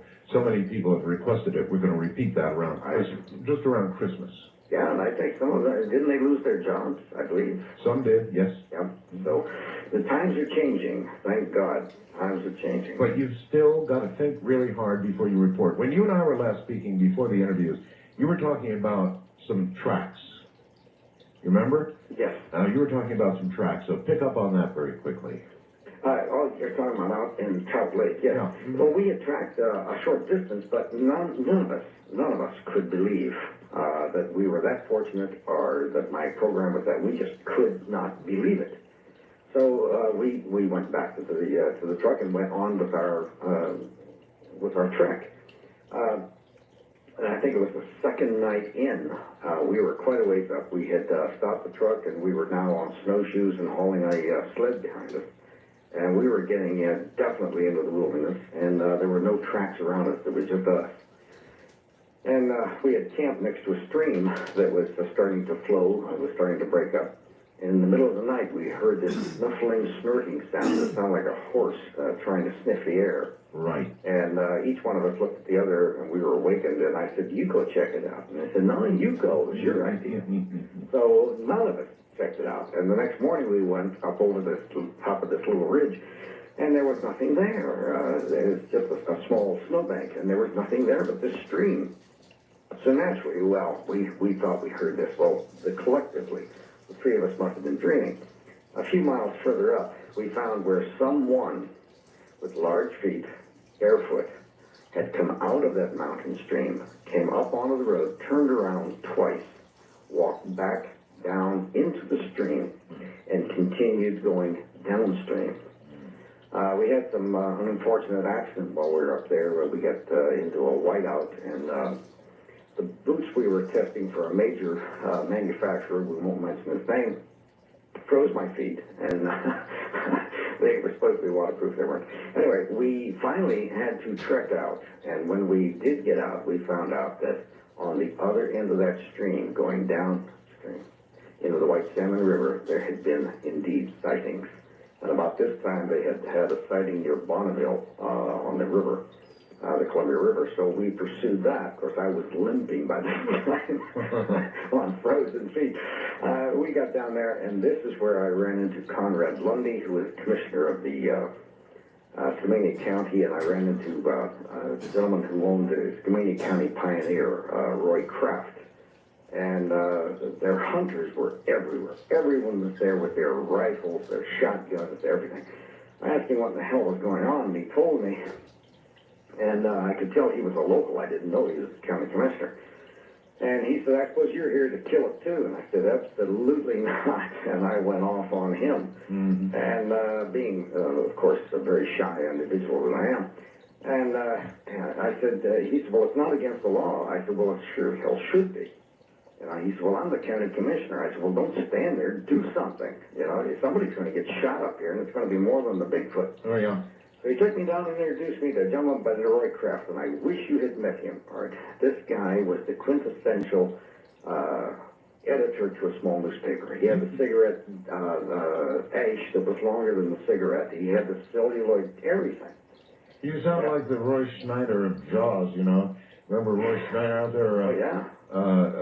Somebody's going to get killed, and all those rednecks piling into the boats and going out there, and sure enough. Bingo, exactly. Well, Roy sponsored the ordinance, became the first law passed in America. And it was with me jumping up and down on Conrad Lundy, and Roy sponsored it, and it became the first ordinance that was passed in America. What was interesting about Roy Kraft is after I got to know him, I said, what are you doing in Stevenson, Washington? Turns out this fellow had been a PR agent, and one of his, he said, one of his clients had been murdered in Hollywood. His client was Marilyn Monroe. Oh, my. Yes, he was the press agent for Marilyn Monroe, and when she was murdered, he had had enough. He said he couldn't. And he continually said she was. He didn't say she died. He said he didn't say she was overdosed. He maintained she was murdered, and he wanted nothing further to do with it. So, and this is an interesting thing about Bigfoot, I've run into more wonderfully interesting people, and he was one of them. But that's how that first law started. And then, of course, there's that pinball effect. Are you really sure about this? In other words, we've talked about this before. There are many who say that one Bigfoot should be killed. One should be killed so that we can autopsy it, so we can learn about it, so that we can understand what we're sharing this planet with. We can understand about what these creatures are, and all the rest of it. I mean, so much knowledge that could come from one body. How do you argue against that? Well, it's intellectually, I began exactly that same way. That's exactly how I felt in the very beginning. But there was something about seeing these people out there, my gun's bigger than yours, etc. I saw no glory in that. Yeah. And the more I came to know the Bigfoot people, the more I realized, on the average, of course, they're just like us. There's good, there's bad, there's some that have had some rotten experiences with the little hairless people. And then when I got to know the American Indians, I really dug into my own past. I'm Apache and German mixed. And the more I dug into it, the more I realized how do we become so arrogant that in order for something to be protected, in order for something to be accepted, we have to kill it in order to dissect it. And isn't there something, the other half of this term, that we grandly put on ourselves?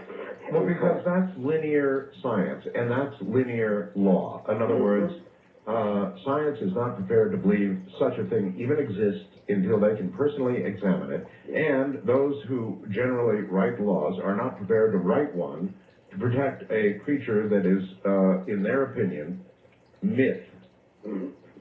It's a conundrum. It's a very difficult thing. But what are we going to do if we do shoot one? Because we must convince ourselves it exists so that we can protect it. It's doing fine. It doesn't need protection. So what do we do then if we cut into it, cut it apart, and we discover that it is indeed genetically provable that this is our brother. Well, This is our ancestor. well, listen, if that happens, then they're going to quietly bury it. Trust me on this, and you're never going to see that body nor the report of the autopsy or anything else. Exactly. That would upset way too many apple carts. And I wonder, Art, if that hasn't occurred. There was a skull found, not, Oh, yes, the skull was found. Three networks, and I won't even say where. Washington, D.C. An American Taliban fighter held captive by Marines in Afghanistan apparently has told American officials that Al-Qaeda's next attack on the United States will take place in days and involve biological weapons. U.S. intelligence officials told the Washington Times. John Walker Lind, L-I-N-D-H, the Taliban guerrilla captured near Mazar-e-Sharif, said in intelligent debriefings at the U.S. Marine Corps base near Kandahar that Phase 2 of Al-Qaeda's war against the U.S. will occur at the end of the Muslim holy month of Ramadan, which, by the way, ends on Sunday. He told the U.S. intelligence officials that the Ramadan attack is going to involve the use of biological weapons. The information was among other intelligence reports that led the Bush administration to issue a public warning last week. Remember that? About a possible terrorist attack. So, this allegedly is going to run in the Washington Times within hours. And it certainly would back up what we are seeing on the Drudge report this morning. So I guess you're going to want to bear all of this in mind.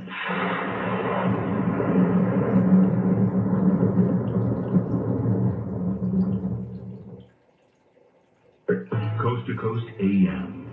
It's way out there. The Catholic Church a few years ago came out with a report that the belief in extraterrestrial life does not negate one's belief system in God. I found that fascinating, didn't you? This is something that is certainly a very plausible event, but nevertheless, what we're saying is it is a setup for the Antichrist. And we had better wake up, because if we don't, we are going to find ourselves part of that alien agenda. Now, we take you back to the past on Art Bell Somewhere in Time.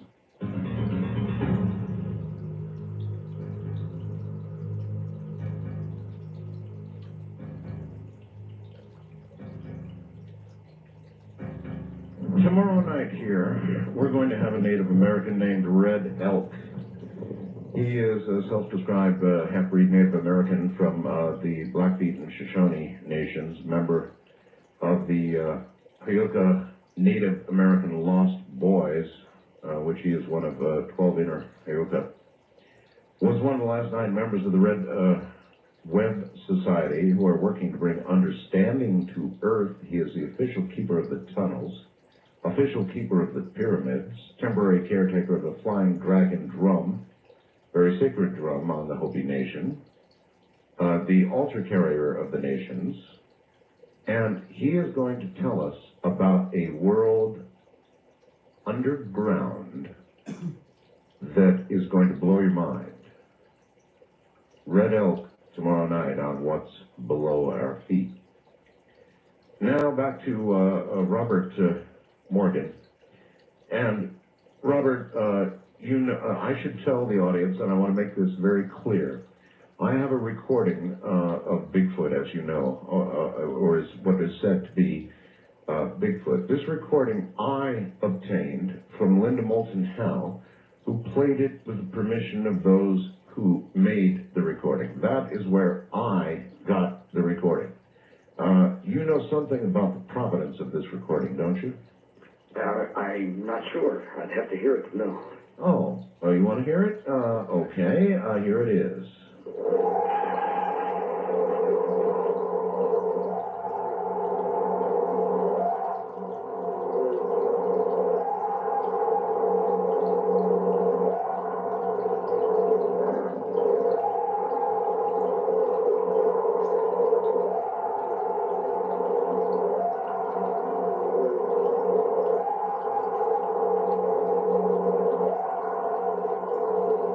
that recording, Robert? Mm-hmm. Yes, I've heard that before. I'm not too awfully intrigued by it. The best recording that I recall is that I can endorse is by Ron Moorhead's group. They have a thing out, the Bigfoot recording. That particular recording, I've heard that multiple times, and it's nothing that I have ever heard. And I've heard them do all sorts of strange things.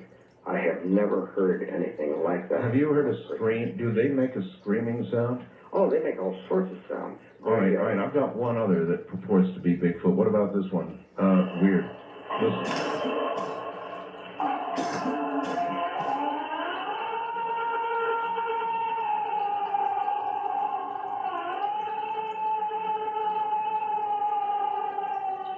What about that one?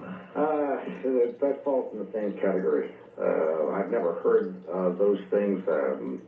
Myself, I've never heard them playing that eerily. I've never heard that echo chamber that they like to play that in. That sounds to me like someone's on the top of a church steeple trying to pretend. The recording or the sounds that I've heard, they have never done anything like that. What have you heard?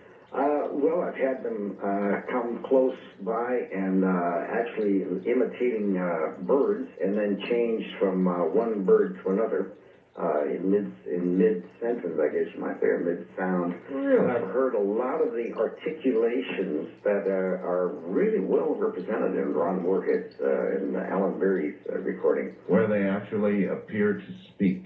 Yes, where you can actually, it's not just someone howling or something like that, because they have no reason to do that. You know, they don't just go out and pretend to be a werewolf. There's no meaning to those sounds at all. Well, the sounds that I have heard have all had meaning. Yeah, I've also heard those, the ones you're talking about, and they actually, do you remember what the clearest was? Yeah, there's something that sounded to me like "You're not welcome." They actually had vowels and it was kind of like that. Right, and which was tough to swallow at first, but the more I've listened to it, and more than that, you can go on beyond that, because there's no sense in projecting what we would like to hear, but to realize that they're using vowels and so clearly. This means they have an articulated speech pattern. That means that they are above the chimpanzee, which is supposed, that and their orang are supposed to be our closest relatives, who cannot, because their tongues are not affixed the same as ours. They can't articulate. But these people do. I've heard it so many times, and they are one of the masters of imitation. Do you or do you not believe there is anything paranormal about them? Now, they're said to appear and disappear. Sure enough, we don't have a body yet. Nobody's killed one. And there could be reasons for that that wouldn't be easily digestible. Do you buy into that or not? No. Not if I have seen nothing whatsoever that was, well, if we have to define paranormal, it's a subjective term in the sense that if we lift above the normal, indeed they are. But do they go into other dimensions and play Puff the Magic Dragon? That's right, yeah. No, not at all. I appreciate the folks that are reaching for that, because I think they're looking for some other force outside of ourselves. Sure. And I understand that, and I'm not saying it's not there. Certainly there have to be other dimensions. We would be so small-minded if we tried to limit everything to that which we can... no, that's all right. You think these are real creatures that have been here as long, or more likely, longer than we have been? Yes, I do. They're perfectly adapted. And that we are from them? I think so. I think our body is. Now we're getting at something a little bit more esoteric. Do they have the same essence that we call a soul? I don't know. I just don't know. I wouldn't even pretend to know such a thing. Oh, I know. I think cats have souls, though. They probably do. They probably have souls. I would assume that they do, because, again, we would be so arrogant, wouldn't we, if we say, oh, we're special because of this and that and other thing. Well, they protect they're very family-oriented, aren't they? Very much so. And another thing that I've never heard of a dumb Bigfoot, that is a product of inbreeding. And this tells me that Mendelian genetics is holding up quite well, and this is one of their dangers. Interesting. Sure it would be. Sure, because if they were so, and they are clannish. I mean, in the sense that they run in small little pods, like little family units, and they seem to keep to a single family most of the time, and yet they do have rendezvous. And I inserted myself accidentally into one of their rendezvous one evening, and it really irritated them. Oh yeah. We had gone down, Scott Church and I had gone into a place in Will Valley, and it was around 12:30, 1 o'clock in the morning, and I love to go places where no one knows where I am. And went trotting down in there, and I heard a call. It was a bird call, late at night, so I answered it. And I got a response from the opposite ridge, so I merrily called along. And they called back, and they started coming closer. And the closer they came, and then all of a sudden, there was this dead silence again. I mean, it's like running into a brick wall. And when I tell you that, I swear, even the insects stopped. And Scott and I stopped in our tracks, and all of a sudden, this thing cut loose on us with this scream, with this gibberish, and it sounded like, gibberish because I don't understand it. Certainly not gibberish to them, but they really were insulted and angry. And they left. And it took me a while to realize what I had done. I had come in on a movement route, had heard their call, and had responded, and apparently I imitated it well enough that I fooled them. Hmm. They were looking for another family coming on, and they were merrily coming down to say hello to Jill and Mary that just came in from the next valley, and they were really ticked off. They were angry that I had fooled them, and I certainly didn't mean to, but I did. Would they get angry enough to get physical, do you think? It's on certain circumstances. There was an area that we were investigating, and I told my team, I said, there's one hilltop over here. I do not want anyone going anywhere near. I had this sense, this feeling, that this is where they bed during the day. Mm-hmm. And it was well protected. If you and I were on patrol, we were behind enemy lines, it's exactly what we would choose. So I left them alone, because if I leave them rest, then they're more apt to come close to me during the night. And of course, they move around during the day under normal circumstances. When we are around, that's when they move at night. In any case, it was the same circumstance. We finally penetrated that area one night, somewhat accidentally, but we did do it. And on the way out, we had rocks whistling past us. And when I tell you the concussion of a large rock going past your head, and you know they're expert enough, if they wanted to hit you, they would. They'd take your head off. But they didn't. They were just telling me, you got too close, bud, back off. Mm-hmm. Yeah, so they have a sense of fair play, too. And and even when my daughter was quite small, I took her into the Everglades. She's been in the mountains. She's been in the desert. We've had all sorts of encounters with the Bigfoot. They never, ever, ever bothered us. So you wouldn't be afraid to leave your daughter with a Bigfoot? No, not at all. I think she'd be perfectly protected. In fact, I would worry about the Bigfoot. Yeah, oh, really? He's a tough one. But I had mentioned earlier that about the skull that had been reported found. Yes, a skull. Outside of Woodland, Washington, and they sent first the farmer had sent the jaw structure up to a university in Canada, and then they had come back later and asked for the entire everything, and they take the rest of the remains up there. And this jaw structure you could fit over your face, and they promptly lost it. Oh, they lost it. Oh, yeah, they lost it. And the University of Miami is guilty of the same thing. There was a femur down there that was huge, just absolutely long, and it was hanging in a curio shop, and one of the anthropologists took it in, and it disappeared. And outside of a little town called Ashtabula, Ohio, there had been a graveyard found up there when they first started clearing the land for the city, and they discovered these bodies that were in excess of between 6 and 7 feet tall. And you know, our ancestors were not that tall. If you look at go to the museum and take a look at the riding habit of George Custer, you know, he was about 5'3". Yeah, it's true. We have grown taller and taller as time has gone on. Genetically, we're getting taller. But here's this ancient graveyard. Now you go to Ashtabula and try to find that. That was cleared out, and those bones are gone.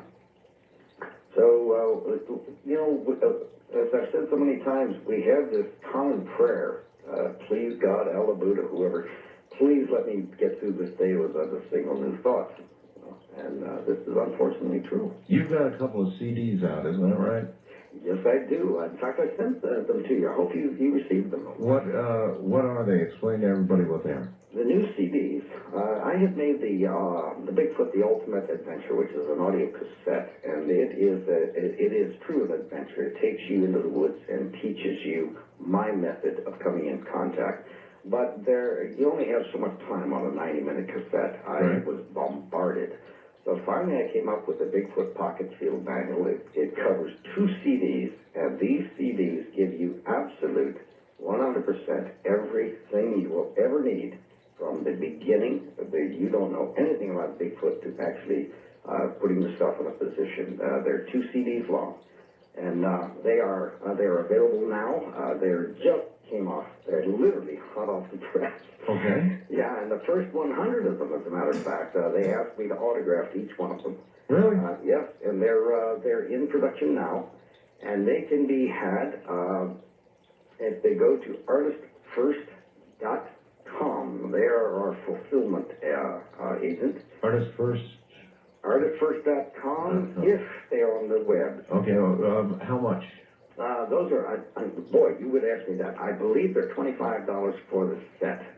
Boy, I'm not in on the marketing, and I was just... No, that's all right. You get them. All right. So these CDs, if you studied them, if you followed the advice given on the CDs, what are your odds of meeting a Bigfoot? If they are in your area, your odds are extremely high. Extremely high. In fact, I hope those policemen, I wish that policeman, and I wish the Southern Bigfoot organization would get a copy of these things, because this is a culmination of 30 years of experience. I have done it, I've been there, and this is how, and it starts from ground zero. Where to start your own research. How long did it take you to produce these? What, the CDs? Yeah. You mean, I don't understand. Well, to produce them, to put it all together. How big a project was it? Oh, well, for me to write it, it took 29 years to learn it, and 1 year to actually file it down into a viable script, and then I had to sit down and record it. So I recorded every single bit of it. And, oh, God, so you're talking about actually about a year and a half to get the recordings the way they are right now. Well, that's a big project. Yes, it was. Well, the Ultimate Adventure, which is its companion, I met the recording engineer to that when I was on my way to Moscow, Russia, and I met him in Frankfurt, and I heard these people whispering behind me, "That's the Bigfoot guy."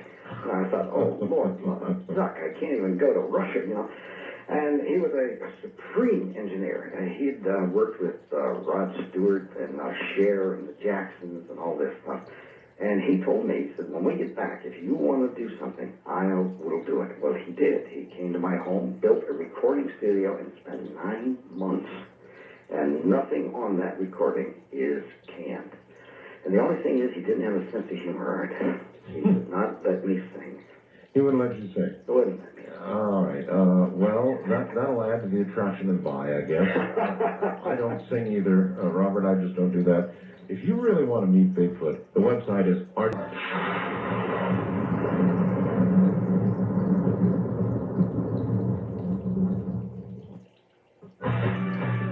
Coast to Coast AM sure sounds great in the middle of the night. But you know, you don't have to be nocturnal to enjoy this amazing show. The Coast Insider is your key to a normal life. For 15 cents a day, you can wake up refreshed knowing that last night's show is waiting for you with podcasting. Listen on your way to work and again on the way home.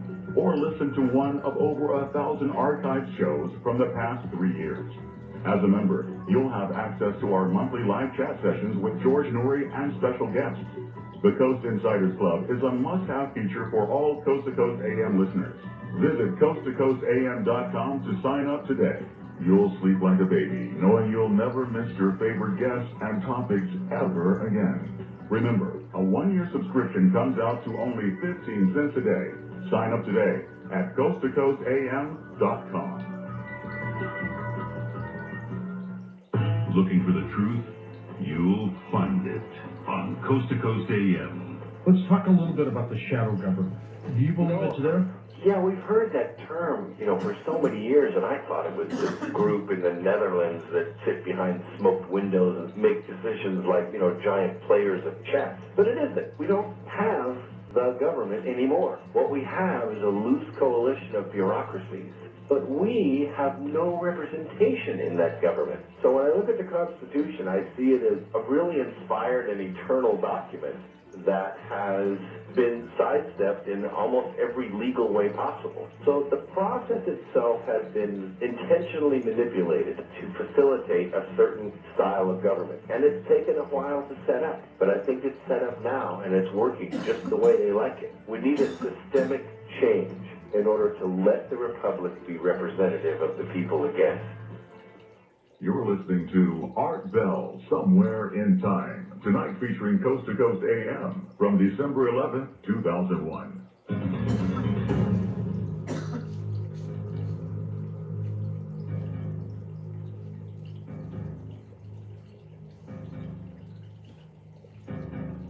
Once again, here is Robert Morgan.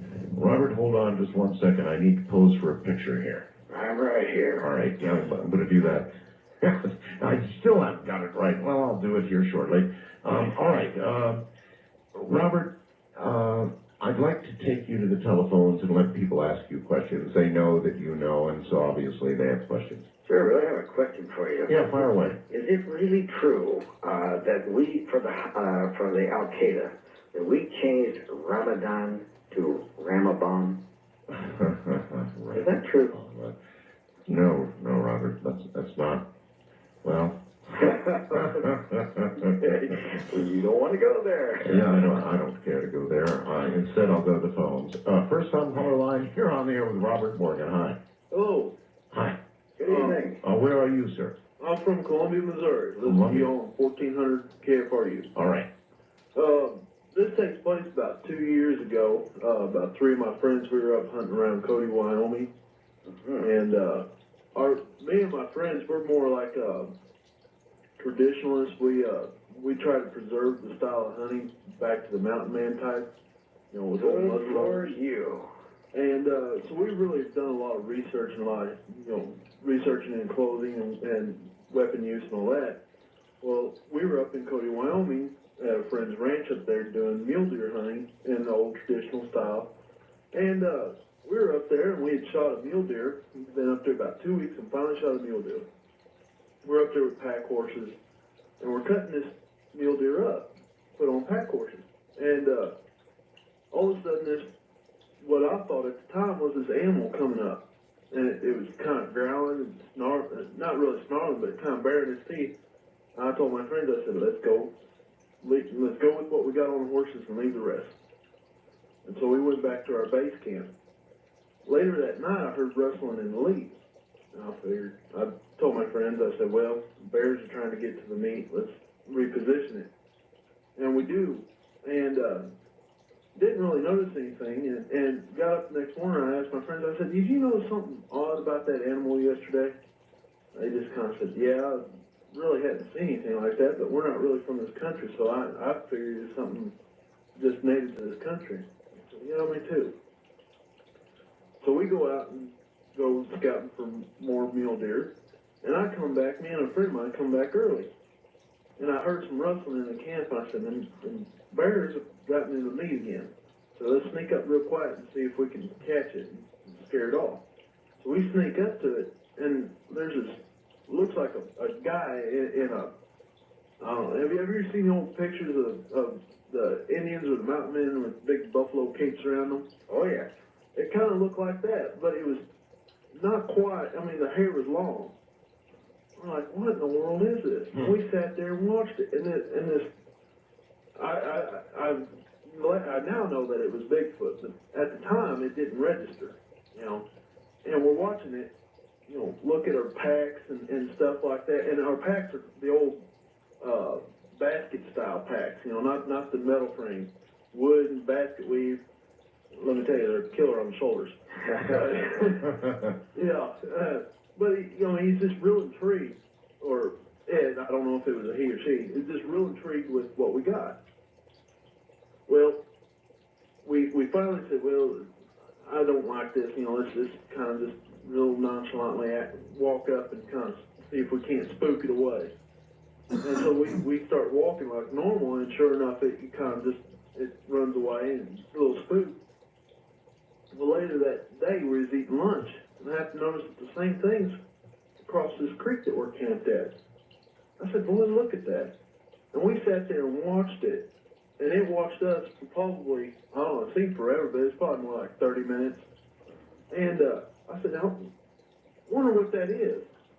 So it acts too much human-like to be animal. And so we started pondering and talking about it, and one guy said, well, you know what? I bet you that's Bigfoot. We just kind of laughed about it. And it was the oddest thing. And the last day, we were packing up our meat, and this thing is across the creek again, watching us pack up. So I said, wonder if that's someone that's out here, you know, that's just been left out here, you know, hermit type. So I laid a hind quarter of one of the deer out in the center of the camp, and I said, let's go. We acted like we was going. I said, now let's double back and see.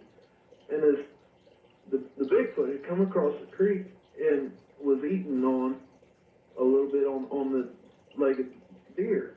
Then I took it and walked back up across the creek and down over the ridge. It was about the weirdest thing I've ever seen.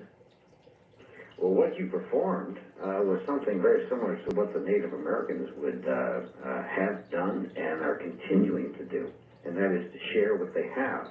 And had you stuck around there after you gave him that, more than likely, within a day or two, you'd find some gifts. Really? That would have appeared. And I'm not talking about something from Fears of Roebuck, you know. But you would have found something that would have been important, that he thought would be important to you, even if it would have been new sticks or reeds to repair your packs or something along those lines. You know, we talked about this after we got back, and we did a little bit of research, and it was like, you know, I bet you that was Bigfoot that we saw. Well, I have to compliment you, the fact that you had weapons, but you didn't even consider shooting it.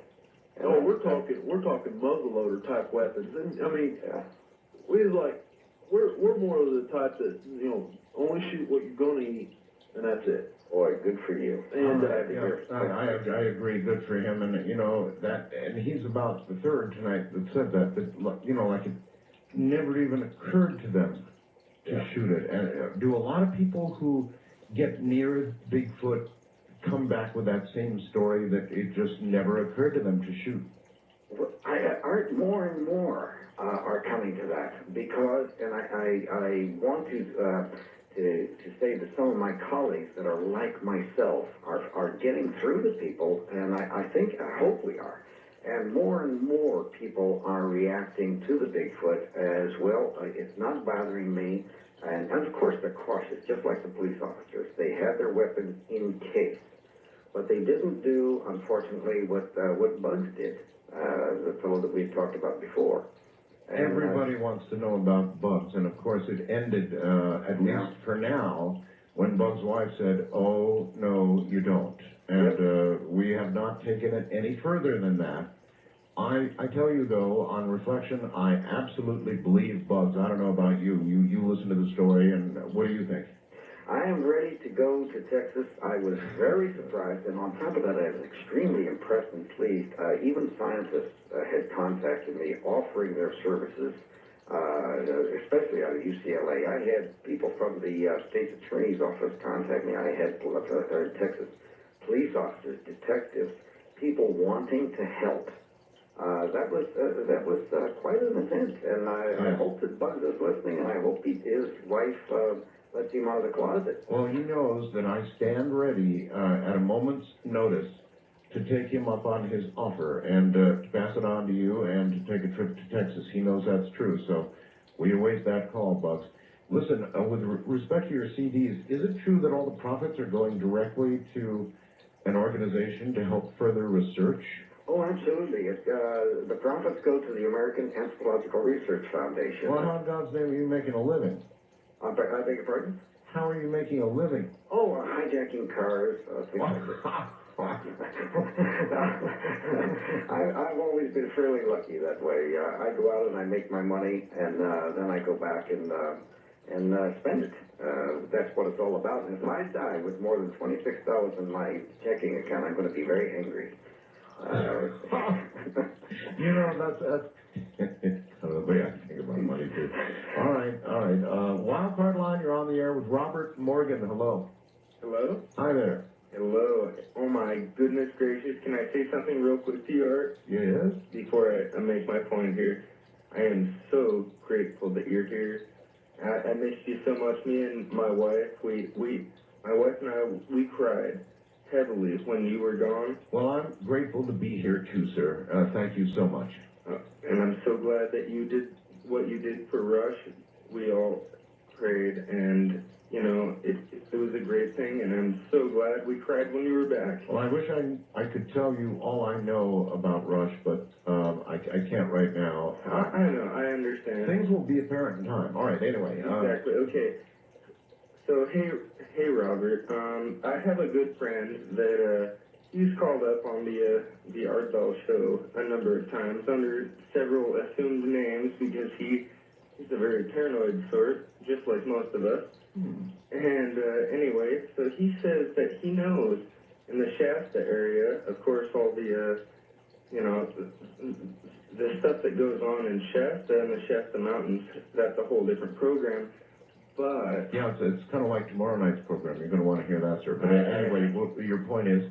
Okay, well, he says that he knows some Sasquatch, a whole Sasquatch family in the area, and that he believes that they are interdimensional. Now, that's my big, that's my thing. I want to ask, do you have any idea if they can possibly be, maybe they have some sort of, something that we are lacking now that we have just, it's faded out in the human. Okay, I think we really already answered this when I asked the question about the paranormal, but you're welcome to enlarge. What I think is true, Robert, is that we assign in our minds, when something is as elusive as this, we automatically in our minds, we assign it to the paranormal category. It's a natural human thing to do. Yes. And it kind of shows our weakness, and at the same time, a kind of yearning for something beyond what we can see, touch, smell, taste, etc. It kind of is akin when I ask people, they'll tell me they're afraid of, I'd be afraid if I saw a ghost. And I said, my answer is, look at me. Look at me right now. Are you afraid of me? Well, of course not. Well, if I die tomorrow and I come the next day to see you, why would you be afraid? And all it is the driver is outside the car, and there's no difference. But it's the same thing with the Bigfoot. We try to, anything that we can't really grasp quickly, we like to think, and I think subconsciously wish that there is another dimension. There has to be something more than what... Oh, well, I think there probably is, as we mentioned earlier. Most of the theoretical physicists who are right on top right now believe there may be 11 or more. And so I believe that. But in this case, you're just saying you think these creatures are as real as we are. Yes. And I think it's our own limitations that are the problem. Well, how are they bright enough? Well, of course, they are seen. They've been watching us for centuries. you know, so they know what we're going to react to. I'll tell you how I can tell you that they, for sure, how they hand down things for probably hundreds, if not thousands of years. I recorded an owl call in the state of Washington in the presence of George Harrison, he's the former managing editor for National Wildlife Magazine. We couldn't, for the life of us, figure out what this was. I knew, and we all said, it was something other than an owl, because there were two of them, and under the circumstances, they were acting strangely. And we had those same feelings. Something was around. We finally identified it. It was the hoots of the Arctic owl, the snowy owls from the Arctic. The only time they hoot is when they're breeding, and they only breed in the Arctic Circle. Now, how did the Bigfoot learn that? Was it possible that it had to be there, right? It had to have perhaps came over the land bridge, heard it, picked it up, used it, and had passed it down from generation for how many generations? Wow. That knocked me back about 20 paces when I heard that. Yep, me too. Wow, that's incredible. East of the Rockies, you're on the air with Robert Morgan. Hello. Morgan. Yes, sir. Since we're on the last time, sir, I have tried very hard to locate a story that I read about somewhere between 50 and 55, of a group of people who brought maybe 300 or 400 Maasai warriors from Africa over to South America. They were young children at the time, and they were going to be used to pick fruit or whatnot back in those days. And that after about a year or so, they found out that they could not communicate with each other verbally and whatnot, and that it wasn't working out.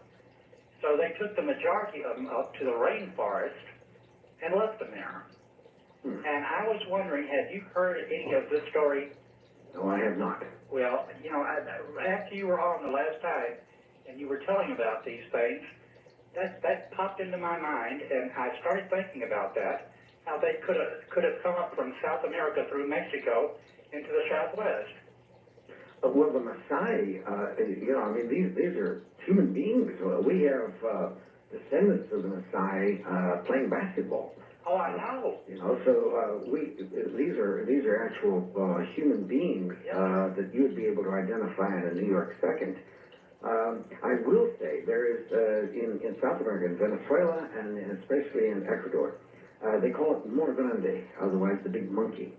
And a friend of mine, Campino Torilla, he was a exploratory archaeologist looking for the lost gold of Pizarro. He was looking for gold, and he saw them on two separate occasions. In fact, there's a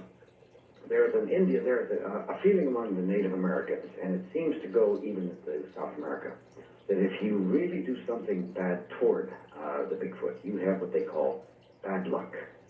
And whether you bring it about yourself or is there something mystical, I don't know. You know, I've got a Native American on tomorrow night, so I will ask him about exactly that. Can you hold tight here at the bottom of the hour? You bet. All right. Robert Morgan is my guest. The trip back in time continues with Art Bell hosting Coast to Coast AM. More Somewhere in Time coming up.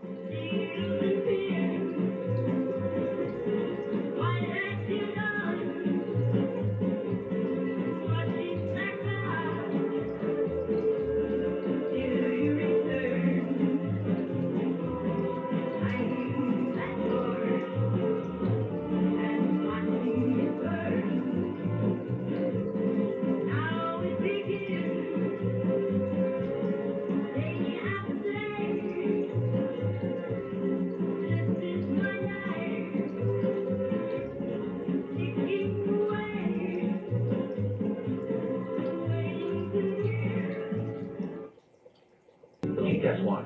I got a photo up. I said I was going to try and get the DT200D up, and I do have that photo up on my webcam right now. To get to my webcam, and you can see my cool new T-shirt at the same time. We've got these T-shirts. Oh, I love them. Go to artbell.com, go to program, and then over to Art Bell Studio Cam, and you'll see a picture of this cool little radio. It really is such a slick radio. promised it, and there it is, finally, so you can legibly see it. Robert Morgan, back in a moment.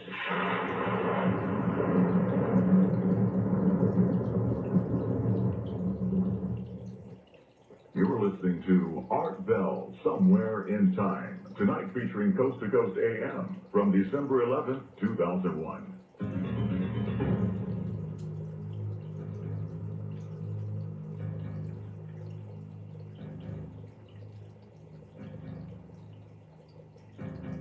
All right, back now to Robert Morgan. You're back on the air, Robert. Wonderful. Hey, I hear you're doing some sort of internet radio program yourself. Is that true? Yes, in fact, I was going to call you and ask you to be a guest. Now, like I'm not on the radio enough, huh? Why, when you're not doing anything else? Yes, as a matter of fact, the artistfirst.com people contacted me, and it was after we did the bug show, because when I tell you I had over nearly 386 emails. I mean, I was flooded, and of course, Artist First just loved it. So they invited me to do a test balloon. Right. And so far, for whatever reason, each Tuesday night, and it's between 9 and 10 Eastern Time, I have had a marvelous audience. I'm not as charming as you are, nor am I as good looking, but I try hard. I'm not good looking. That's why I don't go on television. So you do a show, I take it, about Bigfoot. Yeah, well, more than that. We do the artistfirst.com as to how you can get onto it. But we're the American Anthropological Research Foundation, of which I'm president. We're involved in a lot of things. Institute for Neuroscience Awareness is one, which has to do with EEG neurofeedback for brain trauma, curing brain trauma problems, and circumventing it. We also have the Institute for Children with Challenges. So you know something about these things? Well, by osmosis, yes I do. Well, okay then. I've got a really good question for you. I had a gal on the air the other night whose name was Pam. And Pam has been featured on 48 Hours and elsewhere. And she had an aneurysm in her brain. You didn't happen to hear that, did you? No, I did not. She had an aneurysm in her brain, Robert, and in order to clip this aneurysm without killing her, the only thing they could do was to lower her body temperature way down, and her heart stopped. They pumped all the blood out of her body, every last bit of the blood out of her body, and her brain waves stopped for an hour. Robert, for an hour. She was dead. D-E-A-D, dead. Right. She told us what happened while she was dead. But at any rate, they pumped the blood back into her body. Her heart was kick-started with the paddles, you know, that kind of thing. Right. And after an hour, Robert, she came back. Now, if you know anything about neurological studies, maybe you'd like to comment for me on the following question. During that hour, where was she? Well, that's like you and I. Okay, I'm going to pick you up, and we're going to go down and have a hamburger. We park our car, and we get out. Right? Normally, you leave the engine running. Because the soul, certainly, I am much prettier than this body will let you know. So I look at, being a Buddhist, I look at ourselves as these bodies are nothing more or less than cars that we're driving. That's all. It's the soul that's important, not the body. Okay. Now, I must say, comment on that treatment. Do you know who invented that treatment? Actually, she had the operation from one of the pioneers in Arizona. I'm sorry, I can't recall his name. I'm going to have him on the air. He wants to come on the air. Well, it was pioneered by the Russians. Okay. The Russians were the first people that lowered our body temperature so far down. I wish that they had done this with my brother. My brother was the chief of police in Campbell, California. He had an aneurysm at age 48. And he was strapped to a board for 7 years, couldn't speak, couldn't move, nothing. And yet he was totally, the body was totally aware. He had all his feelings. And he wrote a book, Messages to My Children, by blinking his eyes. Oh, my God. So I am very grateful each day that I walk. I have no complaints, zero. But, okay, so you are a believer in the fact that we are invested with souls. Oh, yes. But it still didn't answer my question, did it? Where did she go? Yeah, for that hour, where was she? Well, she had obviously, I would assume that her body, that her soul had stepped out and perhaps even watched the operation. You are correct. She described the operation. In fact, there's the other thing that just, we're so far off Bigfoot now, but here's the other thing that just is impossible. She described all the procedures that went on during the linear hour of time that they operated on her, Robert. Doesn't surprise me. Have you not been able to astrally project? But yes, I have, but zero neurological function. I mean zero, no brain waves. Well, the brain is not the soul, is it? Yeah, that's apparently what you know. All right, well, listen, a lot of people, we got off track here. I just couldn't help it when you said that that was part of your research. Oh, we're into all sorts of things. If I can't get my toe into everything that's going on, as long as it has one thing, and that's a positive thing. Someday, I would like you to talk with a young lady by the name of Colleen Smith, whose son Judah was considered an idiot with the IQ of 30, and he was totally flat. He was a destroyed portion of his brain was destroyed during vacuum extraction. You should speak with the little boy. He now speaks French, German. He is obviously English. He may step. He may actually be able to move and stand. Not too distant future, all because of EEG neurofeedback. But that's another subject, and I know that it's Bigfoot stories. Yeah, that's right. I'm up to my ears in everything, every waking moment, and when I dream at night, there's so much to do. There's so much to learn. All right, and so many calls. Wildcard line, you're on the air with Robert Morgan. Hello. Hello, Art. How you doing? I'm okay, sir.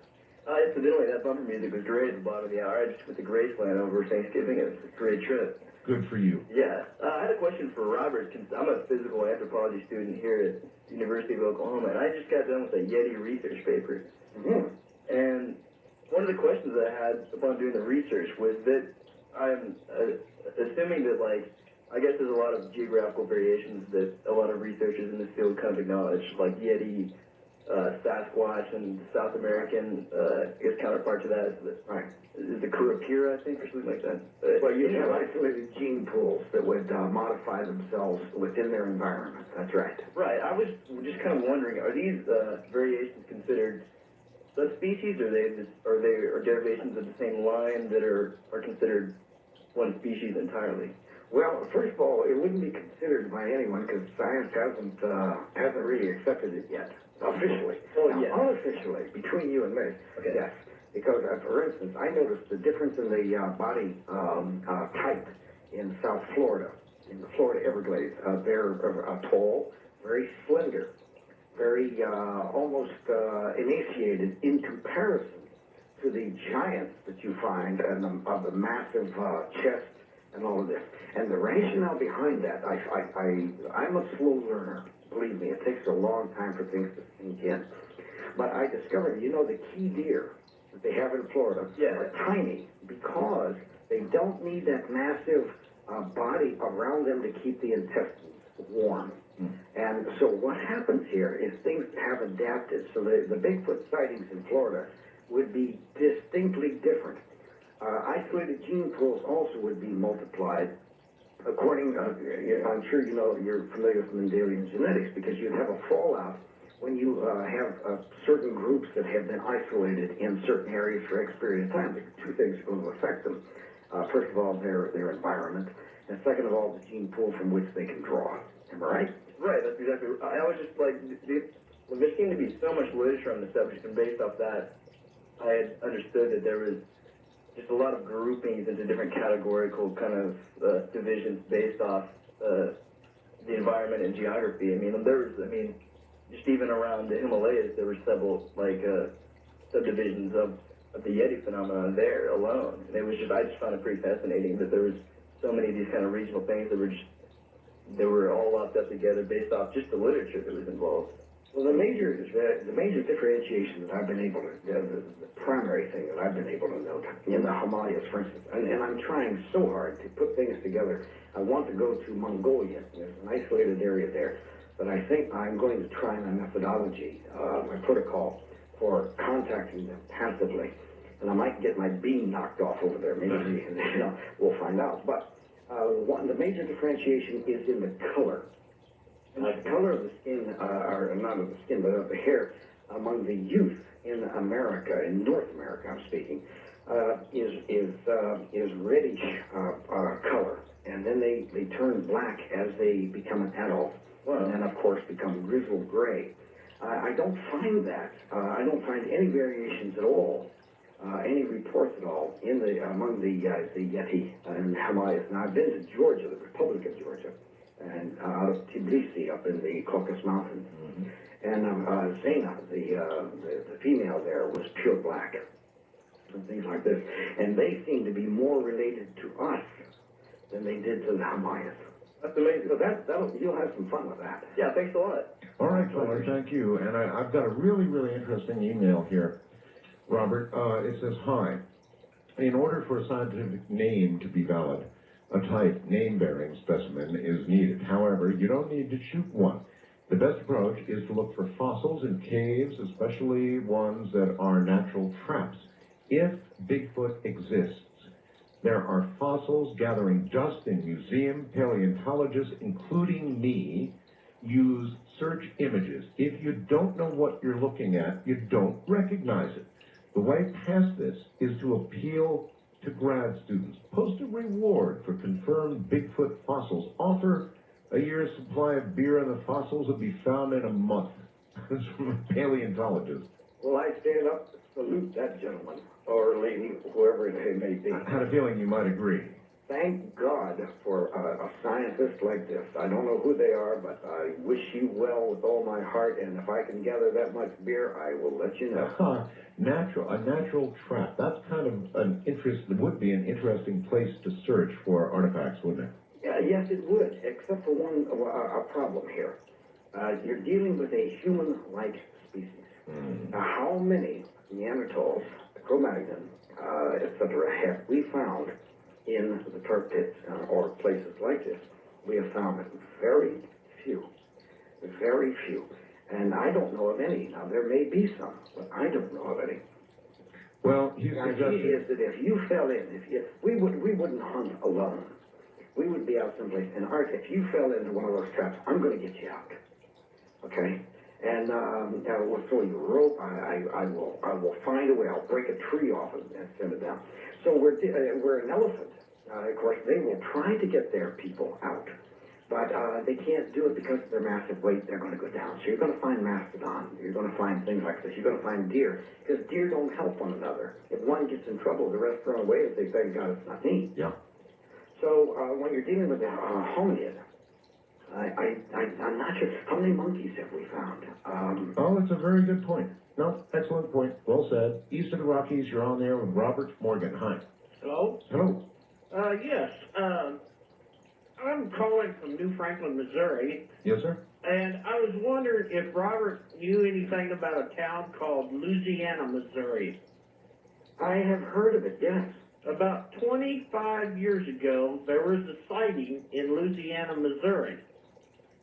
And I was one of the participants there, but I never seen anything. I smelled something that smelled like rotting flesh, but we never seen anything.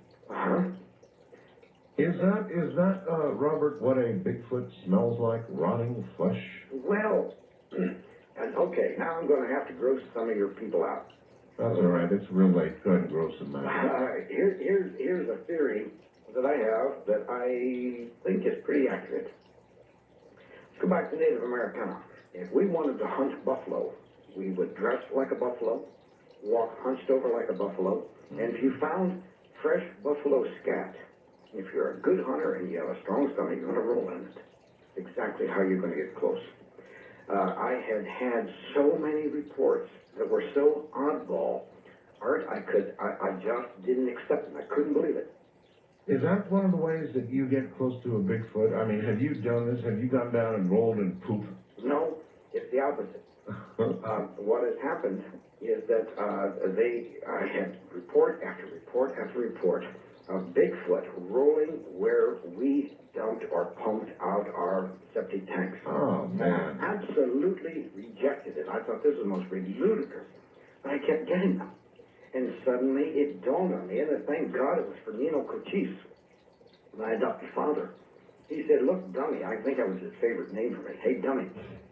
He said, look, they must think that's what we smell like. And they're trying to, because lots of times people smell this putrid thing next to your house, that they actually find human feces, rub themselves in it in order to think that's the way we smell. And the other night, when I was in Walmart, I was in those long lines, never mind.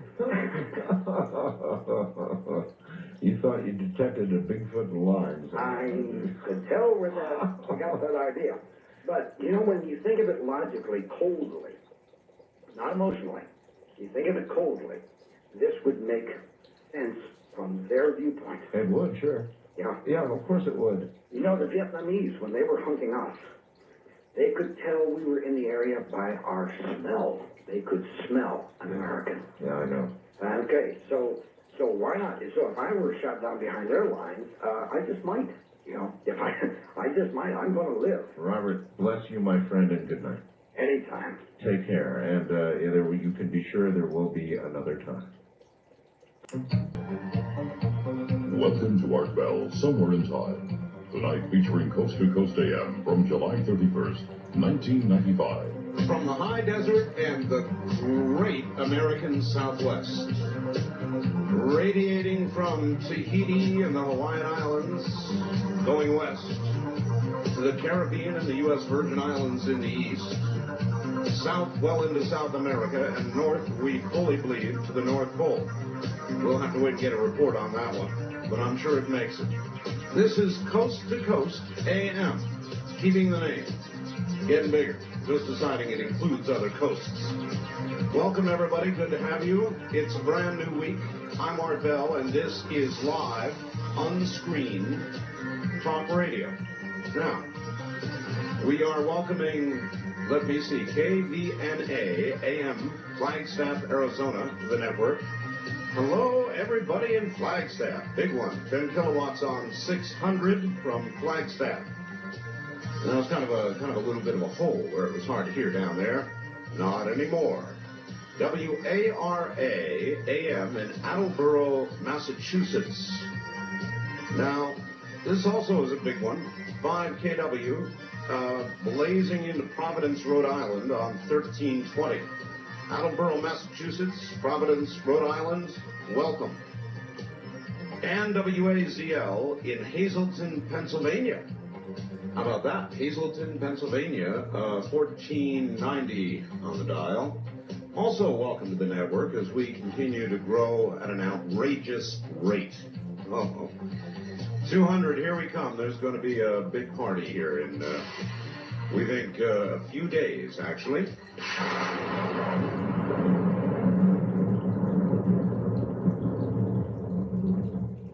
Let us begin with Roswell once again this evening, because I have Congressman Schiff on phone, Stephen Schiff from New Mexico.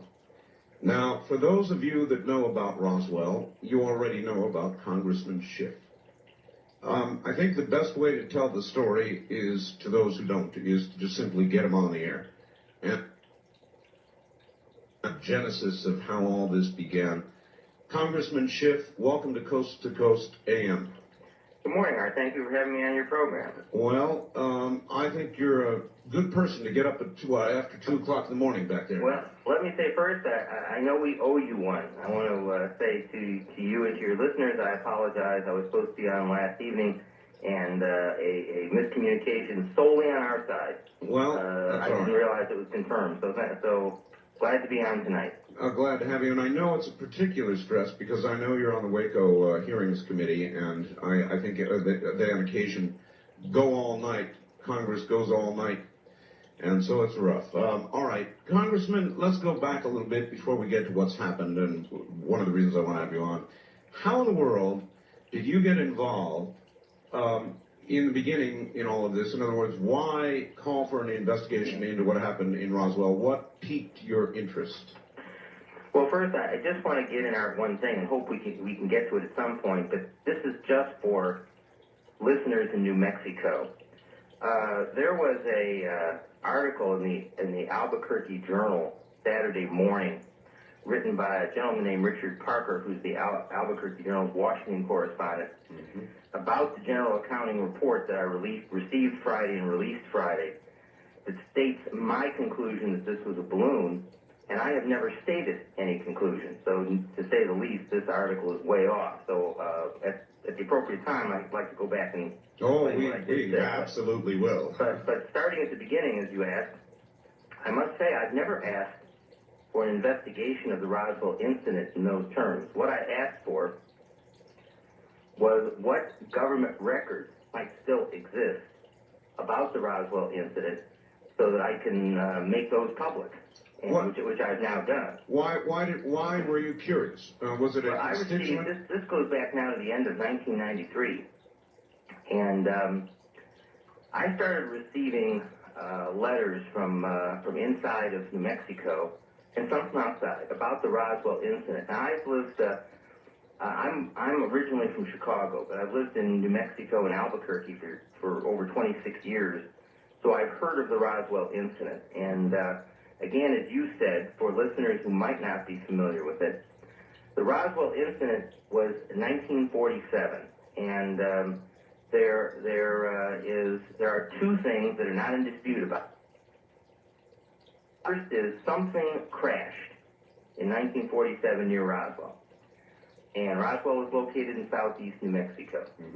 The second thing that is not contested is that the Army Air Corps from obviously now the U.S. Air Force, from Roswell Army Airfield, put out a press release that day that called what crashed a flying disc. Those are their words.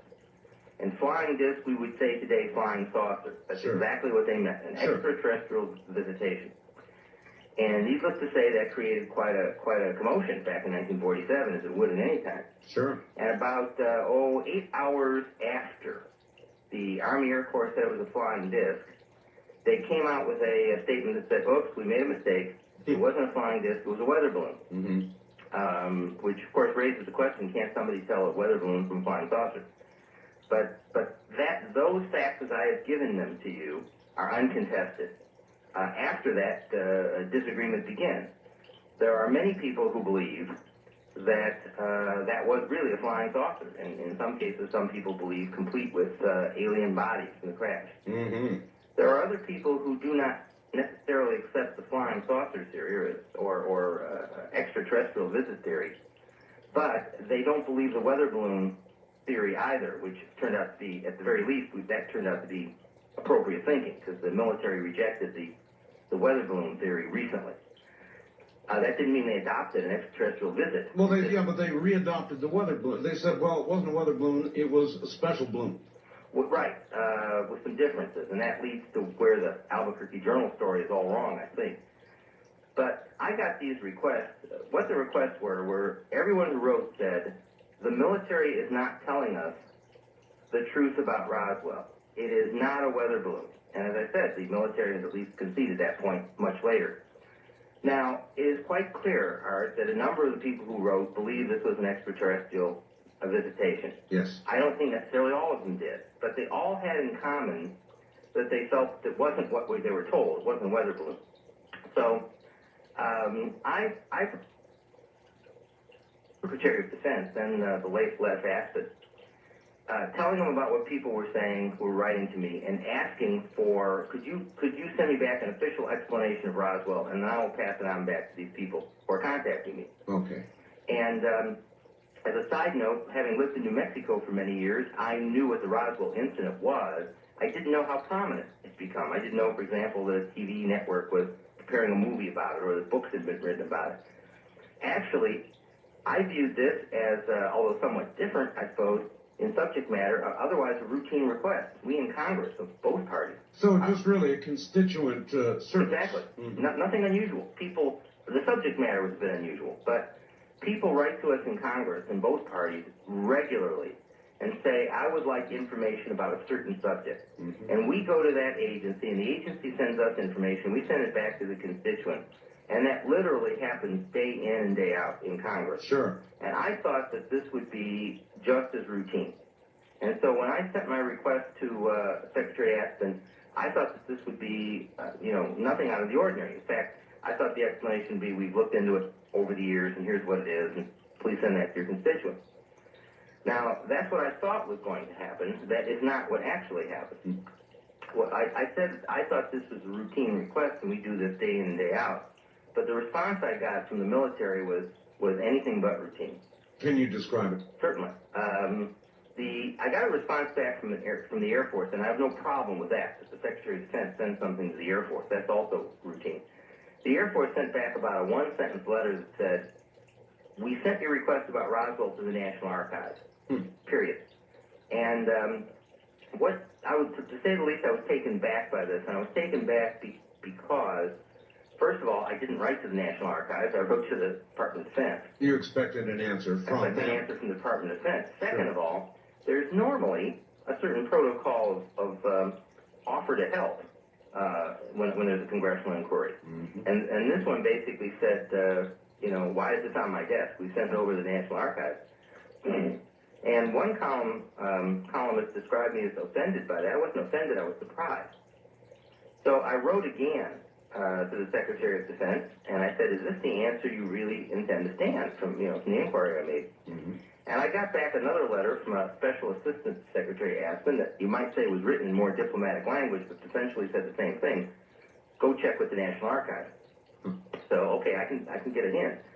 So I contacted the National Archives. The National Archives responded that they don't have any information about Roswell. And they ended it, there was rather, I could find it in context, humorous statement in the letter that said to me from the National Archives, Congressman, we've received a lot of requests lately at the National Archives about the Roswell incident. And I'm thinking, well, if the Defense Department is sending everybody to you, I'm not entirely surprised. And in fact, I found out, I didn't know at the time, but a number of members of Congress had written to the Defense Department, and they also referred to the National Archives. But I knew at the very least that I'd been given a runaround. I mean, I knew that the military had to know that the National Archives had no information. So here I've written twice to the Defense Department, just saying what happened, not in any hostile frame of mind. And I get sent to an agency that has no information.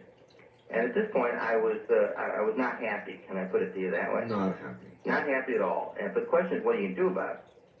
So a lot of us, by the way, that write to some of you, and this is certainly not a slam at you at all, Congressman, get very similar responses, I might add. Well, I hope we all, of both parties, try to serve our constituents. It's part of the obligation of the office, I think. This was all in about late 1993. One would imagine that a congressman, though, would get a sort of a decent response of some kind. I mean, normally we do. Yes. At the end of 1993, I was meeting with some General Accounting Office officials. The General Accounting Office, or GAO, is the investigative arm of the U.S. Congress. And my experience with them has been very good in the past. I haven't gone to them much, but when I've gone to them, my response has been very professional. Excuse me, from the GAO. It's a follow the money deal. GAO, I guess if something happened at Roswell, there would have to be records. Well, that's what I told them. Sure. I was meeting with GAO officials on other subjects, and while they were in the office, I told them about this problem with Roswell. And I said, there ought to be records of what happened, no matter what they say. I mean, here at the very least, there should have been an "oh shoot" memorandum. I may have described it slightly differently to the GAO, but at the very least, if everything happened the way the Army Air Corps said, somebody at the Roswell Army Airfield has to explain to their superiors why the best bomb group in the United States Army Air Corps, the only bomb group carrying nuclear weapons at that time, doesn't know a weather balloon from a flying saucer. You know, at this point, there's a lot of explaining to do, at the very least. I said there ought to be records of all of this. And so I asked the General Accounting Office, still in late 1993, would you be willing to do essentially a search for records? And that's what this was all about. It was about the General Accounting Office, at my request, trying to find what records exist, if any. They were receptive to the idea. Oh, I imagine there was a little bit of hesitation just because the subject matter was, again, unusual from a government point of view. Sure. But we talked about that, and I made in fact, I've got to say, when I first got the request and decided to get into it, I took a deep breath. Because I know knew then that you get involved anywhere near flying saucers and little green men. That's right. You know, you're subject to ridicule. That's right. And a little bit of the curd. But frankly, there's a different issue here. And the different issue is people have a right in a free country to information about what their government is doing at all times, save only when there's an immediate security need for classification. I think most of us would agree with that. And it doesn't matter what the subject is. In other words, nobody in government has a right to arbitrarily say, that's such an unimportant or off-the-wall subject, I'm not going to provide the information. I mean, not in this country, I wouldn't think. It should not be. Exactly, and the GAO agreed with that. And so the GAO went off to see what they could find, although I have to tell you, because this was now still late 1993, the reason for the delay, we're now a year and a half later, is that this is a 50-year-old incident. And that by itself means you've got to look in some nooks and crannies. And I told them, I cannot ask you to drop what you're doing to look for records in Roswell. You might have more current requests pending for information from other members of Congress. So what I ask you to do is look for it as you have time. And so, and to a great extent, that explains the time frame here. I didn't press them to just drop everything and go looking for this. I said, you know, if you have other requests, if someone needs something about the DOD right now, go get it. Well, as you can get it done, yes. Exactly. And that brings us to I suppose, to the other end now, to yesterday, as a matter of fact, or Friday, excuse me, Friday. The GAO gave me their report, and under their regulations, I had 30 days to keep it secret, essentially, while I, do whatever I wanted to do with it, and before it became public automatically. Sure. I didn't take the 30 days after the time that did go by. As soon as I got it out in a couple of hours. Wanted to read it first and then do a press statement just summarizing it. So essentially, when I got it, everybody got it. All right. Well, the big news seems to be that the records, or at least what I derived to be the big news, the records of a particular time in question, a couple of years of them, that were supposed to be permanently held records, and you stop me where I'm wrong, were unaccountably, with unknown authority, destroyed. Is that right or wrong? You got it right. Although, here's where I'd like to interject the correction to the Albuquerque Journal article.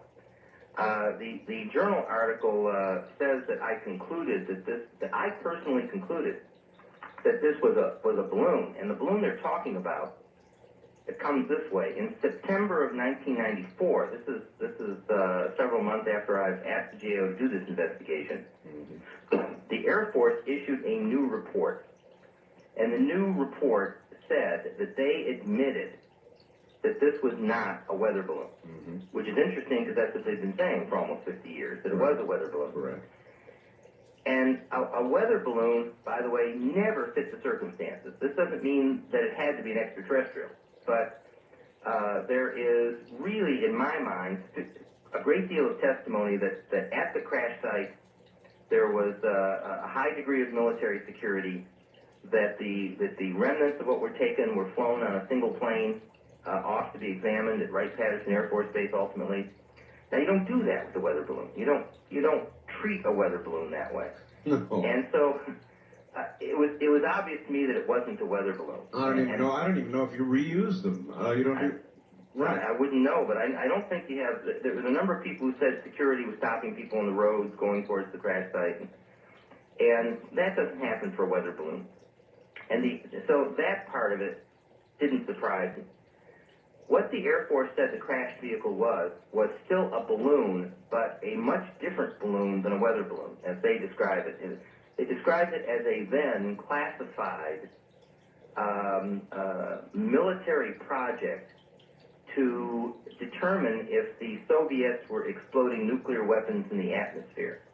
And as they described it, this balloon is greatly larger than a weather balloon because it's intended for high altitude flight, higher than weather balloons go.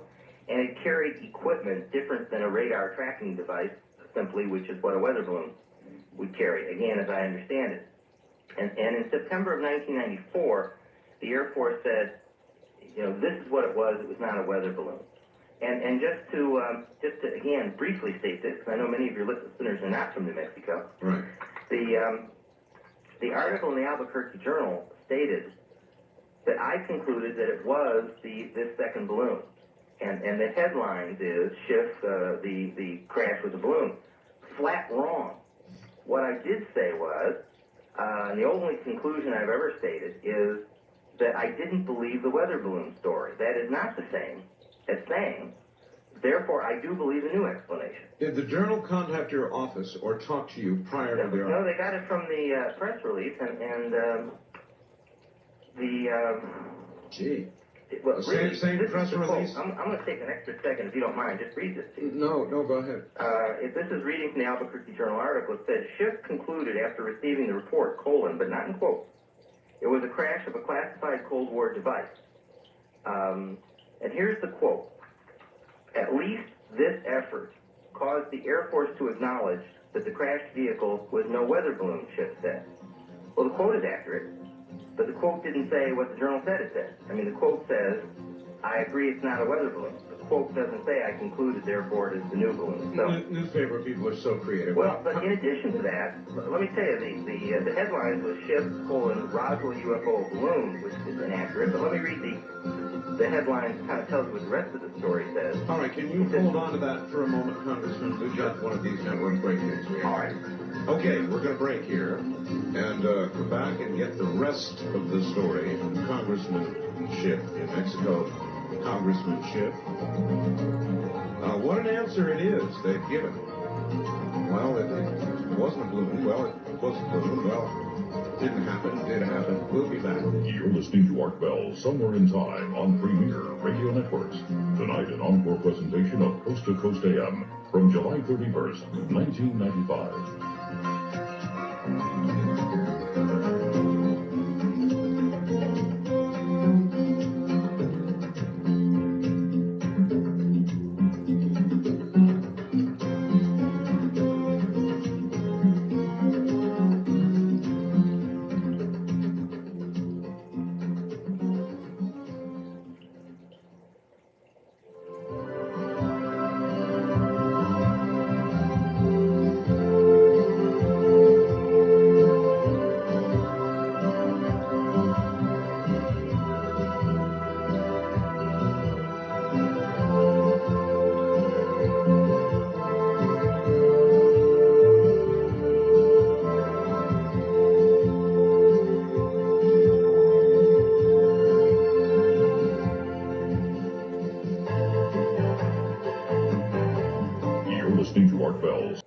And what I'm talking about are the outgoing messages from Roswell Army Airfield. Messages are an internal military communication system like a telegraph.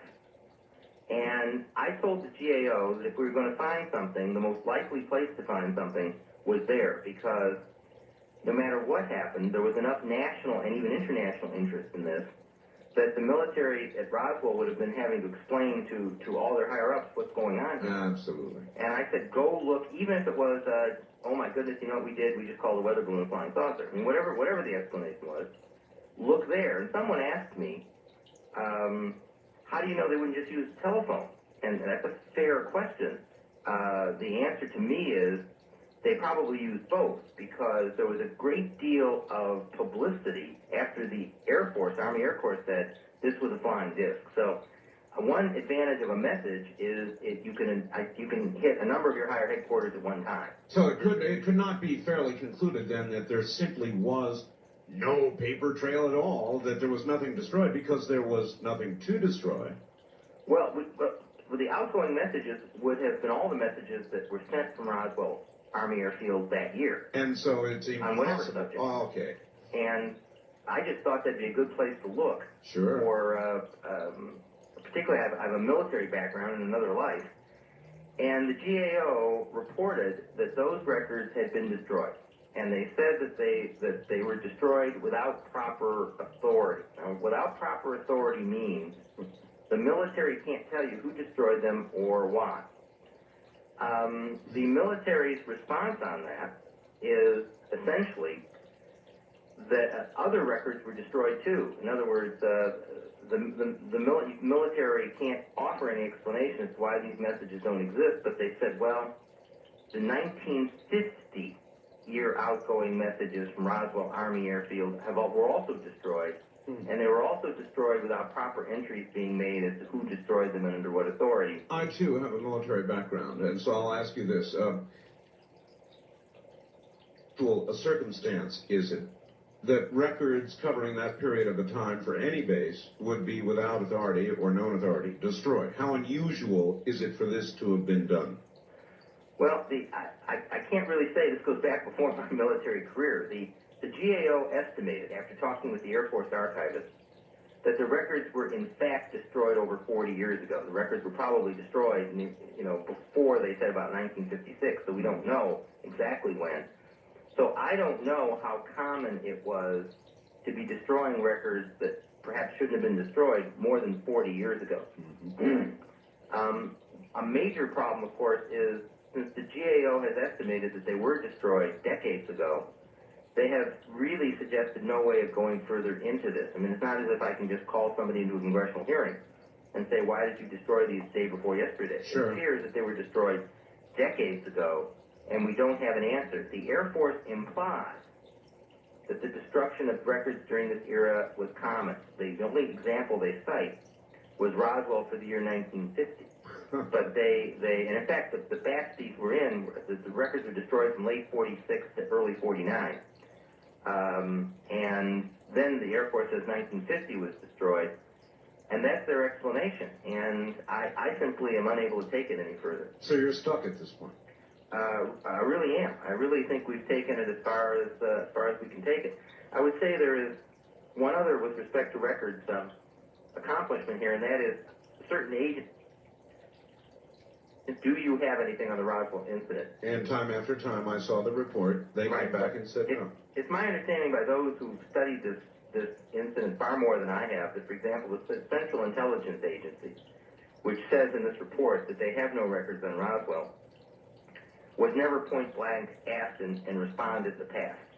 And so that would be an accomplishment, as, for example, the Federal Bureau of Investigation was asked point blank, do they have anything? And they have not, they have their response, and essentially they say no, except that they did recognize the teletype I referred to a moment ago.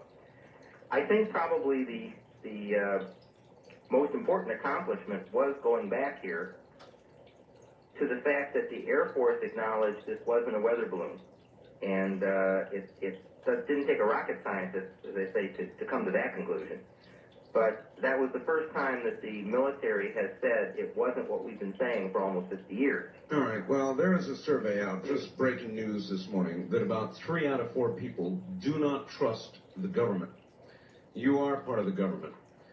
So on behalf of the government, how do you respond to that? I mean, Roswell is a perfect situation that fits right into the mold, and we could go through the years and come forward to Waco today.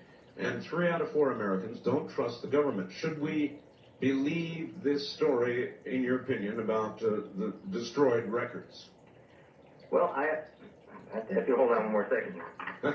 Sure. Excuse me. No problem. I have no way of resolving it. I mean, all I can do is put out there what the military told me, that they were destroyed, and if not according to policy, at least not malevolently, is what they suggest. But I'm part of the government too, and that's one reason I got into this. As we talked about earlier, I decided that people have a right to information from their government. No one has the right to arbitrarily sit there and decide if the subject matter is important enough within the government. Will we bother ourselves to provide the information?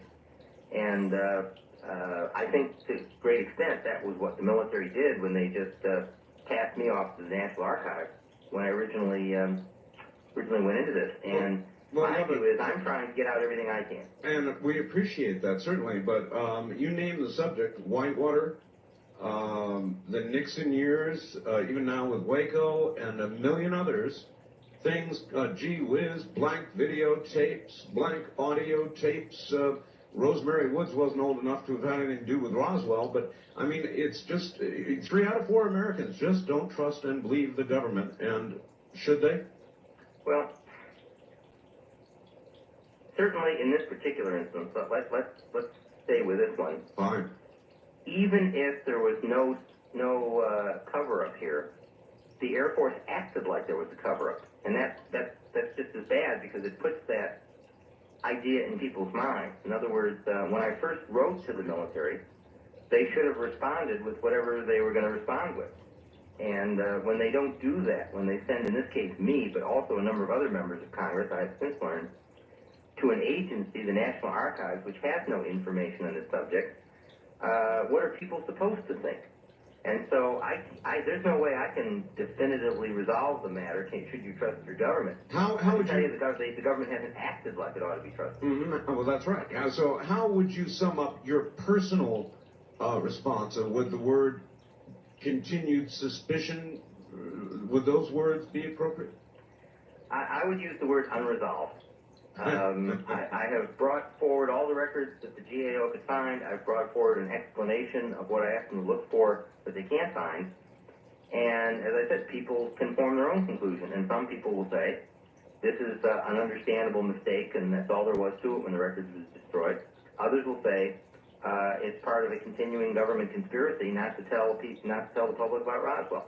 I can't resolve that. All I can do is make the GAO report available, as I promised to do, and people can come to their own conclusion. There are a lot of people in America who believe that there is a government behind our government, behind the elected representatives, even behind the president. I know that's a big handful of a question, but do you ever wonder about things like that yourself, Congressman? Well, there's not anyone behind me. And I get one of 435 votes in the House floor. And I have not seen the evidence of what you're talking about. I've heard people talk about it.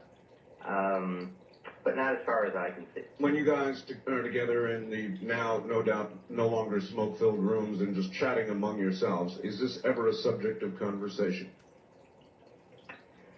Well, I think there are suspicion about other branches of government. I don't remember anyone ever sitting down and saying, within us members of Congress, that someone is controlling Congress. I remember a number of people wondering what's going on at the White House, and maybe they sit around wondering what we're doing. Yeah, I'm sure they do a lot lately, as a matter of fact. All right, onward. I guess, it stops where it stops until somebody figures out how to go further with this. Well, and there's a possibility that could happen. The GAO told me that about 20 members of Congress had registered requests with them for copies of the report when it was available. And therefore, a number of members are already showing interest in it, and they might have a suggestion. And that brings me to the how to order part, if I can take a second here. You certainly may. It's in the GAO says that people may request this report, and I'm reading now from the back cover of the report, and it says the first copy of each GAO report and testimony is free, and then they say additional copies are $2 each. And they say the following order should be sent to the following address, accompanied by a check for the superintendent documents. They mean, of course, if you're ordering more than one. But if you want one, it's free. If you want one, I'm going to give it to you right here. So let me just give people a second to get a pencil and paper if they want to. Now here is where to write, and I'm just reading this out of the report. To order by mail, write to the United States General Accounting Office, P.O. Box 6015, Gaithersburg, Maryland, and here's the zip code. They've got 9 digits here, 20884-2 And this is I'm going to give the full name of the report and the document number, probably the most important thing here. The document is entitled Results of a Search for Records Concerning the 1947 Crash near Roswell, New Mexico.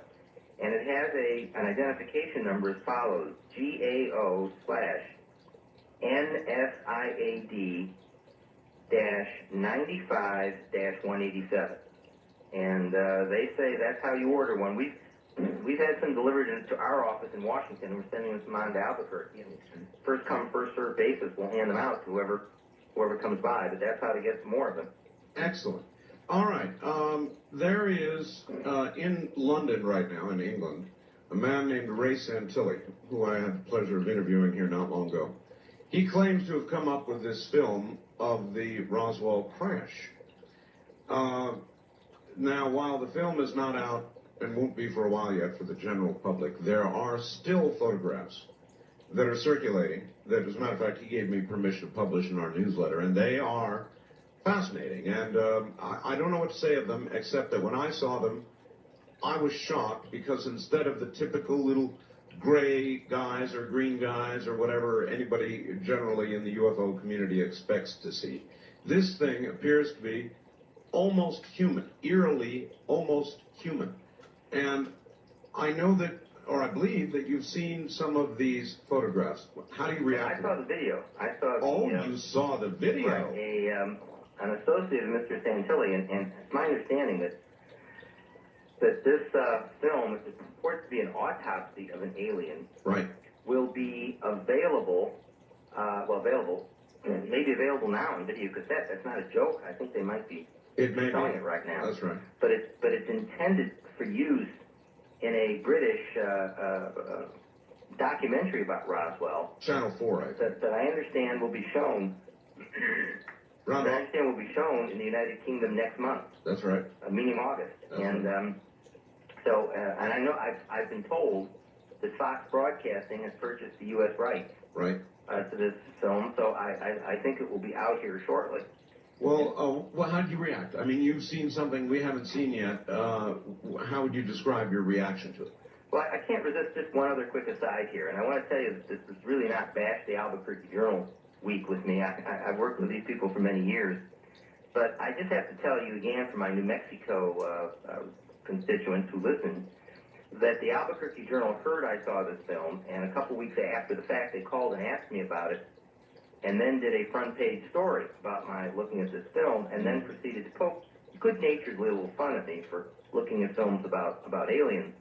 And what rankled me just a little bit, though they were good-natured, is they made it sound like this was a 100% obsession with me, without ever telling their readers that they're the ones that went after me for the story. I didn't do a press release on it. They heard about it, and they were dying for a story. So if there was an obsession with Little Green Men, it was all on their side, but of course they don't tell anybody. Irresistible on their part. Right, but they don't tell anyone it's on their part. They don't tell anyone that they're the ones that generate the story. I saw the movie and went on with my work. The idea of the story came when they called me. Anyway, this is what the film shows, and once again, it's like the GAO report. Our people, I think, will have access to it shortly and can make up their own minds. And I'm not trying to persuade anybody one way or the other. But in essence, the film purported to be an autopsy of an alien. And what you saw were, I believe it was two people who appeared to be doctors. I think maybe the third one behind a glass door. And they were completely covered head to toe in protective garb. And of course, if there really was an alien, and you remember what smallpox did to the Native American population, that's exactly what they should do, so that an alien smallpox doesn't get loose here. Sure. But anyway, again, they proceeded to be doing an autopsy on this alien and removing certain organs and examining them.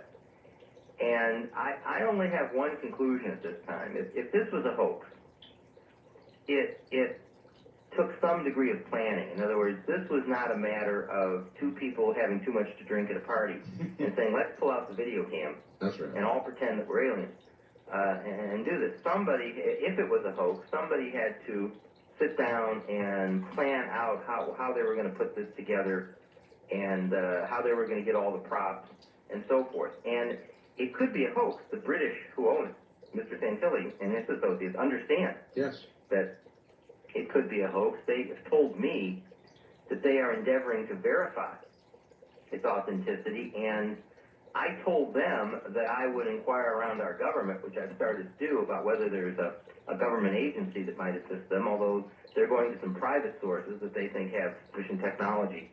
Actually, Congressman, if it is not a hoax, then it seems to me it's U.S. government property. Well, that's what originally it's supposed to have been. According to the British, this film originated with someone who said he was a military photographer and took the photos, the movie rather, live at the time. But the individual will not permit his identity to be revealed. Understand he's in his 80s now. Well, would presumably. Have to be. And he's given an explanation that he, particularly at his present age, is not interested in having a great deal of the expected publicity. I don't blame him a bit. Not at all. Although you have to say that when someone declines to give their identity, it also means you can't check out their story. That's right. So once again, there it is, and people make up their own minds. So you found it intriguing? I did, yes, to the extent that it was not an obvious Ed Wood movie, you know, with a paper plate going by and that's a flying saucer. All right, Congressman, we're at the top of the hour. I'm going to call in my chit. You said I could. I'm going to hold you over a little. We haven't even touched on Waco. All right, I'm yours. All right, stay right there. Congressman Stephen Schiff, New Mexico's. We'll be back. You're listening to Art Bell, Somewhere in Time. Tonight featuring a replay of Coast to Coast AM from July 31st, 1995.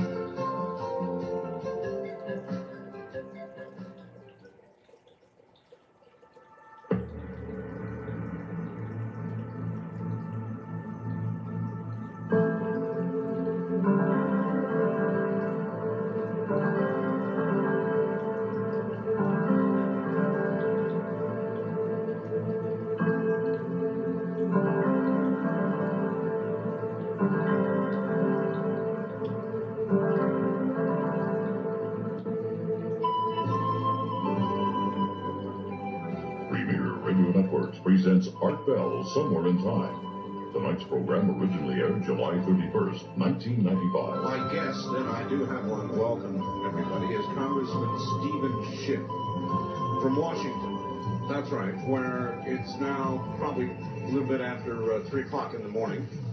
And so we're really imposing and we're holding him over. We've spent an hour talking about Roswell, how he came to investigate it, and what has come from that investigation.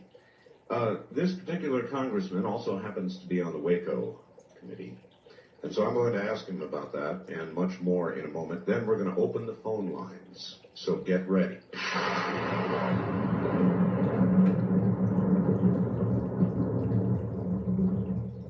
Back now to Congressman Schiff. Welcome back, sir. Good morning continues. Yes, indeed, continues. Committee. Yesterday, I guess it was yesterday, the co-chair of that committee, Bill Zelliff, went after the White House, accused the president of ordering the CS gas attack. Would you comment on that remark?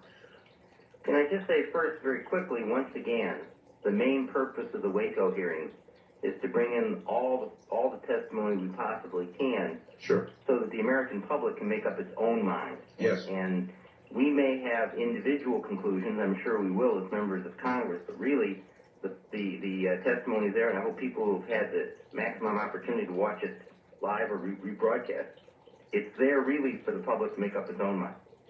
With respect to Bill Zelliff's conclusion, I've listened to Bill, and I've heard about this White House response.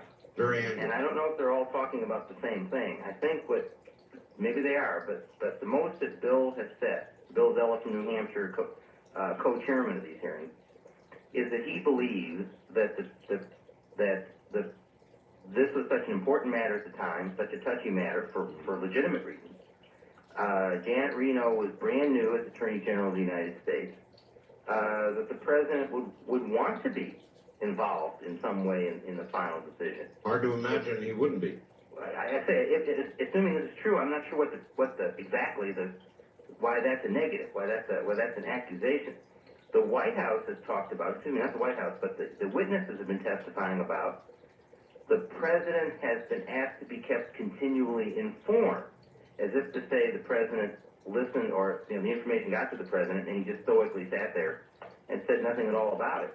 So the witnesses confirmed that the White House made an individual request to people keep the president directly informed. And there are witnesses who did that without going through the Attorney General, Webb Hubbell, who's of course a former personal associate of the president, and later became briefly, I think, the number 3 person at the Justice Department, said he would call the White House, not necessarily talk to the president directly, but call the White House and tell them what was going on. So I'm not altogether sure how different what Congressman Zealous is saying is from what the White House is saying. Now, the Attorney General will testify in person later today, at correct? 10 o'clock in the morning. That's right, before the Waco hearing. The Attorney General, Janet Reno's last witness. So Yes, let me just interrupt and say that over the weekend, on one of the weekend Sunday shows, Meet the Press, Representative Zealous was asked, what is the most important question she's going to be asked at the hearings? He responded, why did she approve the plan to gas almost 90 Americans? What information was she given? Who did she share the decision with? These are going to be critical questions. Do you agree with that? I think all of these are legitimate questions. And I think they've become the focus of where we are at the hearings at this point. And I assume, of course, I've heard the Attorney General in the past on this. Let me say where I think the crux is as far as the Attorney General goes. The Attorney General will say that she believes that there was no chance that David Koresh and the people in the compound would come out voluntarily, and that she was informed that the FBI plan for a gradual insertion of this gas was the least menacing way to try to persuade people to come out of the compound. That's what the Attorney General will say, I'm sure, because that's what she said in the past. I think the question there will be, what were you told on those subjects by the people who briefed you from the FBI? What were you told about the fact that no surrender was possible? What were you told about the possible use of this gas and effects of this gas on children and infants and so forth? And I think that's where the key questions will come there. Well, clearly, there was a decision made at some point because the FBI was coming out almost on a daily basis, as you recall, and saying, we have patience, we can wait till hell freezes over if we have to. Well, they said that during the hearing. A Mr. Jamar, who was in charge of the combined FBI operation, I say combined because they had negotiators and action people, if you will, on the scene, said at one point, I would have waited a year if I had something to hang that on. So that's been their testimony all along, that they went forward when they believed that there was no alternative, and they felt that they needed to take action for a number of reasons, and they felt that this was the least, the most benign way under the circumstances of approaching it. They're going to say they believe that CS gas did not cause any permanent disabilities of any kind, and a gradual insertion would in their opinion, kind of nudge people out. That was their plan. Their plan lasted 4 minutes, according to the testimony. Then we got gradual Before all insertion. heck broke loose. We got gradual insertion of tanks as well, I recall. Well, they weren't even gradual. They're hitting the building from all different sides at once, and insertion of gas all over. And that's another question. The FBI had this contingent plan that if one tank inserting gas in one place in this building was fired upon, was shot at, that then they would bring in everything at once. And I never quite figured out why this second plan was written the way it was. They talked about, well, we need to protect the people in the first vehicle. Why not just withdraw the first vehicle? I don't know why you had to bring in everything literally at that time. Why couldn't you have withdrawn it if you met armed opposition, which was certainly possible? Congressman, would you find yourself more troubled finding out the president knew and had part of the decision-making or if he was not in the loop? Which would be more trouble? I would find it most troubling if the president, and I say this as a statement, not an accusation, I would be most troubled if the president didn't tell us the truth about what he did, whatever that was. Cover up, in other words. Exactly. The fact of the matter is, it seems to me that there would be nothing inappropriate about the president keeping close tabs on this situation. Of course So not. If what Congressman Zeller said is true, that the president wanted to be more than kept informed, he wanted to have a hand in what was done before it was done, given the risks involved, and be very frank about it with the art, given the publicity that was involved, that doesn't shock me.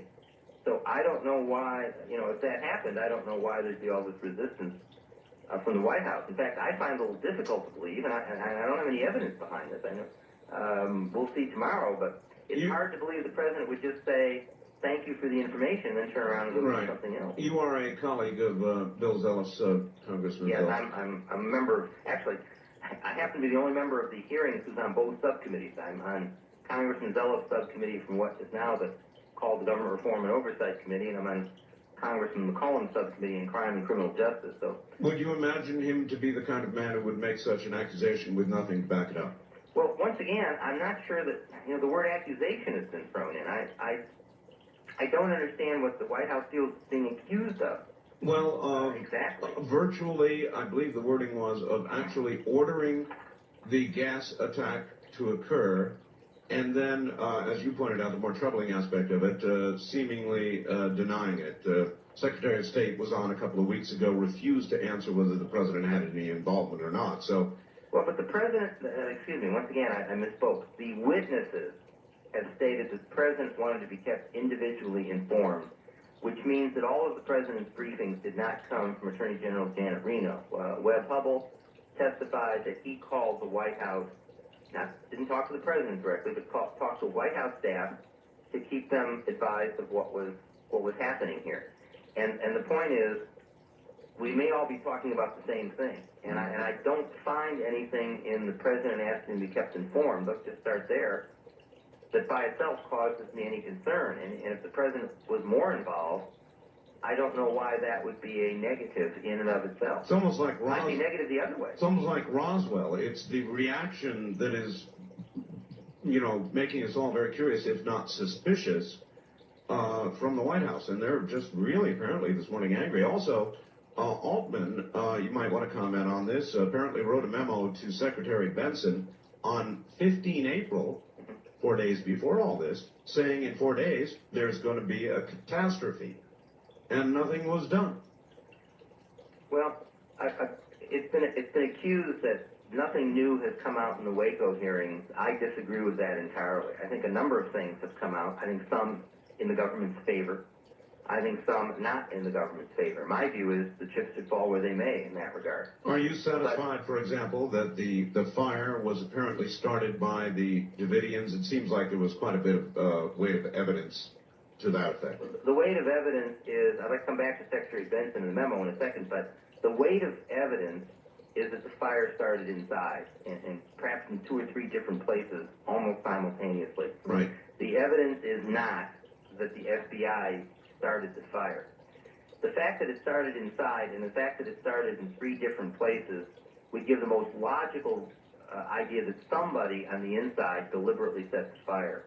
But that's not quite the only explanation. There was a government expert on this said, well, this fire had to, this is an arson expert who said, this had to start with a match. Well, no, it didn't. It had to start with a flame.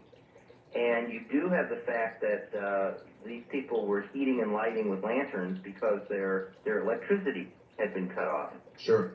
And is it possible that either all these vehicles coming at the building at one time or the ensuing panic, I'm trying to picture what it must have been like inside the building, even if some members inside fired shots at the first vehicle. I think that's a possibility.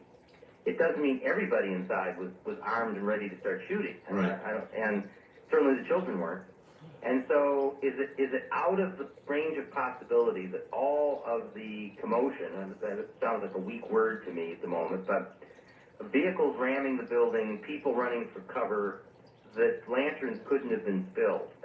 I can't rule that out completely, but the evidence does rule out the idea that the FBI started this fire. So you can say, if you will, in total context, that's a finding in the government's favor against that accusation. But let me go back to the issue you asked me about. About the Altman memo. Right. It has to be remembered here that you're dealing with two agencies in two separate departments.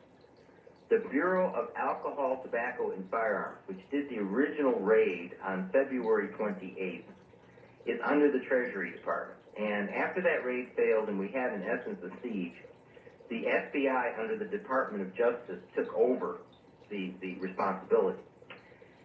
And but the Treasury Department, through ATF, had begun it all.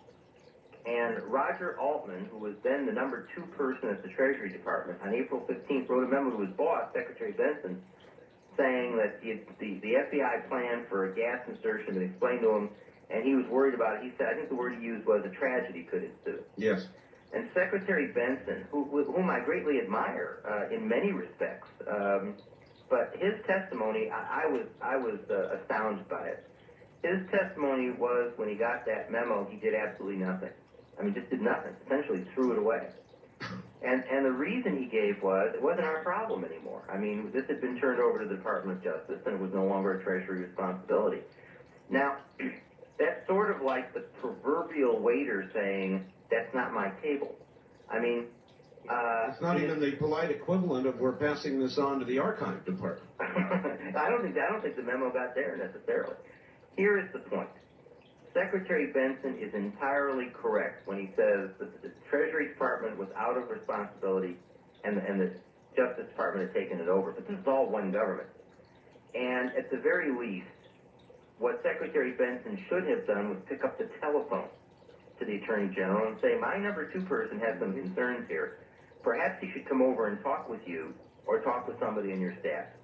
If the Attorney General had decided to proceed anyway, which he had the authority to do, then Secretary Benson certainly could do nothing about that. But to get a warning like that and to just sit on it, I think that's inexplicable. Janet Reno, shortly after the Waco incident, tragedy, offered to resign. In retrospect, knowing what we now know, and maybe it's a little ahead of time since you'll be on the stand tomorrow, in effect, in front of you, should the President have accepted, with regrets or whatever, accepted that resignation? Well, people are going to have to answer that for themselves. It depends on what conclusions people come to. If the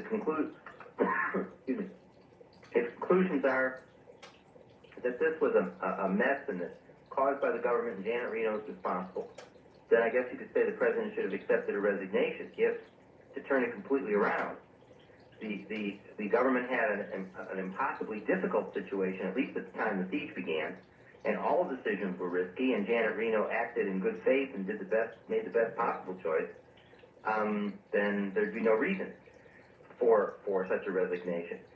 Now, we'll all hear from the Attorney General tomorrow. I want to say again that I think the crux of the Attorney General's decision was what information were you given that it was based upon.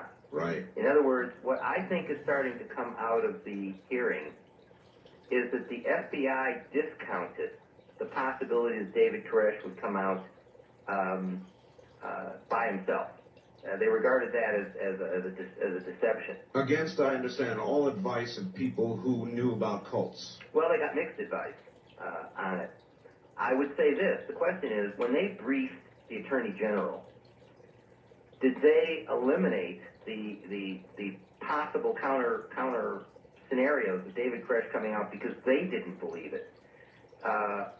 Or did they explain everything? In other words, when they went to Janet Reno, did they just say, well, there's no hope for anything, any kind of peaceful surrender, therefore we've got to just do something here, without ever telling the Attorney General all of the possibilities? It seems to me that they had an obligation to explain all of the possibilities, even if they didn't believe that David Koresh would come out. I think they had an obligation to tell the Attorney General what was going on, and I hope, among other things, we'll find out tomorrow if that was done. One of the things that I heard the other day that I actually found chilling was the Attorney General was asked by somebody, and she responded about Waco that given similar circumstances today, she would have and would make the same exact decision. And that scares me. That actually scares the hell out of me because it tells me there could be, and with the number of militias that we've got building all over the place, and people who say, well, I don't believe in the 16th Amendment, it was never passed, I won't pay taxes, or whatever, there's going to be some little spark somewhere again. And I fear that with Janet Reno still in office, there could be another Waco. I can only assume that the Attorney General meant based upon the information I was given at the time. I'm assuming that's the context rather than based upon now that I know what would happen, because it happened. But again, tomorrow, there I go. Today? Later this morning, Yeah. It seems that way. Later this morning, we will hear the testimony. If I can talk about Waco a little bit more here, I want to say that once again, the main purpose of the hearing is people can get their own information and make their own decision. I've come to some conclusions, but that doesn't mean that I think everybody should come to the same conclusion I have, because they're free to listen to the same testimony. Well, do you care to tell us what you have? Well, I was going to share a couple. I think that I'm going to pick one of each, meaning one that favors what the government has explained and one that shows a serious problem. All right. I think the government had originally enough information that somebody in the compound, David Koresh or whomever, were illegally converting semi-automatic weapons to automatic weapons, which is illegal, that there was a proper government interest in what may have been going on there with respect to firearms. In other words, I don't think that the government went out of its way to look for a group with an unpopular religious view or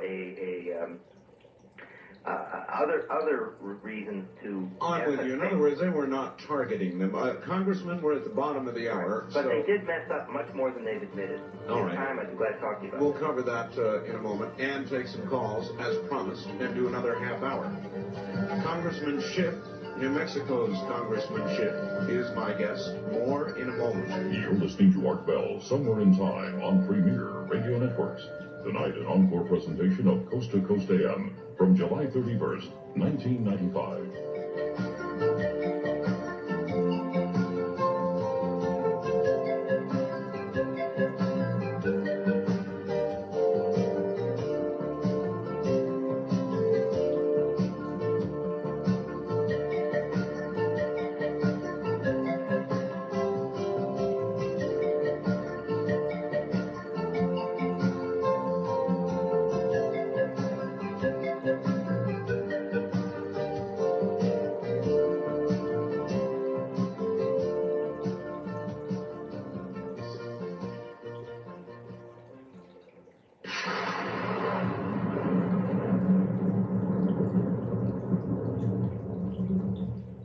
All right, let's go to the phones. I promise they'll lynch me if I don't do it. West of the Rockies, you're on the air. Question for Mr. Zeller, then.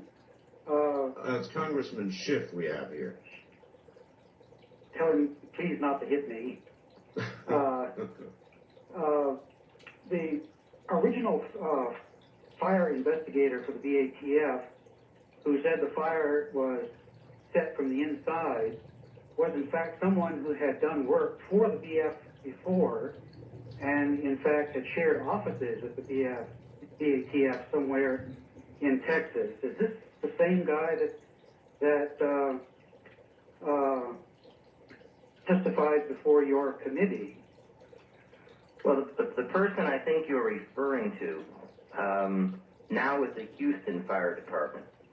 Apparently at some past time had some kind of association with the BATF.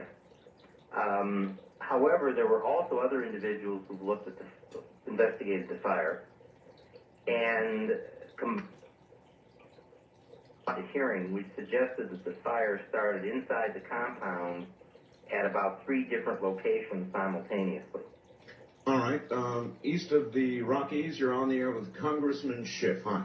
Thanks a lot. This is Mike in Madison. Madison, Wisconsin. Yes, sir. Congressman, I first want to applaud you for your tenacity in approaching any of these issues, especially the Roswell one.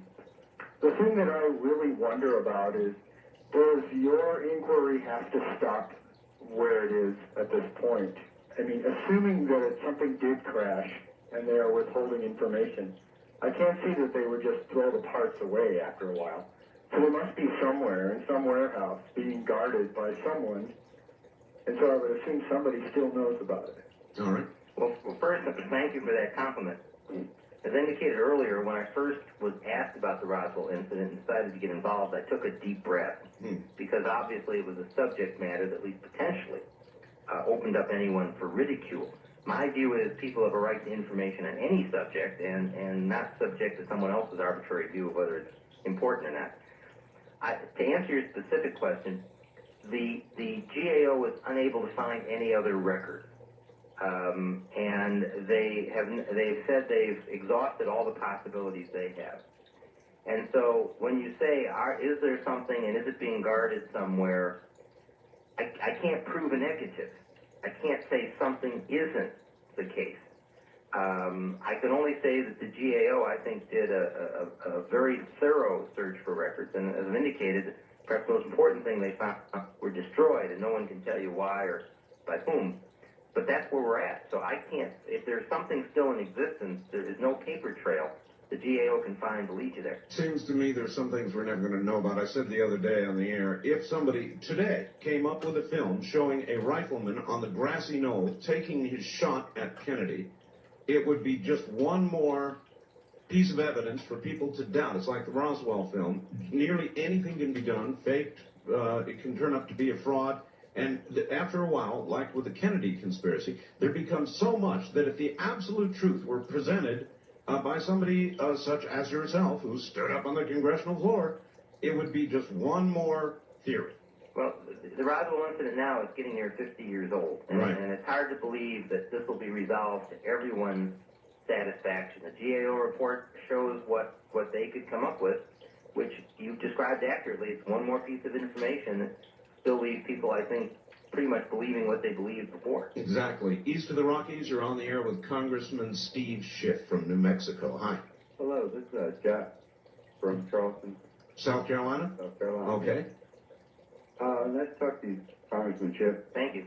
I'm hearing my echo over your phone and my radio is off. Well, that's all right. Just go ahead. I was wondering, Congressman Schiff, if you saw the FBI agent today's testimony saying that he was one of the ones driving a CEV or a Bradley, I think, and he says he did see someone lighting a fire inside.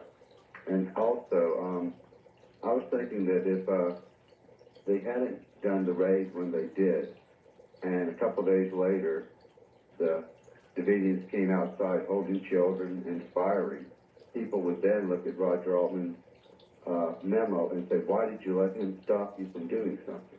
And another thing, I wish... Well, all right, that's quite a bit to handle right there. Let's hold it there.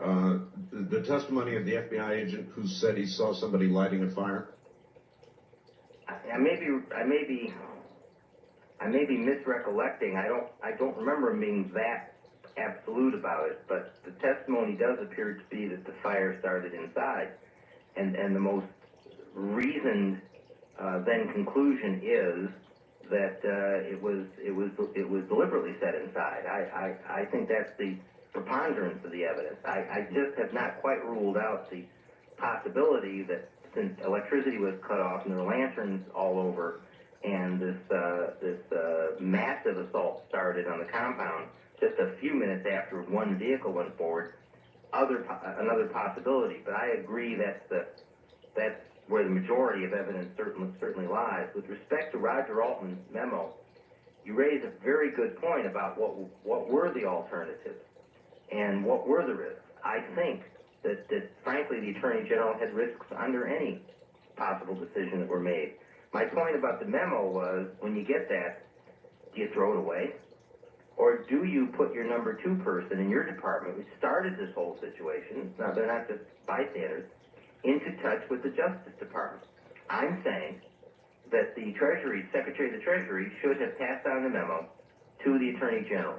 If the Attorney General wanted to then discount it in her responsibility to make a decision here, then I think she had the authority to do it, but to just stop it.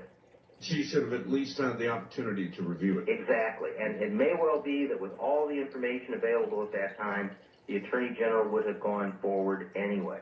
I'm just saying that there is no justification for stopping information from getting over to the Justice Department, which is what the Treasury Department did. All right. East of the Rockies, you're on the air with Congressman Schiff. Hi. Hey, I missed your show last night. We had a mix-up at KTRH. That was Kevin Houston. Houston, yes, sir. But glad you're on tonight. I just had a general comment on. I just am worried about the ability to trust the government on any large-scale matters such as this or Roswell. I agree. I think that's a very important topic.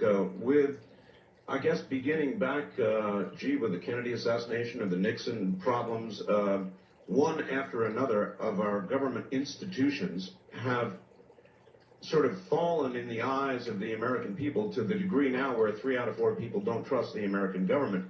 Hopefully, hearings like these hearings on Waco would restore some of that.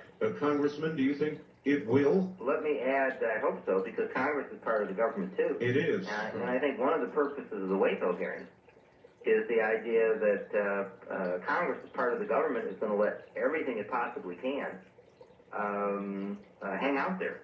And so, again, people then can come to their own conclusions. As you've already heard, people will come to different conclusions. That's one thing I can say about the television media is that, you know, we have these live hearings. As far as everything else, the news and everything else, I think it's pretty much worthless to trust the media, the television in particular. I think they do everything they can to distort things or just spin things the way they want. Well, let me tell you, I hope that people have had the opportunity to watch these hearings as much as possible in live form or word-for-word form, I mean. And that's because I think that there was a deliberate intention to manipulate the media in this particular case. And Art, I've got an example or two if I got time here. All right. One is the constant bringing up of the National Rifle Association. The National Rifle Association, apparently, one individual who was investigating this matter in some relation with the National Rifle Association misrepresented herself to potential witnesses as being associated with the Congress. Mm-hmm. If that occurred, I can't defend it. It's sensible. You're right. There were a number of officials in the White House, Congressman, who expressed worry prior to the hearings that these hearings would be used as an agenda to hurt gun control. And I thought those very interesting statements. Well, but the point is, this testimony is available for everyone to see. Nobody has indicated, assuming that this misrepresentation occurred, it sounds like it to me, no one has explained how that has anything to do with the actual hearing in terms of witnesses testifying with their own testimony. No one has been able to relate, although speaking of accusations, the accusation has been made because of that incident, the hearings are tainted. Nobody has ever explained logically how, assuming that that incident occurred, how that has at all affected the witnesses who've testified. And the purpose of that is to get the news media to focus on the National Rifle Association rather than on the Waco hearings, which might show additional failures of the government, on the government side of this. I can give you a more, in my mind, heart-rending example, but on the very first day, certain members of Congress brought in a young lady, still a child, really, yes, to testify that she had been sexually assaulted, raped by David Koresh. At 10. And at 10, that's right. And I found her testimony believable, but the point is, why was it there? David Koresh was not being investigated by the Bureau of Alcohol, Tobacco, and Firearms for child rape. outrageous as that offense is, the BATF was investigating him and was putting together this search warrant and this raid for firearms violations. And I believe that testimony was introduced, and particularly with no effort made to conceal the child's identity, which is normally the case in a child abuse trial, I think to dominate the media, and it worked like a charm. I'm sorry the media was so predictable, but the headlines... Actually, I thought it started the several days before that, the day before the hearings began, or actually the Friday night before they began. NBC did a big show on Waco that I thought on balance was quite pro-government. And so there was a big media drive, and I must actually in a way compliment the Democrats for getting that young lady up there from a public relations point of view. They did exactly what they wanted to do. The headline in a certain Washington paper that's supposed to be a respectable paper, the front page headline talked about David Koresh's lust. Exactly. This is not one of the tabloids now. Another national newspaper on the following Monday summarized 3 days of testimony, but really only summarized the sexual assault of this child. And all of that was calculated, in my judgment, to keep other information from getting into the news media. Like, for example, the child abuse caseworker from the state of Texas, who was familiar with the Davidians, who had been out there, testified that this raid was a fatal mistake. In her words, I reviewed them enough, and I think I can quote them. When I saw on television ladders going up at the compound, I knew children were going to die. Now, that's testimony that's far more related to this actual incident and what was being investigated by the BATF. Or even the local sheriff in Waco who said, you know, they really should have come to me. It didn't all have to happen this way. We know the people out there. Right, but if you don't want that information to get in the news media, how do you prevent it? And the answer is you bring out the fact that David Koresh had a perverted sexual interest, and the news media will swarm to it like bees to honey. And that's exactly what happened, and they knew that that was going to happen. You know, I should add this, because one of the accusations has been, if you say what I say, you're somehow defending child rape. Nonsense. It's just, what was this raid all about? And it was about a firearms violation allegation. It wasn't about a child molestation case. either way, Congressman, most people, I think, would say, whether it was firearms or whether it was child molestation, nothing for 90 people or more to die for. Well, the issue is, how did they handle the case when they got the case? And given the fact that it's being stated that a lot had to be done for the benefit of the children, you have to ask, from the beginning raid to the final attempt to end the siege with tear gas, was this really done with the idea of protecting children? I mean, although there's all these claims that... What Janet Reno said. We're doing it for the children. Well, you know, the bottom line for the children was it couldn't have been much worse for them the way it came out. Well, our government and our people in America are splitting. Will the Waco hearings, will all the rest of this bring us any closer? Will we be any closer when it's over? Do you guess it's calling for a supposition? But I don't think the hearings will necessarily change anyone's view. I can tell you that all of us doing these hearings are getting a great deal of mail and phone calls. And I think people's basically preconception about whatever it might be about Waco will stay the same.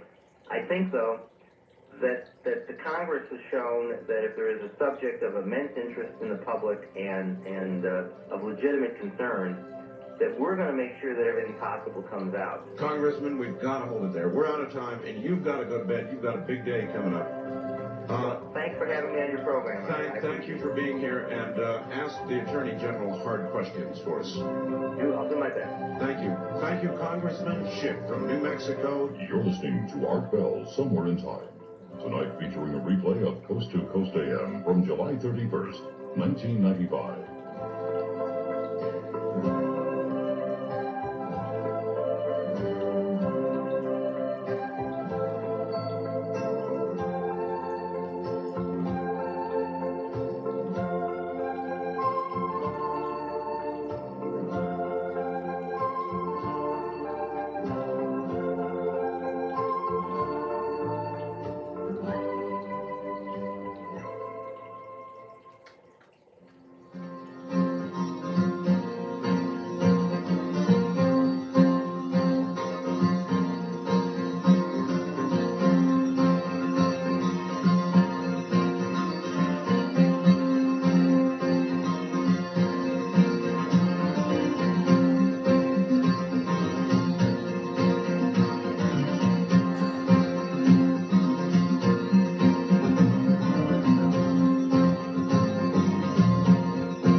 somewhere in time on Premier Radio Networks. Tonight, an encore presentation of Coast to Coast AM from July 31st, 1995. We just spent, and you missed if you're joining us at this hour, 2 hours with New Mexico Congressman Stephen Schiff. We spent one of those hours on the Roswell GAO report, and the whole Roswell incident was fascinating, absolutely fascinating, as the congressman said he was with regard to the Roswell film. I couldn't possibly recount all he's got to say, but the upshot of it is there are records missing, permanent records, that would have told us what went on at Roswell, mysteriously missing records covering a 2-year period of outgoing messages from Roswell. So we spent an hour on that. Then we turned our attention in the second hour. You see, Congressman Schiff is also on the Waco committee. And the congressman, of course, is in Washington, where it is now a little after 4 o'clock. He's going to have a rough day. And we talked about Waco for an hour. And those of you that heard that interview are welcome to comment. Those of you who did not, you might recall that beginning at 4 a.m.